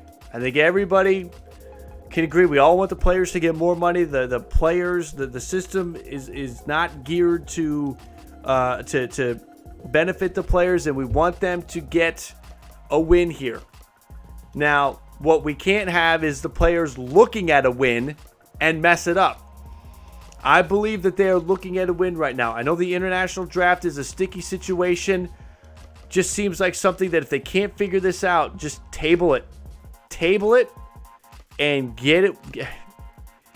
Work on it in 4 or 5 years. Again, the international draft isn't killing anybody. The international signing period, the way it's set up right now, isn't killing anybody. Jeremiah, thank you for subscribing. Again, all of the new subscribers while I was talking to Eric, Jeremiah, Noah, Kenny, Beth. Who else did we have? We had Herpty Derp, Salvador, Chandler, Dave, all the subscribers while Eric and I were talking. Thank you for subscribing. Welcome to BALLCAP Nation, everybody, all of the new subscribers. So the players cannot go out here and make an offer that just looks foolish, go out there and still demand a $5 million decrease on the arbitration bonus pool.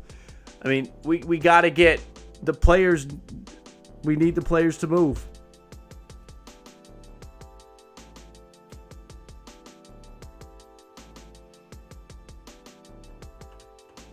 Hannah Kaiser is tweeting.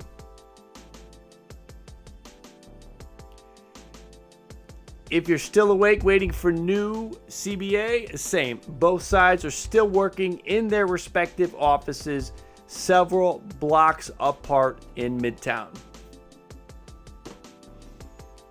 All right.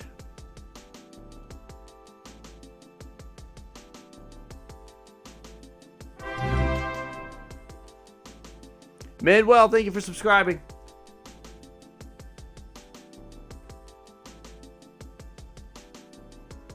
Michael, I'm with you. I'm going to go crazy. Let's get a deal done. We got Jeff Passan drinking Diet Mountain Dew at 1 o'clock in the morning. Let's do it for Jeff's health, ladies and gentlemen. Let's do it for the health of Jeff Passan.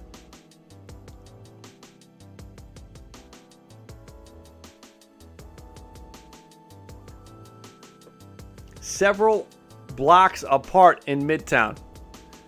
Well, listen, obviously, I think we got email. We've got ways to get proposals from one side to the next without having to take a trip across Midtown.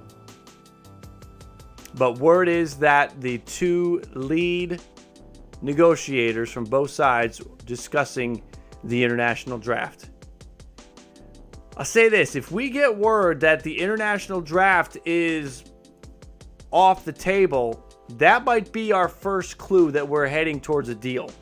If somebody puts the information out that the international draft is either off the table or is agreed upon, that the whole international draft thing is too last minute, then we might be getting close to a deal.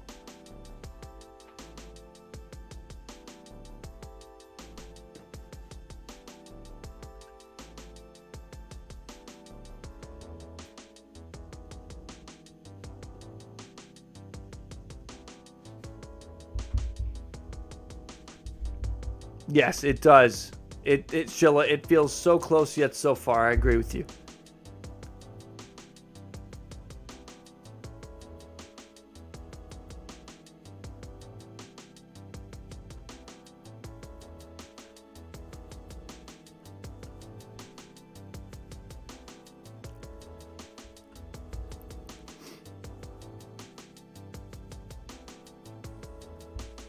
Clicking around is going to do something.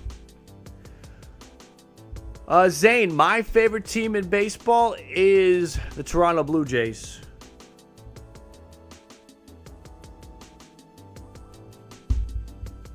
That is my team.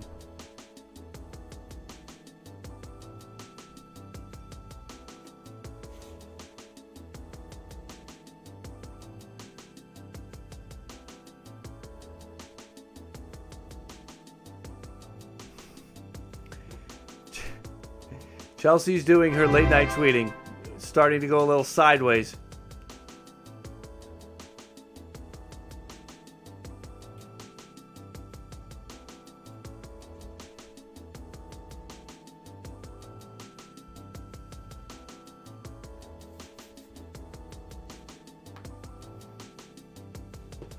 I guess the only challenging part for me is if this thing isn't wrapped up by like 7:30 in the morning, I gotta go. I got kids that I gotta get to school. That's the old, if this thing isn't wrapped up by 7:30 in the morning, that's a problem.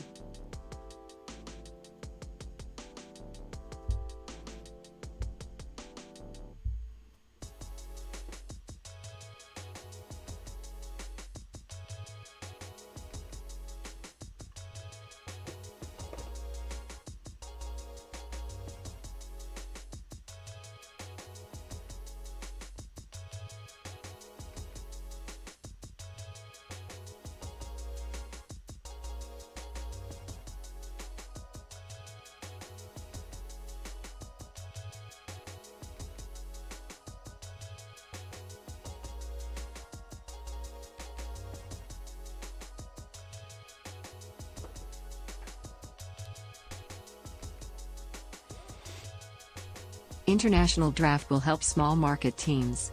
Do the players want everyone to play only for the big markets? Skull, interesting point there. Interesting Did you take. see the Batman yet? If not, why not? I have not seen Batman yet. I am. I don't know if I want to go. I don't know if I'm going to see that, Kyle. I don't know if I'm gonna. I don't know if I'm gonna go see that. I probably will, but I have not gone to see it yet. So, international draft. Thank you, Kyle, for the super chat. Skull, international draft will help small market teams do the players want. So, it actually might not. The internet. So, the international draft.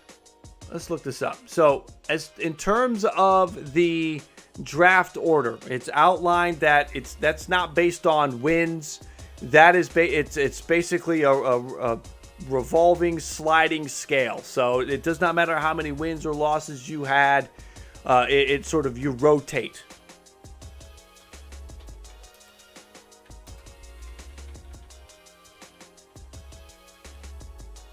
Let's see if this will get us there.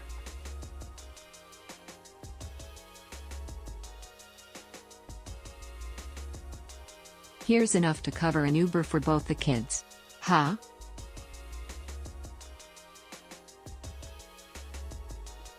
Jeff!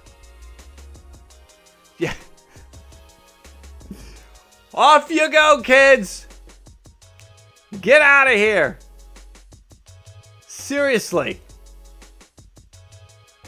Seriously.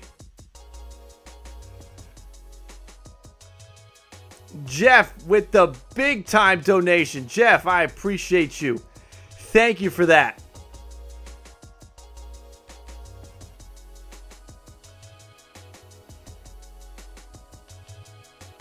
Pepper needs new shorts.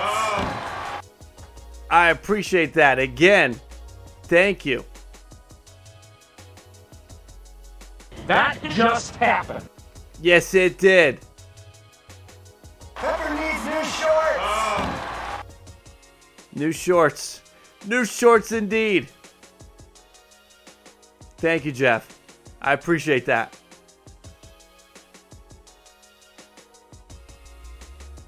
Boy, that escalated quickly. Are you sure about that?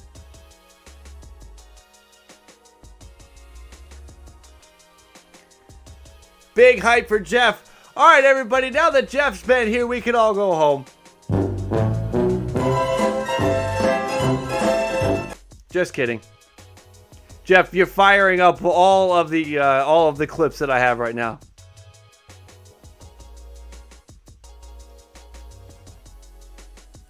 So international prospects. So Arias went to the Yankees. Vaquero went to the Nats. Cabrera went to the Reds, a team that was voting against the CBA. So it's a small market team. Phillies got Bergoya. Colas went to the White Sox. Rangers, Anthony Gutierrez. Let's see. The Mariners got the number 8. The Pirates got the number 11 and the number 12. So it's not necessarily. I don't know if it would necessarily get a. I don't know if it would necessarily benefit the small market teams because, again, we got the Reds getting the number 3 prospect. We got, I think I said Marlins, didn't I? That's the Mariners. We got the Pirates getting the 11 and the 12. What's your definition of a small market team? You got the Rangers, you got the Nationals in there as well. Let's see. Casey, thank you for subscribing.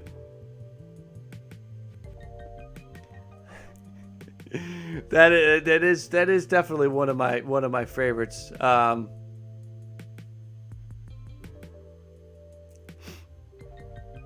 Let's see. Do have a recent quote. We have a quote from Rob Manfred. Let's see if I can get it in here. I once took a pair of binoculars and stared at the sun for over an hour. Thank you, Rob.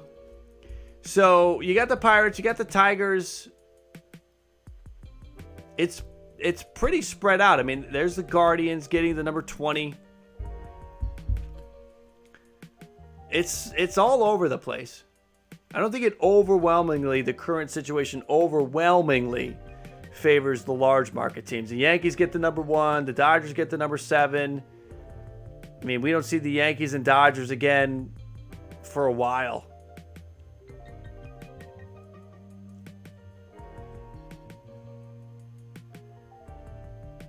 The Dodgers there, number 37.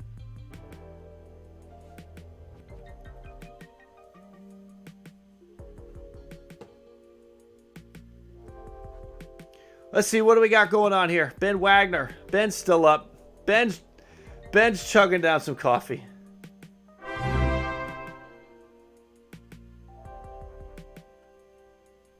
C-Web, thank you for subbing. Robbie, the voice. How you doing, brother? Tapping out for the night, voice still tacked. There you go, man. I'm with you. I got my water. I got the water going. It's what saved me last week. It's saving me right now. I'm going for a little while longer. Robbie, thank you for coming in. Thank you for the super chat. And thank you for having me on your channel last week to talk. That was fun. Again, Robbie, thank you for the super chat. I'm getting better about running some clips. That just happened. Yes. Thank you, Robbie. I'm tapping out for the night while my voice is still intact. Let's hope we get a deal. With you. Hope we get a deal. Want to be here for a deal. I want to see things pick up. We know that the players have made their offer. We're waiting to get some information on what was in that offer. You got to think it's coming soon. We know Jeff Passan's got his Diet Mountain Dew. We know Chelsea's chugging down some Easter eggs. They're on the scene. They're there. They're trying to figure it out for us. We're here to react. Hopefully celebrate. Let's see if we can do a like spike. We are at 864. Can we get past 900? We are 36 likes away from 900. Can we make the jump? 864 to 900. If you have not used your like yet, make sure to smash that like and let's jump. Let's jump past 900, everybody. Let's see if we can do that.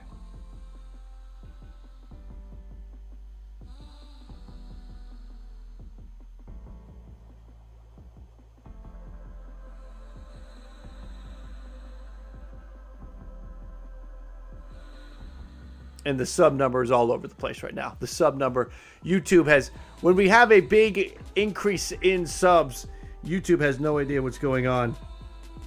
Just says we lost 200 subscribers. I don't think that happened. I hope that didn't happen. 910 on the like count. 914. Thank you, everybody. Thank you for hitting the like. There's a good like spike as we jump over 900. But yeah. Says we just lost 200 subscribers. I don't think that happened. I don't think so. So I have no idea what the sub count is. Absolutely no clue. Gardner Minshew. We were talking about that on a video maybe 2 weeks ago now. Me and Brian talking some football. And yeah, Gardner Minshew could be a good target for Pittsburgh.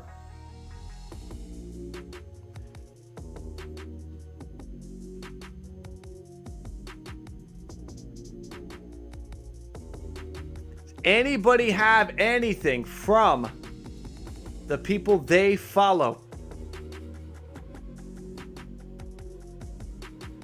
that they might be able to tweet at me? Anything from a player, from another local reporter. What is this?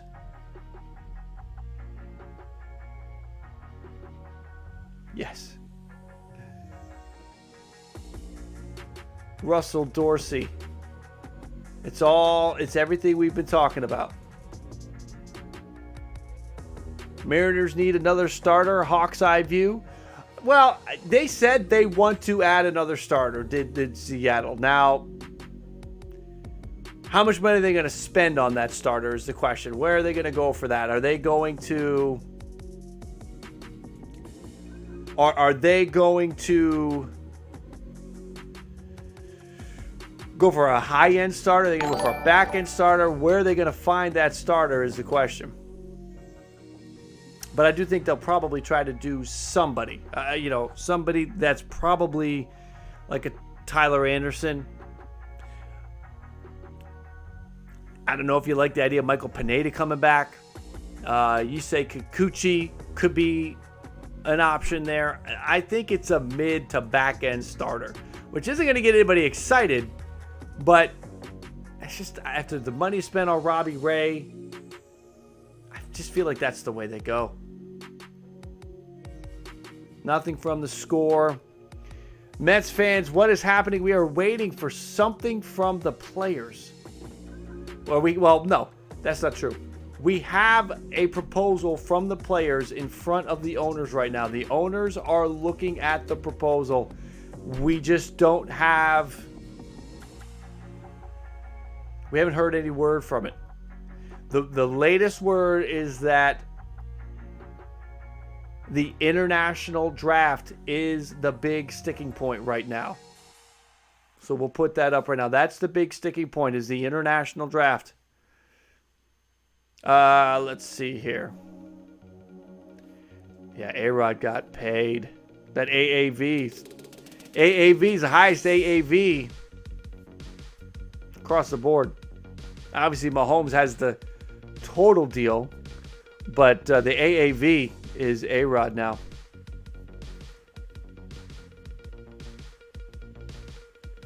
Kikuchi, though, he could end up being an interesting piece. The Mets, it was out that the Mets were interested. The Blue Jays are interested. Kikuchi could have a huge market to work on.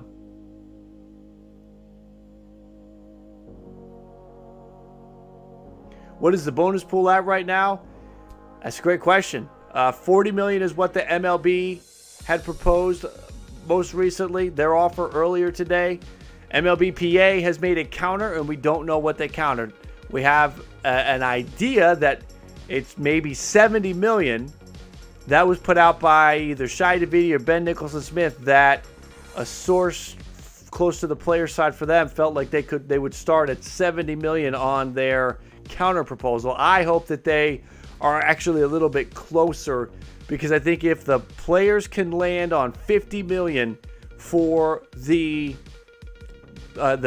pre-arbitration bonus pool, then you get a win. Because this is something new, and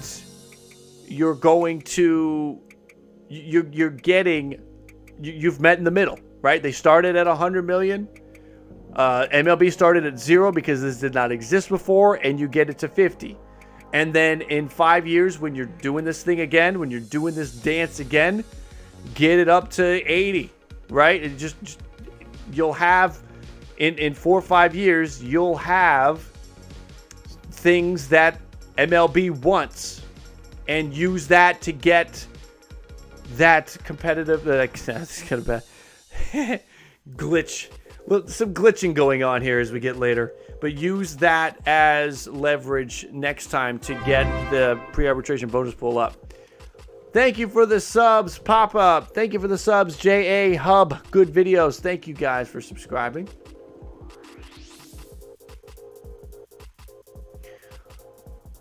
Yeah, Denver with Russell Wilson. That's going to be. I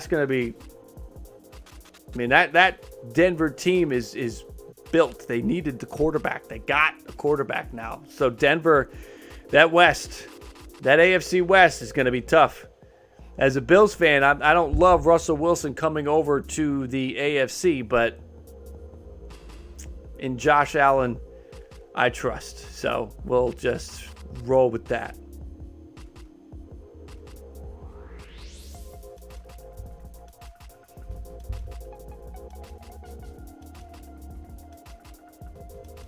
can do a reload.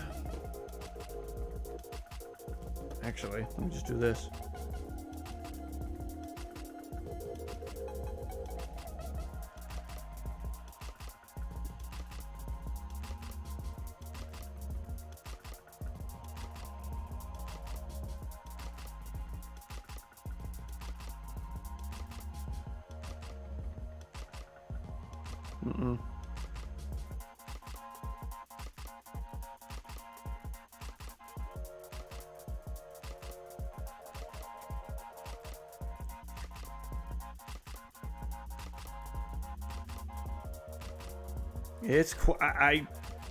It's quiet. I want to know. I want something from what the players offer. That's what I want to see, what the players get, some kind of information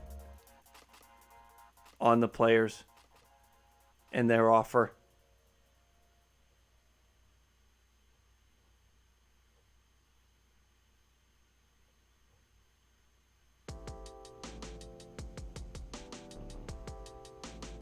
Can they figure out the international draft, or does that just have to go? Silverman, let's check him. I should set the alerts for him, shouldn't I? I follow him, but we're living on the alerts.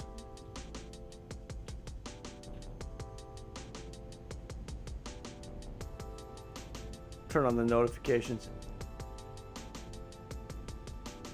Yeah, we saw that earlier. MLB plans on working as long as it takes tonight. In the morning, MLBPA is still working tonight.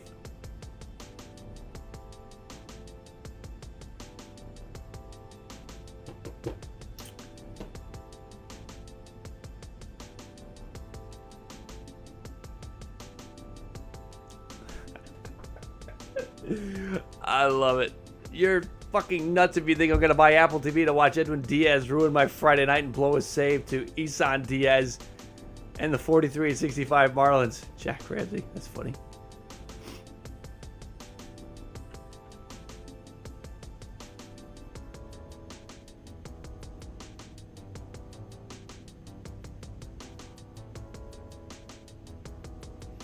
Ohms, I know.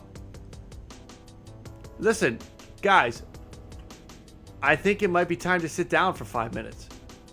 Every time I've sat down and then got back up, something happens. I mean, I'm good to stay standing, but at the end of the day, like, we could spur some momentum just by changing it up. Maybe I gotta sit down for a minute.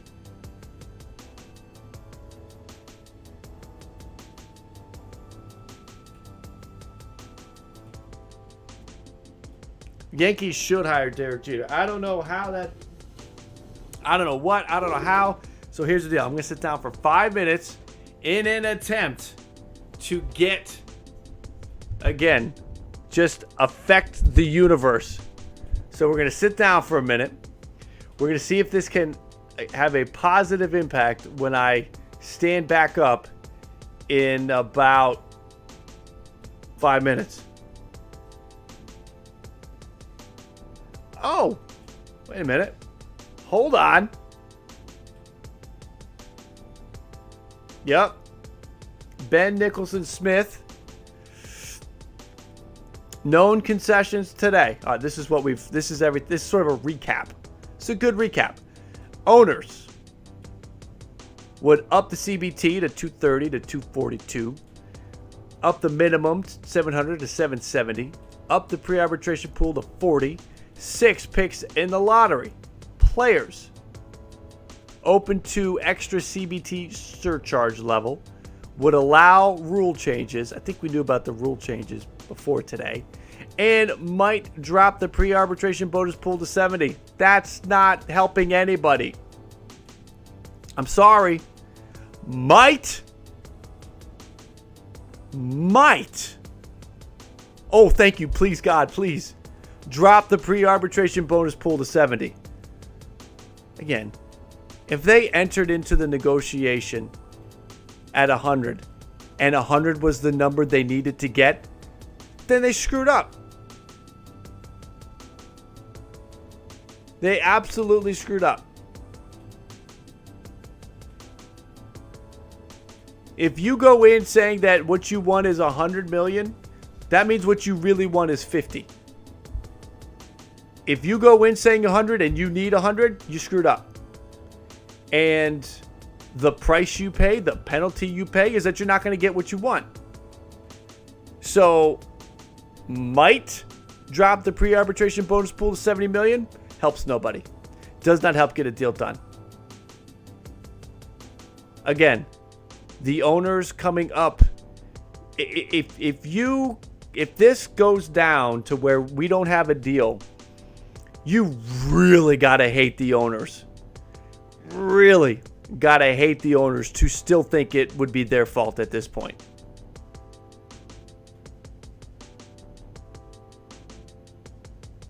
Get the pre-arbitration bonus pool to 50 and call it a night. That's what needs to happen. Right?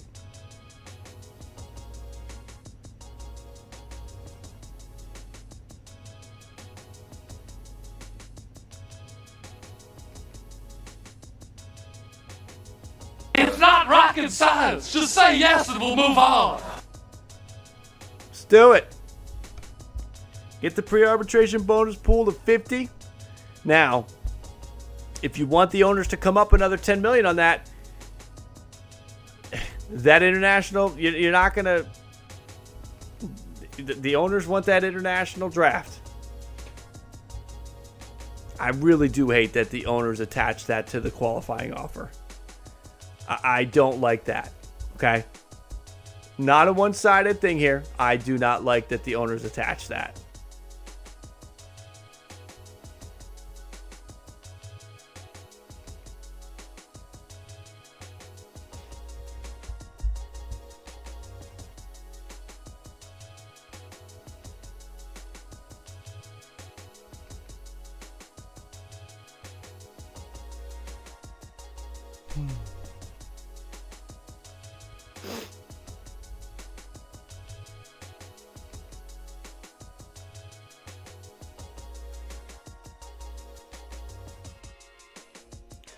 Who deleted the 161 River thing?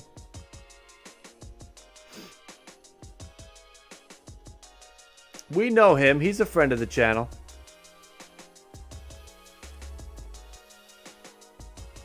You're hopping off, Tyler? Dude, it's late, man. It is a late night. I've been thinking about it, but I want to see what the players... Still chugging along, yeah, man. I want to see what I really want to see what the offer is from the players to the owners. That's what we're waiting for here. That's what we need. Mister, thank you for subscribing. Mr. Inferno, thank you for subscribing.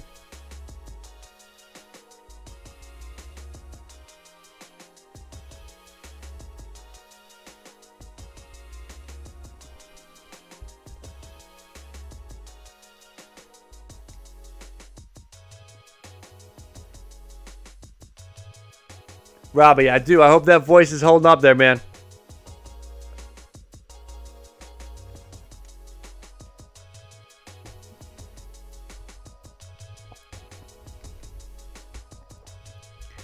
There's a chance that we could all be up at 7, 8 a.m. tomorrow as this deal finally maybe comes in for a landing. All right, I've been sitting for a couple minutes. We'll sit for maybe 1 or 2 more minutes, and then we stand up. Because that's when things happen, is when I stand back up. Gotta let it max. Gotta let this max.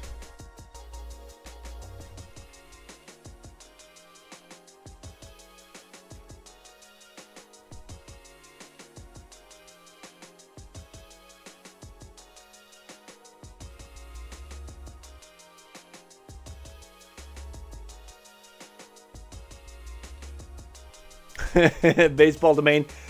You know, I don't even know if I understand what's going on at this point.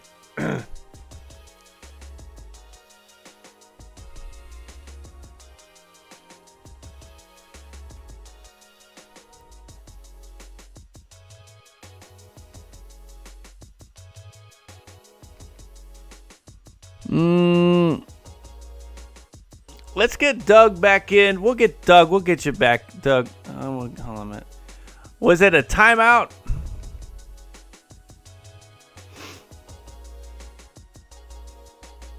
Yeah, there you go, Robbie.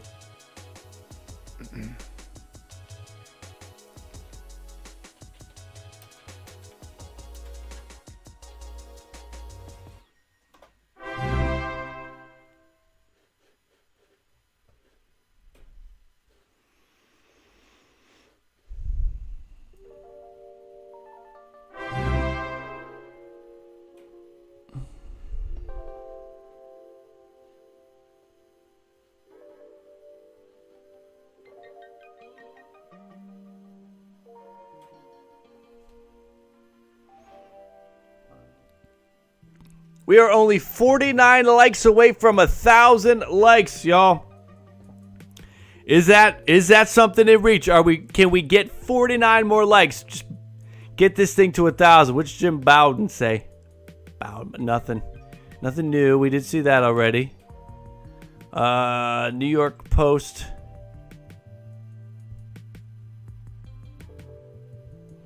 Yeah, let me do something real quick. Oh, shoot.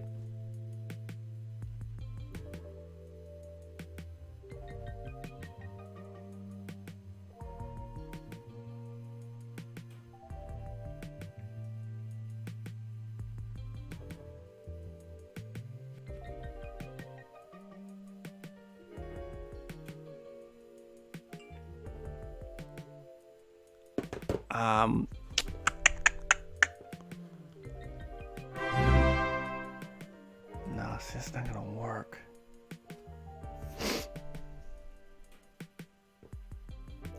That'll be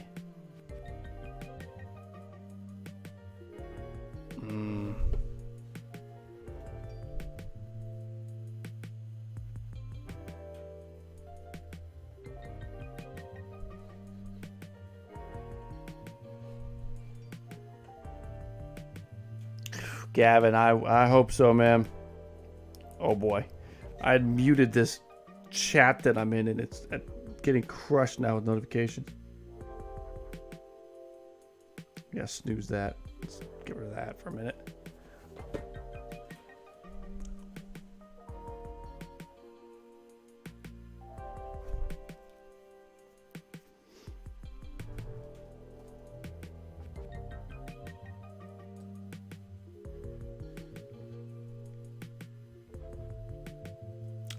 All right, time to stand up. Let's see if this will do it. Let's see if this is the magic trick. One more time. This has worked 2 other times. Let's see if it'll work again. Let me move my camera.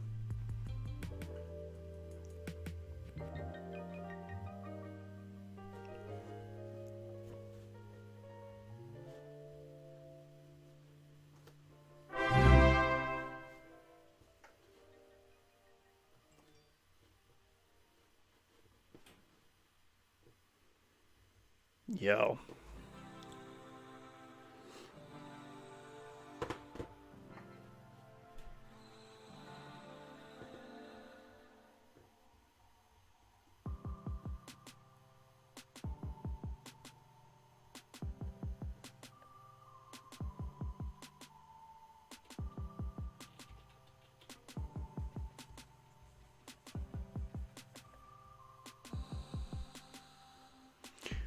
All right, we're going to try something, people. Let's see if we can do this.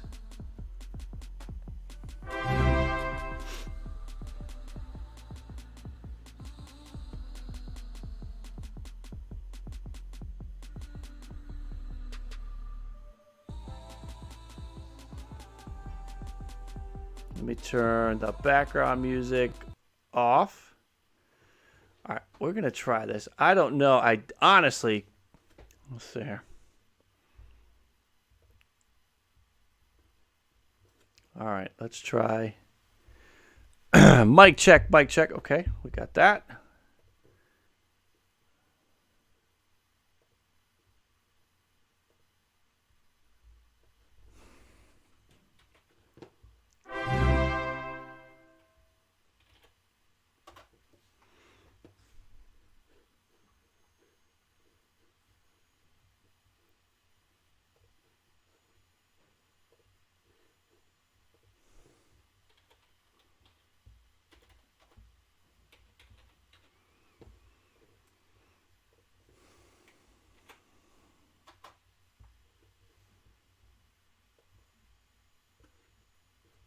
All right, let's see if this works.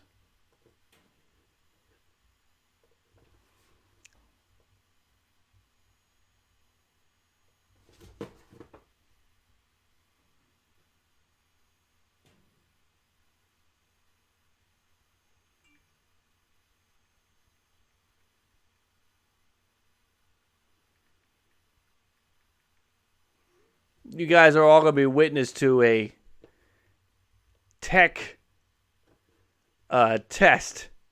No idea how this is going to go. But hopefully it works out. If it works out, this could be good. If it doesn't work out, it's going to suck.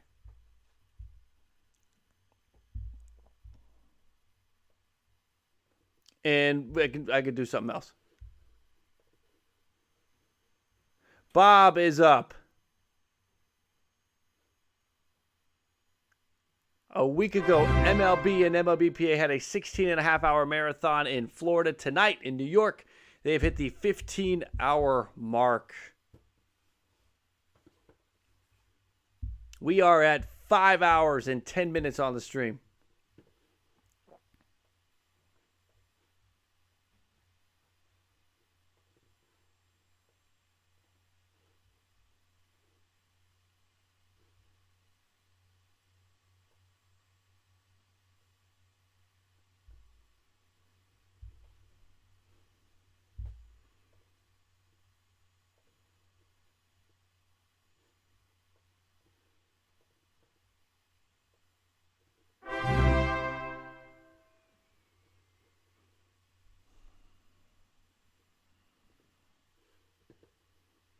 Yo.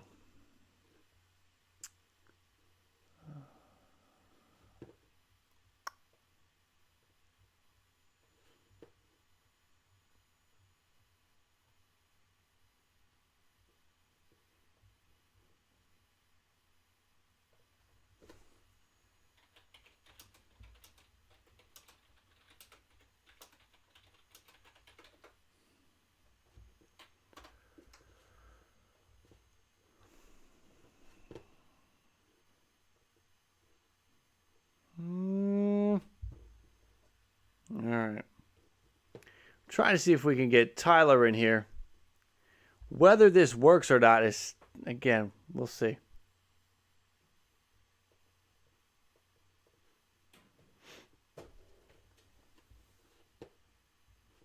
Something, right? We need something. What's up, James? I'm good. How are you? Doesn't get done. I think I'm taking the owner's side. Bet on the player's side. Does seem like the owners have done enough to get this done today for sure. The owners made some big steps today. The players, we need the players. We need the players to step up. This is a moment for the players.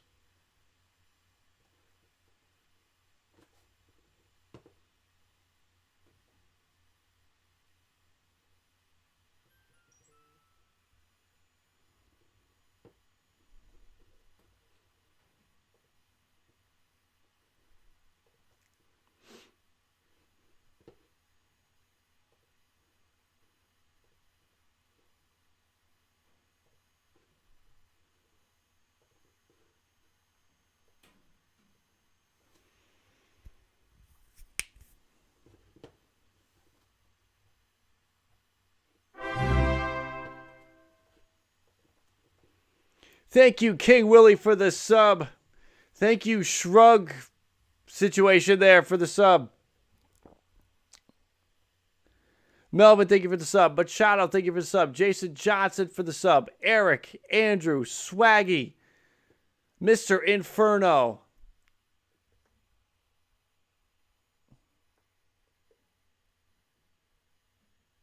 Anybody I might have missed for subbing in the last minute, thank you. All right, let's see if we get let's give this a go. This could be interesting. Tyler, can you hear me? Yeah, I hear you. All right, and I think here talk say something else real quick. Hello. How's it going? I think we got you. Everybody that's in the chat, type 1 if you can hear Tyler. Wardy NYM is joining me. I'm trying something new. I think this is going to work. But make sure hit the one in the chat if you can hear Tyler all right. When you speak, when you speak, the audio's coming through. I like the green screen setup you got going on. What's that? I like the green screen setup you got going on. Thank you. Yeah, I started doing it a couple weeks ago. I decided to stand up and actually use the green screen. We have a shitload of ones coming over, so we can hear you loud and clear. Awesome. It's like I'm calling in. I like this. That's right. I can see you. Unfortunately, you can't see me because I still have not figured out exactly how to pipe in StreamYard and get the video all squared away. But yeah, man, how you feeling tonight? Definitely the most optimistic I think I've been throughout this entire process. Okay. How about you? Same. The owners just seem like they want to get a deal done. Now, the players, we got to see. We don't know what the players have offered yet. We know that they seem to be sticking to that pre-arbitration bonus pool, but the owners today took a big step in the right direction. That's my read on the situation. Yeah, no, I feel the exact same way. Like, we finally have had headway on the CBT, right? Because that's obviously been the biggest issue this entire time. So to see them go 230 to 242, I mean, I know that they're really stuck on the international draft, it would seem right now, but to even be at 12 teams for the playoff format, there's a lot of things that I will say that I'm very happy to see from the MLB. It finally feels like that if both sides can just meet halfway, which is how negotiations normally work, we should find ourselves with a deal soon. But again, it still sounds like I'm asking for too much, unfortunately. For Wardy, my bro. Love you, man. Thank you, Kyle. I appreciate that. Shout out, Kyle. We got to get just tonight. I know. So I think whatever a lot of people are afraid of is that if they break for the night, that they won't get a deal done. That what happened last Tuesday will happen again. Yeah. And last Tuesday, something happened. Whether Max Scherzer went in there and raised hell and on his own accord, or whether Scott Boras was pulling the strings, or whether Scherzer was getting some heat from some of the other veteran players. Something happened last Tuesday that shot the deal in the foot.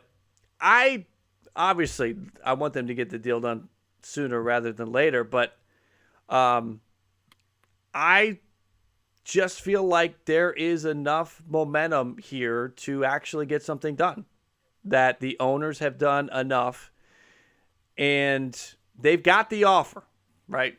They're sitting on the offer. They're reviewing the offer. I'm kind of surprised. I don't know if Evan Drellick fell asleep, but he was really pumping out the information on MLB's offer to the players. Yeah, he's been quiet for a bit.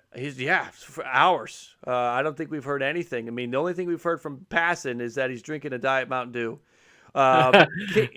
King Bob has been sort of just anecdotal the last hour or so. It's been John Morosi is the only one that told us that they have that the MLB officials are reviewing, which I'm kind of surprised that nobody else jumped on that. I'm kind of surprised that nobody else jumped on that, because that's a big update as to the time frame and what's going on. So I think that even if they did break and decide to get back tomorrow morning at 10, I think they could get it done. But Bob tweeted out that the deadline is until they stop negotiating. Do you think we get something overnight, or do you think this is going to happen when the sun comes up tomorrow? I think if anything happens, it'll definitely be sometime today, technically today, right? Yeah. But these hard deadlines is the concern for me, right? We had this supposed hard deadline a week ago, and it seemed like, oh, wow, it was actually causing, progress to be had from both sides talking, and just for it to be what really felt like what was universally reported as a PR move by the MLB to really make the MLBPA look bad. And that was beyond frustrating itself. So I have this cautious optimism about a similar type scenario happening where, hopefully we do get a deal done within these next 12 to 24 hours. But yeah, there's definitely, I still have my concerns, mainly because of the fact that this is going to ride out into the night again. The MLB pushes their supposed deadline to, sometime, midday this Wednesday. Mm-hmm. And, and if that doesn't happen, then we miss another week's worth of games, because that's how the MLB works. Right. I worry that in terms of just the time frame, trying to get a deal done, if the international draft is the big hang-up that it seems to be, and the players are going to be coming with a proposal of maybe taking the pre-arbitration bonus pool down to $70 million, that there is still a lot of work to be done, and that's what makes me think that this thing could end up like they could just end up going. We could still be going at 6, 7, 8 in the morning, the way that this is going. This international draft, we can't. Right? Do you agree with me? We cannot lose 162 games over the international draft when the international signing period, it's been fine. I mean, it's not killing the game. It's not killing the sport like canceling games would. I think if a deal isn't met, there's no chance in hell it's for solely the draft. Right. There's no way, right? It has to be because they're still far apart on the pre-arb, or because the union really still feels that the CBT offer wasn't enough. Maybe more based on how much they're getting over those 5 years, right? Because they want, I think they originally wanted like at least to start at 236, but end at like 263, something like that. The union, the MLB, I should say, while they definitely have given their highest proposal CBT wise, the growth it has over that 5 year span is still fairly minimalistic in comparison to what the union wants, right? To get 12 mil over this 5 years. So I think the CBT is 100% always going to be the biggest issue here.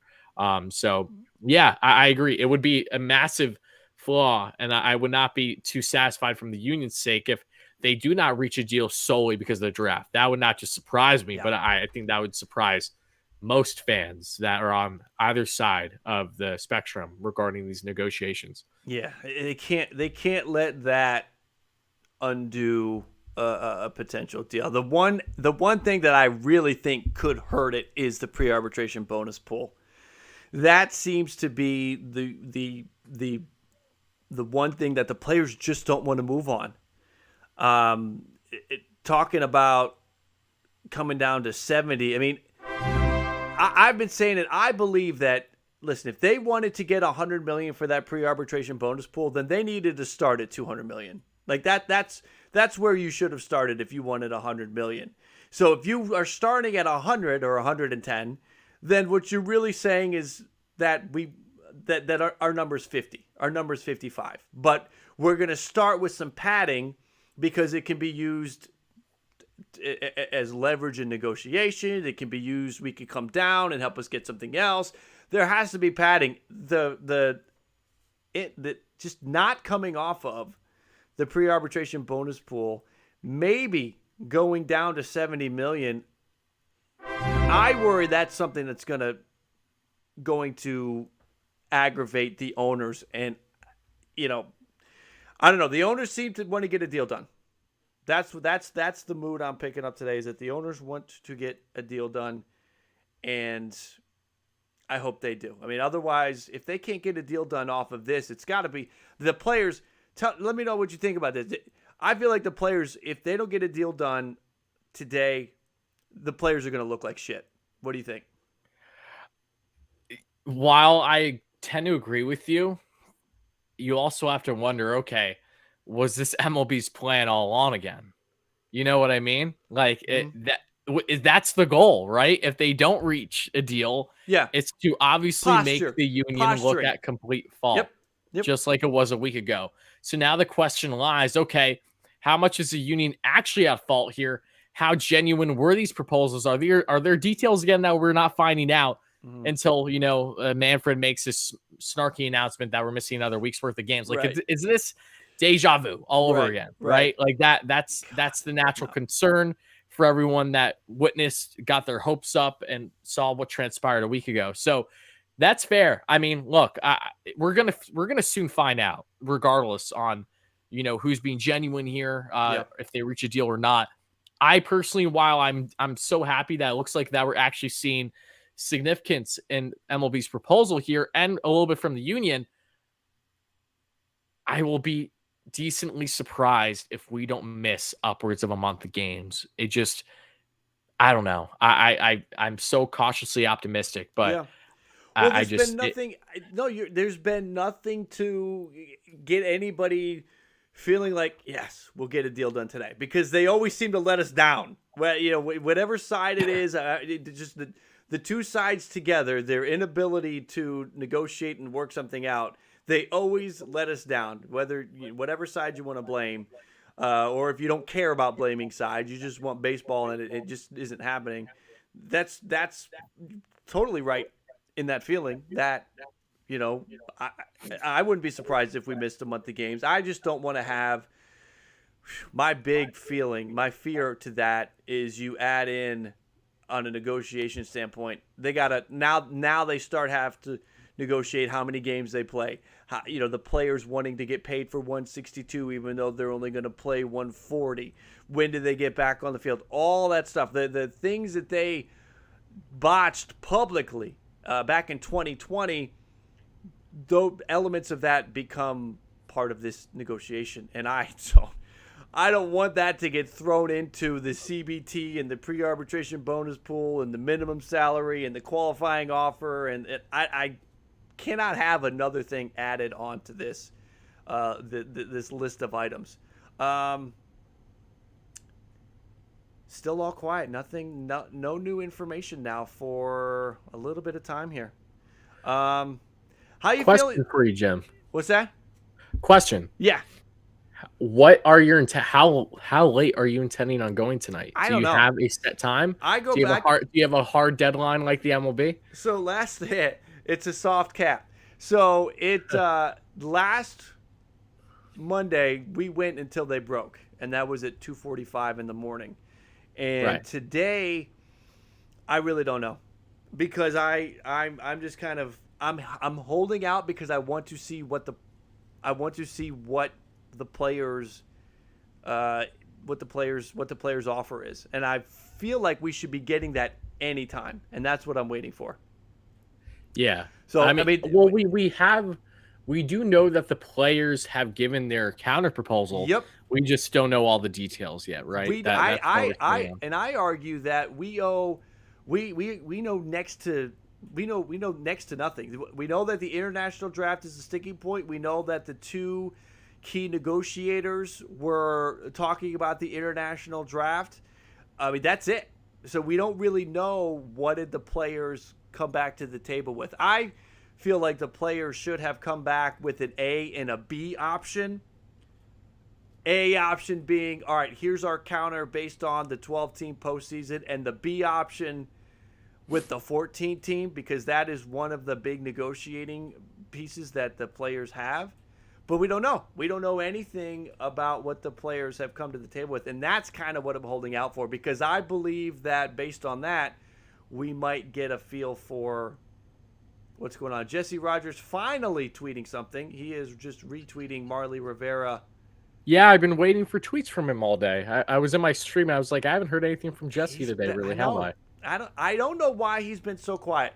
There's some rumors as to why Jeff Passan is quiet, but yeah, I heard about those. Yeah, nothing. I don't know why Jesse Rogers has been so quiet. I don't know if Jesse Rogers just gets his info from Passan and then passes it off as his own. I don't know. That's a low blow, but I'm surprised that essentially ESPN's been very quiet tonight, and I don't know if that's strategic or what, but that has been interesting. Yeah, I truly don't know how long I'm going to go. I did your boy Steve Cohen got a shout out during this whole thing with he's okay with that extra threshold. He's like, give me all the penalties you want, bitches. I'm coming for that trophy. Jim, do yourself a favor and go on my Twitter and look at my tweet of Cohen. Okay. I think you'll appreciate it. I love it. They're talking about that extra threshold. He's like, if it's good for baseball, I'm good for it.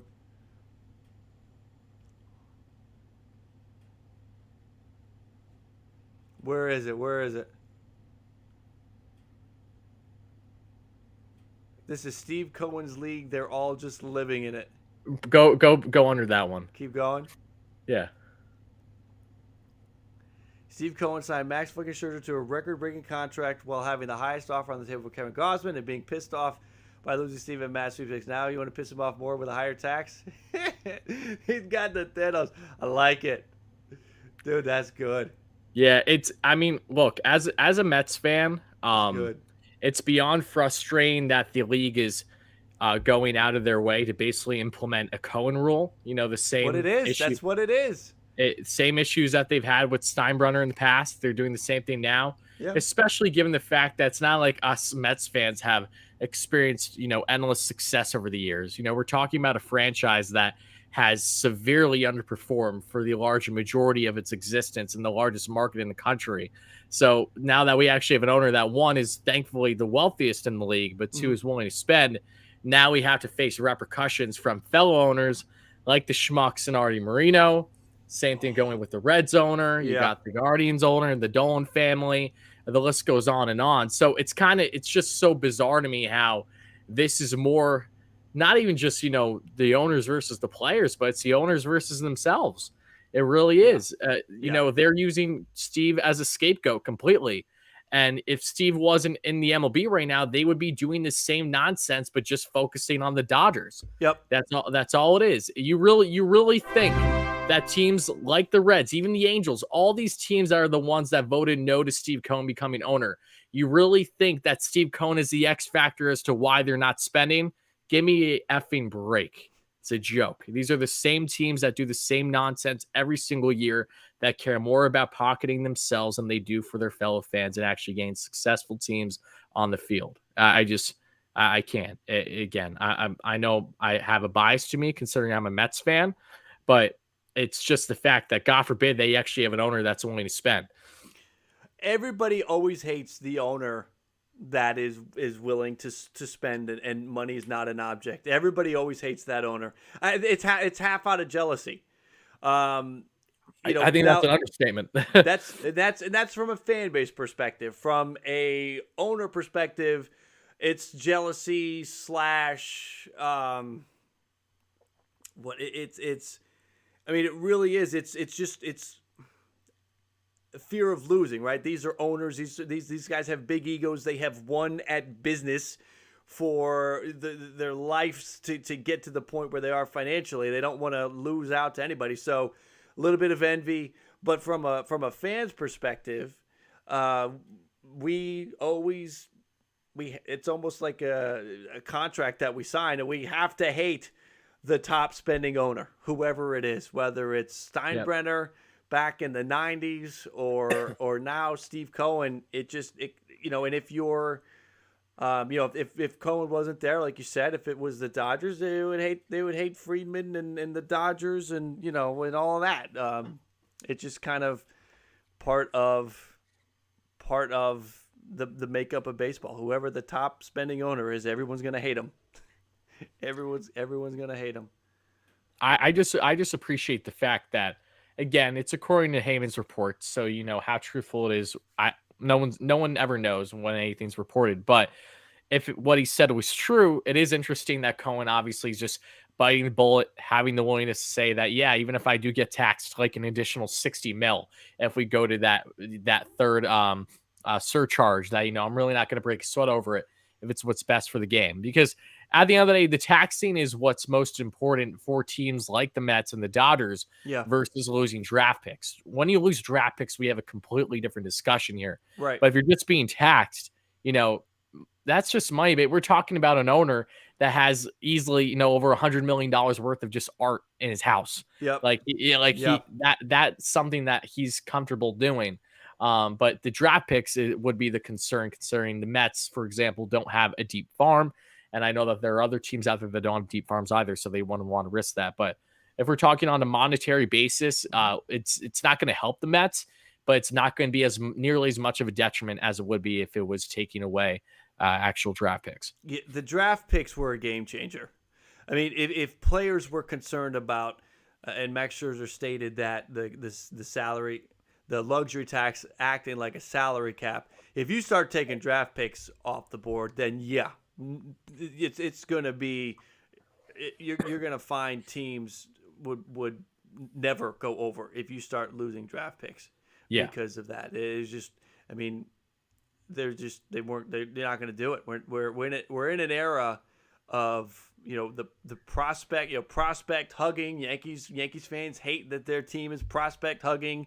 You make trades, the top prospects. It's hard to get them. Let's see. We got Alden Gonzalez with a tweet. Let's see. Can someone please take a pic of someone else walking through a parking lot? Dude, do you miss that? Do you miss that from last week? We don't have people walking through. We don't have dark, grainy shots of negotiators walking through parking lots. Did you miss any of that with this go around? I know. I'm missing every second of it. It's so rude of them to not at least be that at least a little courteous to give us something. It was at least nothing. Yeah, we knew something was happening. Now, literally, it's silence until, Drellick or Nightingale or anybody has a source that will give them some information. I don't know. I feel like if, I don't know. Let me ask you this. Do you think either side cares who has the winning offer? Meaning MLBPA makes the proposal and MLBPA is MLBPA's proposal gets accepted? Or do you think MLB wants their proposal to be the one that gets accepted to get a deal done? Do you think that's going to play in? I definitely think that plays in, as stupid as that is to say. Yeah. Both sides have stood firm in a lot of different ways. They both have given a good amount of concessions as well. Again, today has been highlighted by the MLB's concessions, and that should not be denounced. As long as this is all, again, this is all truthful, and we're not seeing devil within the details like last week, where it really was different than what we thought from the public eye as of now. But I do think that there's a certain level from both sides that they want to make sure that they're the ones that hand in that offer and that is agreed upon. As stupid as that is to say, a lot of this doesn't just have to do with, control. There's like a dominance aspect to it. It's because whoever really kind of technically wins the side, if you will, is going to have a lot of pull, at least confidence heading into, of course, negotiations 5 years from now, which again, you'd hope that they wouldn't prioritize when they're not even done with this, but they're always thinking about the future. That's why they're in these deep discussions to begin with. I do think I'm with you. I think that it is going to be an important piece. I do see, let's see. 1:50 a.m. This is from Enrique Rojas from ESPN. 1:50 a.m. Eastern, MLB and MLBPA are still working to make a deal happen. So that's out there. All right, Jim. Question for you, because you obviously covering all this, not just being a baseball fan, but obviously being a Blue Jays fan more than anything. Yeah. I want to ask you just quickly your thoughts on, because I really haven't heard them in depth by you, because I didn't get a chance to see when you talked about it before. But Freddie Freeman, I know that the Jays have been connected to Freddie. I don't think he's obviously a favorite like to land in Toronto. But what has your overall take been on Freeman? Is he someone that you're completely giving open arms to, up on upwards of 7-year deal? Is he someone you feel that the Blue Jays should absolutely prioritize? Or is he someone where, if the right circumstance presents itself, then okay. But if not, no sweat on your part. What's your take? I'm out on Freddie Freeman to the Blue Jays. Ooh, okay. Yeah, no, I'm out on it. I don't think that it's necessary. I think it's overkill. I believe that the Blue Jays, starting now, need to be signing deals with the thought of extending Vladdy and Bo in a couple of years. Smart. And if they are locking up Freddie Freeman for a 6-7 years deal at 30, 35 AAV, that could hurt the chances of getting both of them back, because I think that's got to be a top priority. They just gave Barrios a big deal. They signed Gosman to the deal. I don't want them to shoot themselves in the foot for keeping Vladdy and Bo together, because those two are transcendent players. And Freddie Freeman's really good. But yeah, no, I'm basically out on Freddie. I'm really glad that you brought up the future aspect with guys like Vladdy and, all the young studs you have. It's not that the Blue Jays have money, obviously, but they aren't going to have a payroll that is, maxing out anytime soon to the likes of, the Dodgers, the Mets, the Yankees, even the Padres of recent, right? So to do everything you possibly can to prioritize the future of some of the best players in baseball, I mean, you absolutely do it.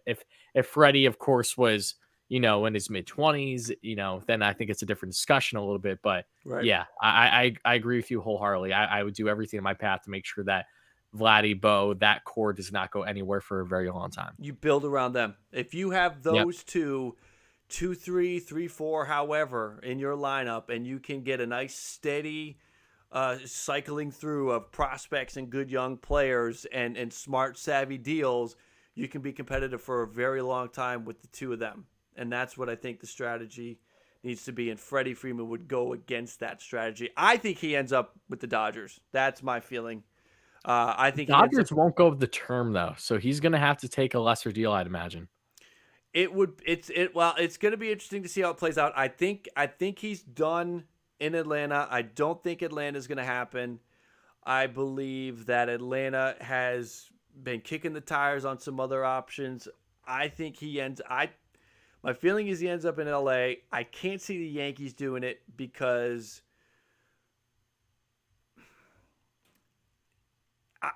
I don't see it. Do you see a world where the Yankees, with their current ownership and their current mentality, are they going to have 4 players making $30 million a year? And I don't think they will. I think 3, yeah.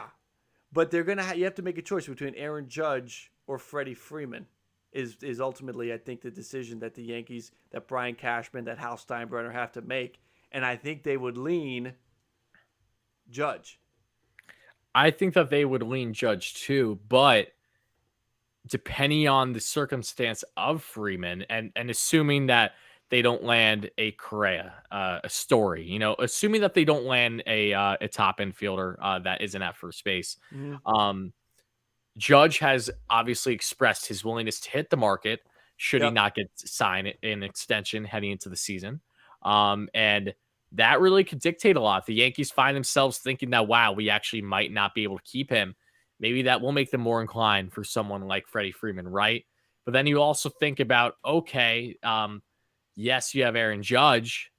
Do you want to lock him up long term, or do you want to potentially take the risk of losing him, knowing that you're going to have within a couple years, again, a little bit farther down the line, but Juan Soto? Like, I think teams are already going to start evaluating things based on what his market's going to be.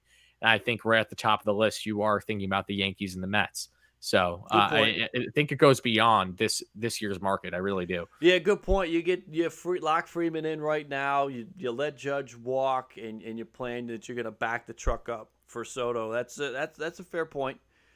Yeah, I feel like the Dodgers will be in a position where, and this is ultimately why I think it's LA, is the money that they were going to offer to Scherzer, Scherzer didn't take it. The money they were offering to Seager didn't take it. So we know the Dodgers have the money. Trey Turner, it's also no guarantee that Trey Turner is going to re-sign. They may know internally that he's unlikely to re-sign. If they lose Trey, if they somehow, some way allow Trey to walk, I think that would be just disgusting. There's no way in hell they can allow Trey Turner to go anywhere. They can't. Right. Well, who knows, right? I mean, we're talking a year down the road. I would think, and again, this lockout has prevented any of this stuff, but you would think they would want to get ahead of an extension with Trey Turner if they Absolutely. could. But, if you have Freddie Freeman and you do lose Trey Turner, it makes it a little bit easier, right? The Dodgers are getting ahead of the 8 ball if they have Freddie Freeman, to where if they lose Trey Turner, it's okay because they have Freddie Freeman on board. Freddie Freeman's your first baseman. Max Muncy's your second baseman. Chris Taylor's your shortstop. I don't know, maybe Gavin Lux starts playing third after Justin Turner. I mean, they can figure it out with Freddie. That lineup can stay potent. And you get 1 year where the lineup is just all world with Trey Turner, Mookie Betts, and Freddie Freeman. So, I feel like LA not having the money go out, had to be spent on Scherzer or Seager tells me that they've got money to spend. And that was the player after they lost Seager. If you remember, Dodger players were messaging Friedman, and they were messaging him about Freddie Freeman, not Carlos Correa, not anybody else. They were like, can we get Freeman? We just lost Seager. Can we get Freeman? They need to replace the lefty bat. So my bet is LA. I switched on that about the time the Buster Olney piece came out, and I picked up on some information. I'm moving. I think it's going to be, I think Freddie's going to end up in LA. Okay. So we'll see. But we'll see. Who knows, man? This has been the ultimate cliffhanger. This goddamn lockout has been the ultimate cliffhanger. No you don't know when it's coming back. It's so frustrating. John Heyman tweets today for my Mets that we're in the market for a bat and a pitcher, which we've known since before the lockout. Yep. It's preferred a lefty bat now. We kind of knew that already too. It's all the regurgitated same stuff over and over again. It is over and over. It's the same thing. But shoot. We had a little bit of new information the other day. Freddie Freeman, the Rays actually offered Freddie Freeman a deal. That's interesting. That's interesting. That made me think of the meme right away that people were posting of Patrick from SpongeBob, saying like I have $3 or something. That's exactly what I was thinking of too. Yeah. The timing on that's interesting. Did that offer happen before or after the Franco deal? Is the question. Right? If that happened, if the Franco deal happened first, that's amazing to think that they signed Franco and were willing for Freeman. If the Franco offer came after, that means they moved on and they invested the money in Wander Franco. Yeah, that's what I believe. I can't see this Rays team becoming a major spender. No, it would be amazing if they did. I would be jumping for joy. That would be tremendous for them and their fan base. But they're putting their best audition to move to Orlando. That's what they're doing. They're doing everything they can to try to look attractive to Orlando. Absolutely. All right, man. Well, I tell you what. Let me let you go. I'm starting to think that I don't know. I don't know if I'm going to wrap, but there's nothing happening here. I would hold out until, if, in my opinion, at least, I would hold out until kind of like last time, at least like 2:30. Again, do whatever you want. I'm just saying this if you're trying to potentially catch something, or just the announcement for them to say, hey, yeah, we're going to bed now.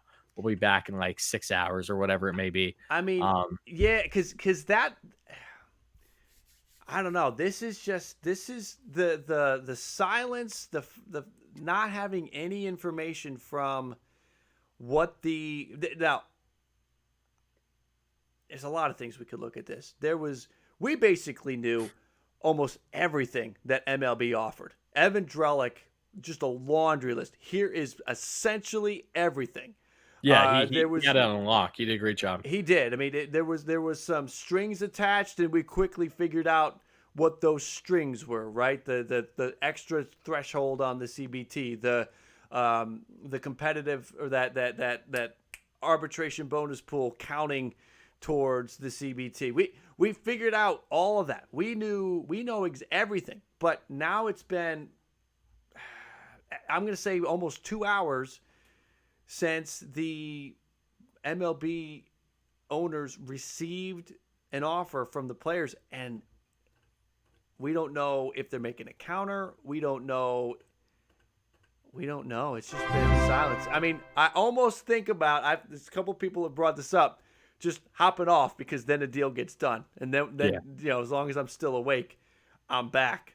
I mean, I don't know. It's just, this is, I would have thought by now, by 2, we would have had something. But yeah. Well, obviously, you need to make sure you get your beauty sleep. I think all of us are going to probably go live at some point within, the coming hours, if things do in fact continue to progress. So, yep. Yeah. I'll get out of your hair again. I really appreciate you letting me come in and chime in. Man. After my live stream. Make sure you check out Wardy NYM if you have not found him yet. Good baseball content over there. Yes, a Mets fan, Mets content, but baseball talk, baseball information. It's Wardy NYM is a great place to be. Make sure you go over there, sub him up, sub. Here's what I did. I did this with Eric earlier, and we're gonna do this again. I'm gonna put Wardy's channel in the chat. I want you guys, again, hop over there. Make sure you subscribe to Wardy if you haven't yet. We support our own here, and Wardy's a good dude. This is the channel. Again, like I said, I'm going to throw it in the chat for you guys to go and find him. Tyler, I appreciate it, man. Anything you want to tell everybody here before we bounce? No, just really appreciate that. Again, thanks so much for having me. You've been killing it. I've been loving seeing the live streams. I got a little influence from you and everyone else today, just because it finally felt like we have something of significance. Yeah. And when I saw Steve Cohen involved, I'm like, okay, I have to chime in for a little bit and share my thoughts on this one. So again, always love talking to you, Jim. This definitely won't be the last time. Hopefully sometime soon again with some awesome news on the MLB's front, but keep up the great work. I know you're getting north of 20K subscribers already, so congratulations in advance. And definitely will be tuning in always. And shout out everyone in the live stream, watching live on replay.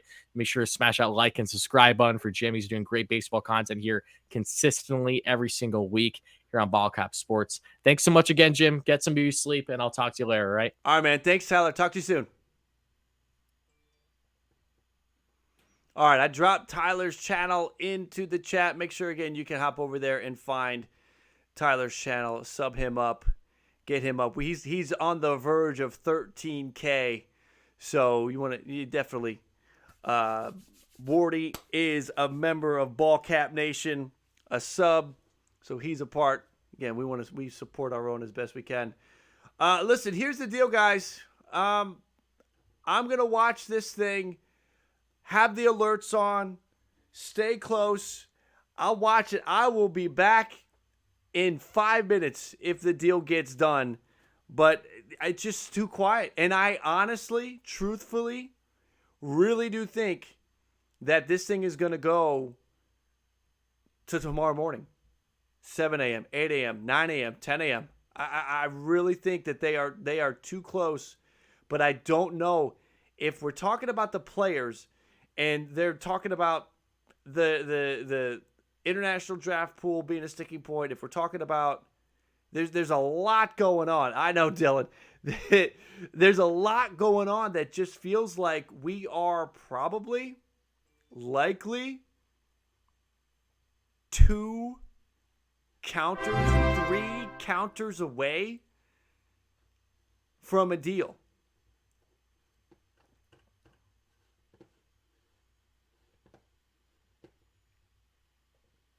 There's absolutely nothing, which is crazy. Which, again, like I said, as soon as I hop off, the sit-down stand-up stopped working.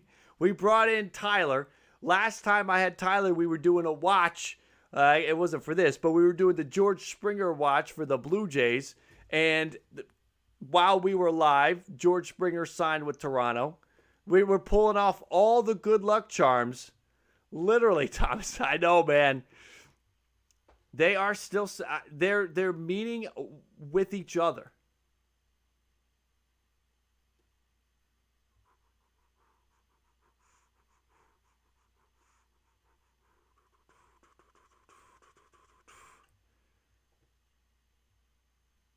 Check Marley. Okay. I thought I had Marley. What's Marley Rivera talking about? Somebody's got to have some sniff of what's going on.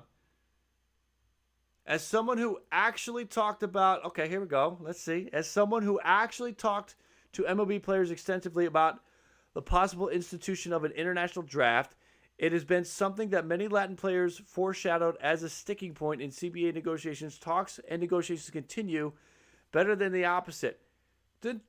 Listen, if we're not going to get it done, drop it. Do not let the international draft cost a 162-game season. Can't do it. Absolutely cannot let that cost them a draft. Cost them a season.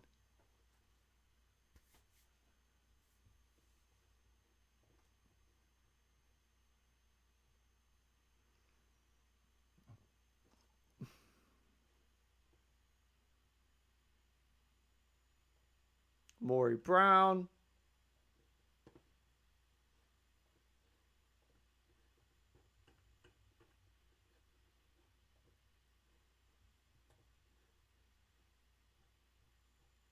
Appreciate everybody following on Twitter tonight. Appreciate that. Thank you.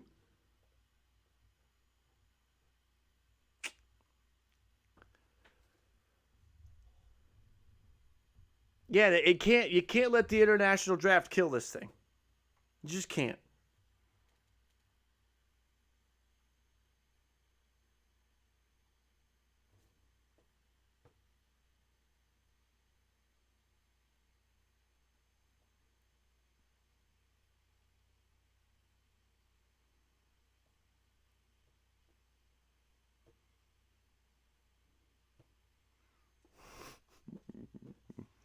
Somebody was listening.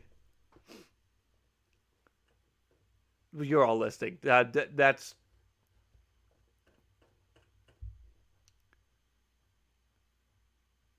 the person I'm talking to knows I'm talking to him.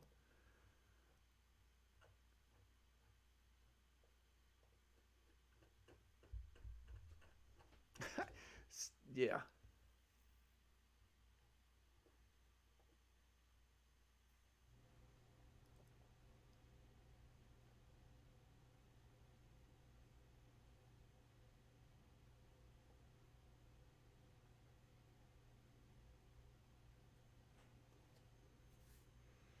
Austin, the word is that they are meeting separately right now.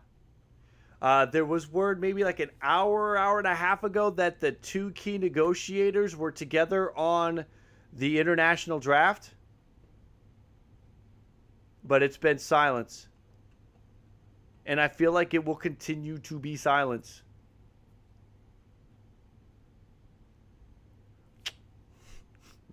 Yes, you did. When I said that, I was like, oh, oops. So, hey, you're here. You're listening. You're paying attention. I give you credit.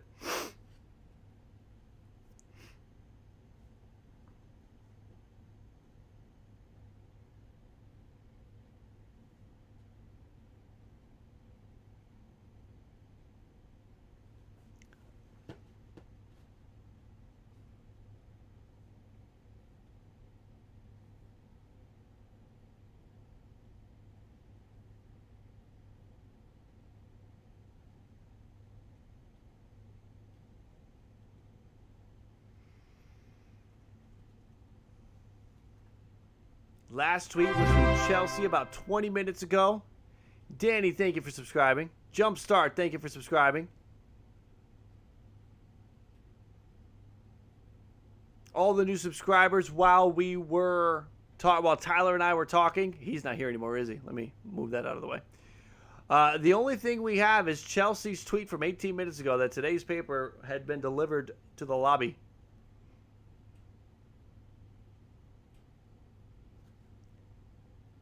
Marley Rivera, again, with some information talking about the international draft, saw it as a potential sticking point in the CBA negotiations. Do I believe that 162 will happen, Kale? I kind of do. Even if they don't get a deal done tonight. They get a deal done tomorrow. I guess what's your definition of today and tomorrow at this point? But there's obviously the owners. Think about the owners want that to happen. The owners, what's on the table today is saving 162 games, and the owners have put together a strong push. So that tells you that the owners want it to happen.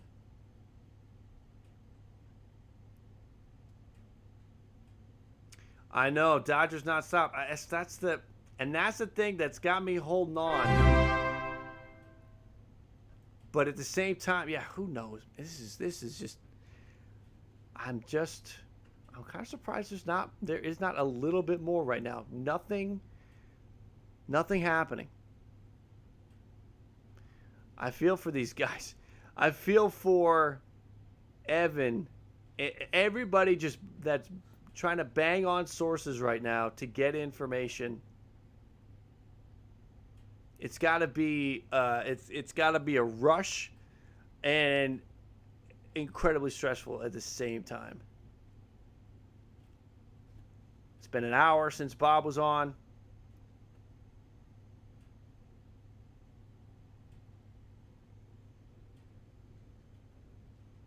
Maybe Ohms, maybe. I don't know.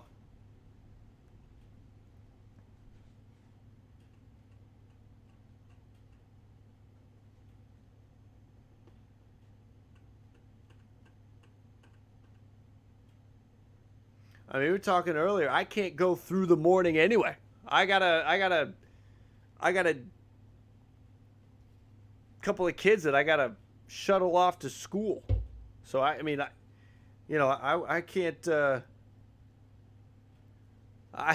go through. I can't go through the morning anyway. They are sleeping on the floor of the office. Yeah, probably waiting for the phone to buzz. Literally. That's where we're at. It's insane. At a stream that we started 6 hours ago. We're talking. It's 2:22 in the morning, and I'm talking about I can't go through the morning anyway because I gotta the 7:30 to 8:45 window is spoken for. The kids we moved. We're like a half hour away from the school, but it's a long story. You don't care about it. But anyway, there's about an hour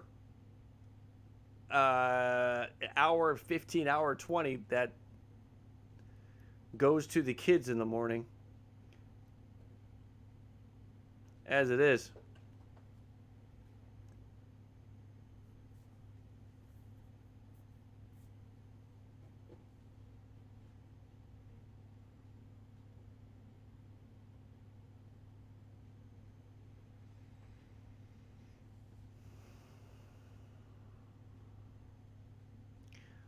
Greg, I would love for it to be just about over in a good way. That we've got a deal. We don't have anything.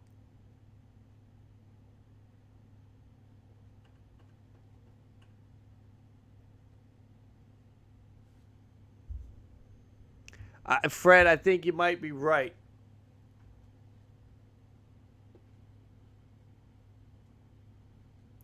It doesn't. The silence is one thing, but what I don't think it is an indication of. I don't know if it's indication that a deal's right around the corner because, again, everything we've heard within the last hour is that I can't even. The words aren't there. The international draft is a sticking point. So we got that. It sounded like the players were going to move very minimal on that.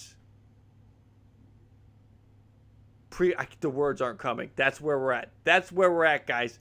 The arbitration bonus pool. The players were going to be sticking to their guns on that.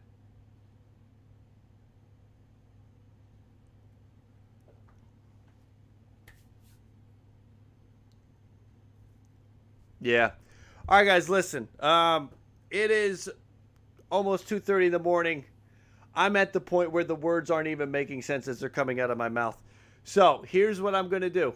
I am We have been here before.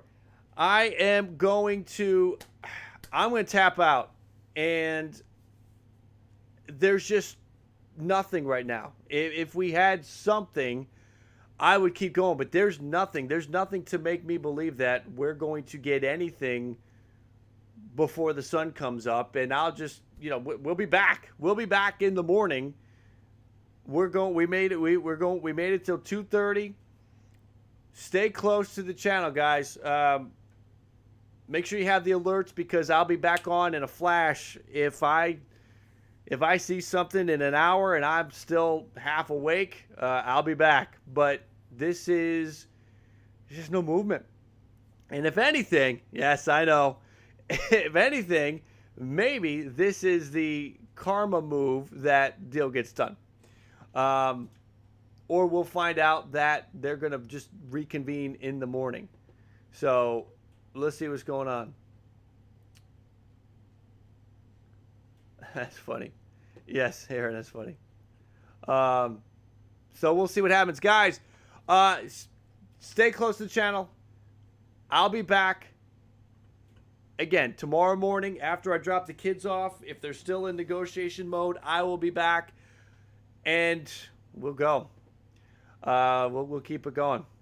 All right, everybody. I'm going to go lay down. Again, the words are starting to come out backwards. So I gotta refuel. Finley's, thank you for subscribing. RB, thank you for subscribing. IC Ghost, thank you for subscribing. All the new subs tonight, thank you for subscribing. Thank you for hanging in. Thank you for spending some time with the channel, everybody. We'll get there one way or another. You got to think that we are on the right track. I'm stalling, hoping that maybe like an alert happens, but it doesn't look like it's going to. All right, guys, I will be back tomorrow. I will be back when something hopefully good, big starts to happen. Good night, guys. I'll catch you later.